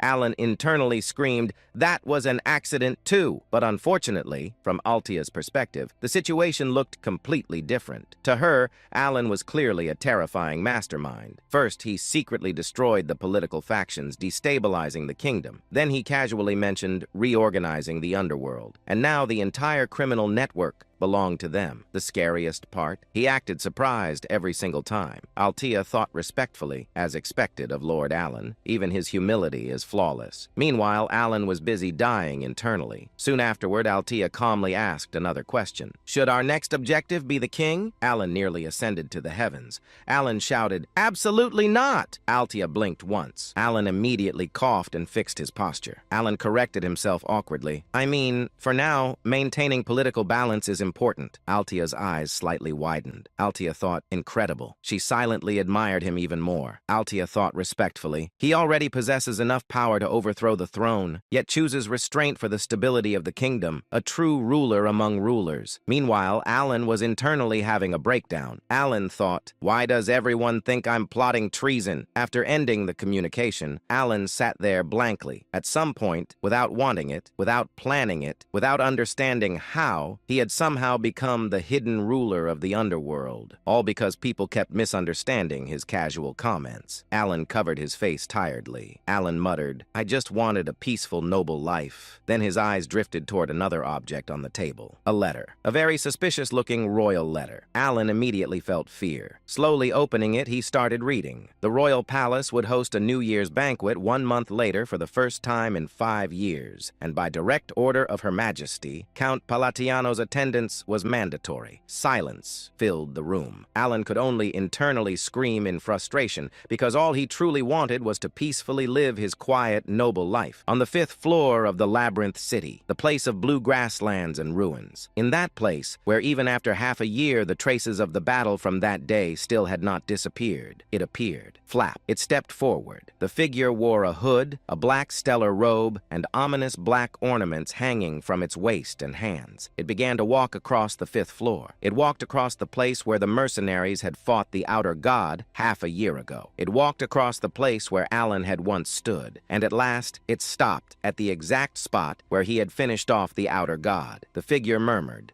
It tilted its head repeatedly, as though the place was both fascinating and completely incomprehensible. How much time passed like that? Until just moments before, it had simply stood there without movement, staring down at the ground. Then the figure let out a soft laugh. It smiled broadly, as if something about this situation amused it deeply. The figure said, "Ha, I did not think he would be able to do this much." It muttered the words in a voice that could not be identified as either male or female. After a brief pause, the figure said, "Interesting. Truly, I wonder how far he can go. This is becoming fun." A smile spread across its face, innocent like a child who had just discovered a new toy. The figure said, "If he can endure the next one as well, then this will become truly entertaining." Returning to Alan, who received the letter, he thought, "I was wondering why the queen invited me, but maybe it's related to Kalfa. In fact, Cretinia Sion, the 8th monarch of Asteria. She was the 8th monarch of Asteria, and despite the fact that the nobles were running wild, she neither visibly managed the state nor participated in political games, yet still held considerable authority. The reason was the power possessed by Cretinia Sion, or more precisely, the power held exclusively by the royal bloodline of Asteria, the Golden Chronicle Eye. Though it was called the Golden Chronicle Eye, it was not actually an ability related to vision. As far as Alan knew, the name came simply from the clear golden eyes that members of the royal family were born with. The inherited ability itself was simple in explanation. The power to pass authority down through generations. Like carrying over saved data in a game, power itself could be directly transferred to the next generation. The concept sounded simple, but its implications were anything but. With each generation, the accumulated authority grew stronger, enough that the royal family could maintain its rule without ever needing to involve itself deeply in political struggles. And as a result, the nobles instinctively knew better than to cross the line. As far as the setting went, Cretinia Sion simply did not move because she found it bothersome. Alan briefly recalled the indifferent, almost emotionless expression he had seen in her game illustration. Alan thought, "At this level, I might face some political pressure, but given her personality, she might just ignore it entirely." He remembered how she acted whenever she appeared in the game. Essentially, unless one of the 5 calamities descended upon Asteria, she was a complete non-interventionist. When a calamity appeared, she would briefly join the player's party and display absurd, overwhelming martial power. Alan asked himself, in fear, is she really going to take action just because of what's happening in the underworld? But otherwise, the queen showed no interest in the affairs of her kingdom. She was so detached that among psychedelia players, there was even a running joke that she was less a monarch and more a sleeping dragon of the kingdom. Alan allowed himself to relax and thought, maybe this isn't so bad. If I can take this opportunity to weaken Kalfa, Alan added, and create a sort of tug-of-war with the queen so she doesn't feel attacked, it'll also give me a good excuse to take a more passive role within the faction. Alan placed a hand on his forehead and sighed inwardly. Since the queen is a big fan of laissez-faire, it should go smoothly. It's not like I'm challenging the royal authority. On the forest road road connecting the kingdom of Asteria to the desert city of Colony, a man stood alone. In front of him lay a corpse, a brutal corpse, its right hand still gripping a quill, killed before it could even comprehend what had struck it. Its neck twisted twice around, and although more than a month had passed since its death, there was no sign of decay, as though preservation magic had been applied. The man stared at it for a moment. Then the proxy let out a dry laugh and crouched down, reaching out to touch the body. The proxy muttered coldly, "He's already dead." His neck was snapped twice. Then, as he stood there, the proxy's mind drifted back. He suddenly recalled what had happened when he once met the man who had issued the order to eliminate Alan. The contractor had slammed his hand on the table and shouted in rage, his voice echoing through the room. "I have absolutely zero news about my request to eliminate Palatio," he continued furiously, his face twisted in anger. "Is the agency incompetent or what?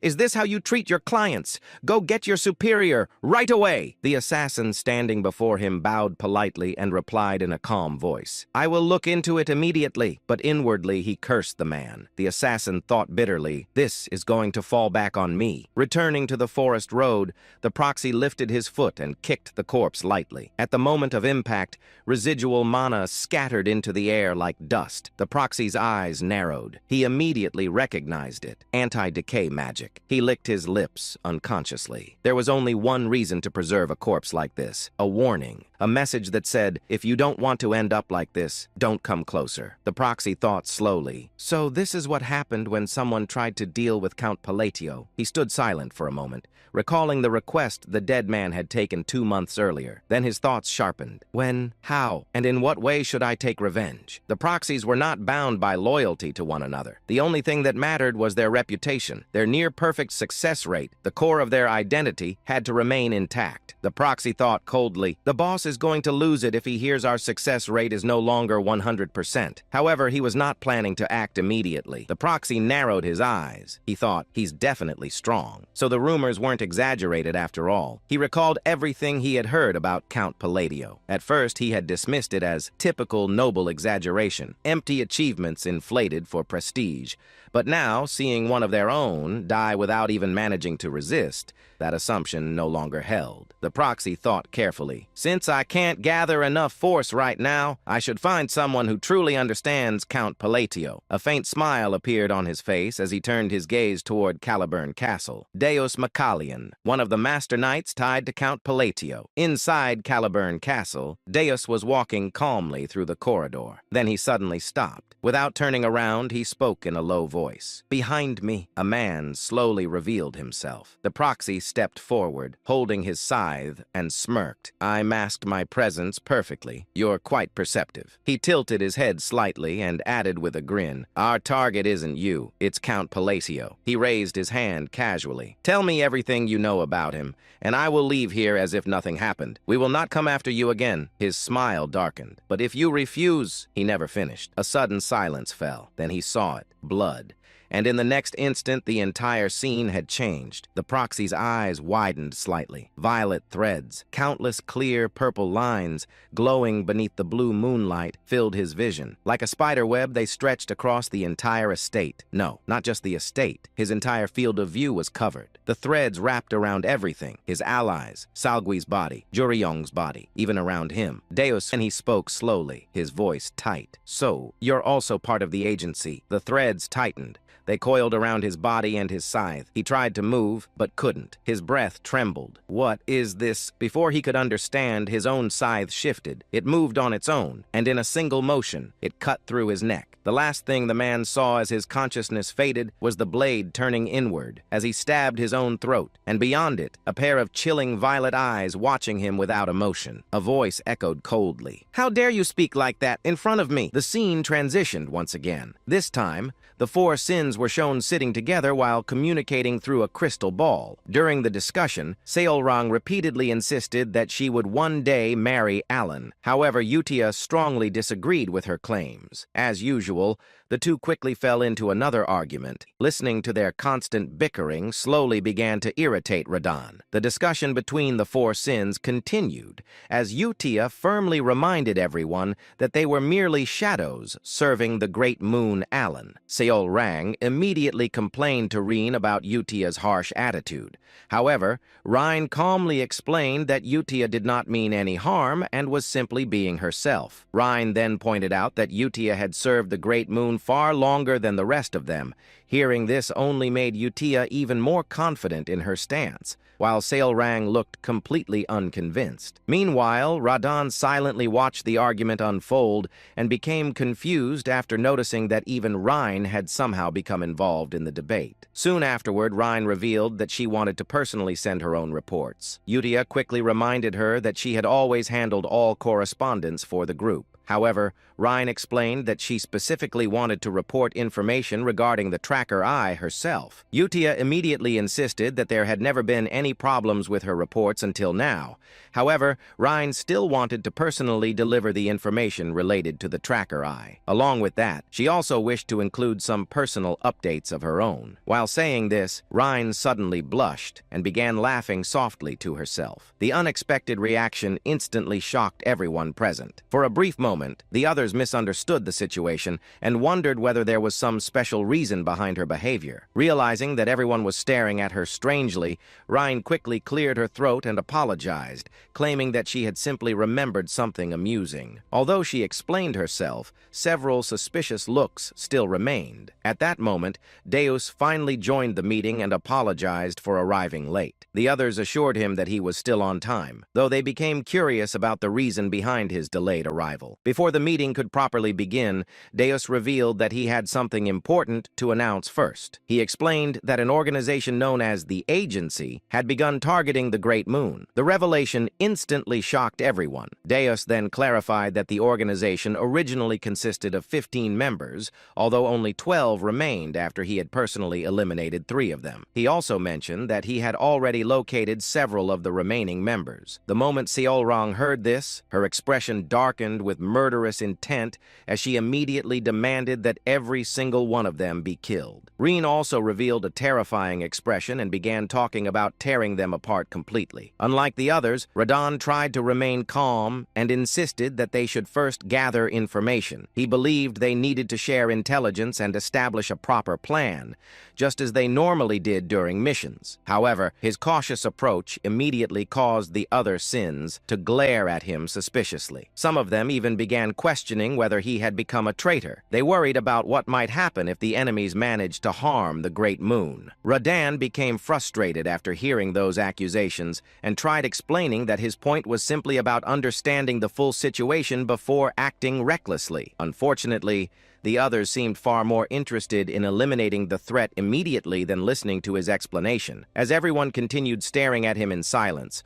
Radon eventually gave up and admitted defeat. In the end, he agreed that immediate action was necessary. The moment he did, the suspicious atmosphere instantly disappeared, leaving him feeling even more defeated than before. Finally, Utia decided that the meeting would resume only after the matter with the agency had been settled. With that conclusion reached, the 4 sins ended their discussion and immediately began preparing to take action. After the meeting ended, Radon remained deep in thought. He felt frustrated after being treated like a traitor simply for suggesting caution. Even so, he reminded himself that the Great Moon had given him power and the chance to achieve revenge. Because of that, his loyalty would never waver. However, he also realized that the devotion shown by the other sins had already crossed the line into complete fanaticism. As the tension faded, the scene shifted to Teria, the capital of Asteria, inside the royal palace. Alan arrived at the grand banquet hall while several counts followed closely behind him, staring at him with obvious interest. Evan quietly reflected on Alan's current status. Since Alan had become the leader of Kalfa and gained immense popularity, the peaceful days of quietly spending evenings alone had completely disappeared. Even so, Evan was still uncertain whether this new situation was truly better. Meanwhile, Alan himself himself was becoming increasingly nervous. As people continued watching him, he suddenly panicked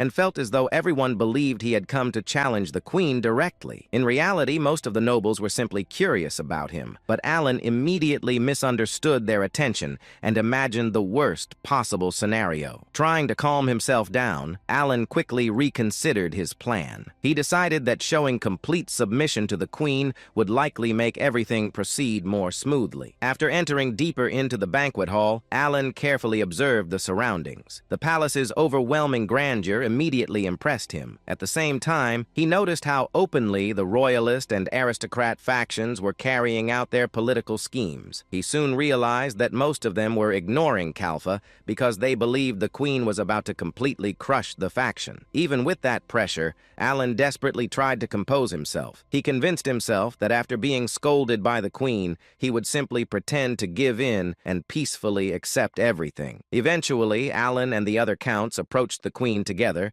and bowed respectfully before her. Standing before them was Sancretania, the 8th monarch of Asteria. After allowing everyone to rise, her attention shifted directly toward Alan as she confirmed whether he was the current Count Palladio. Alan acknowledged it calmly, but internally he became convinced that Kalfa was finally about to be destroyed. The more serious the queen appeared, the more certain he became that punishment was coming. However, the queen's next words completely shattered his expectations. Rather than punishing him, she calmly announced that she had decided to promote Count Palladio to the rank of Marquis.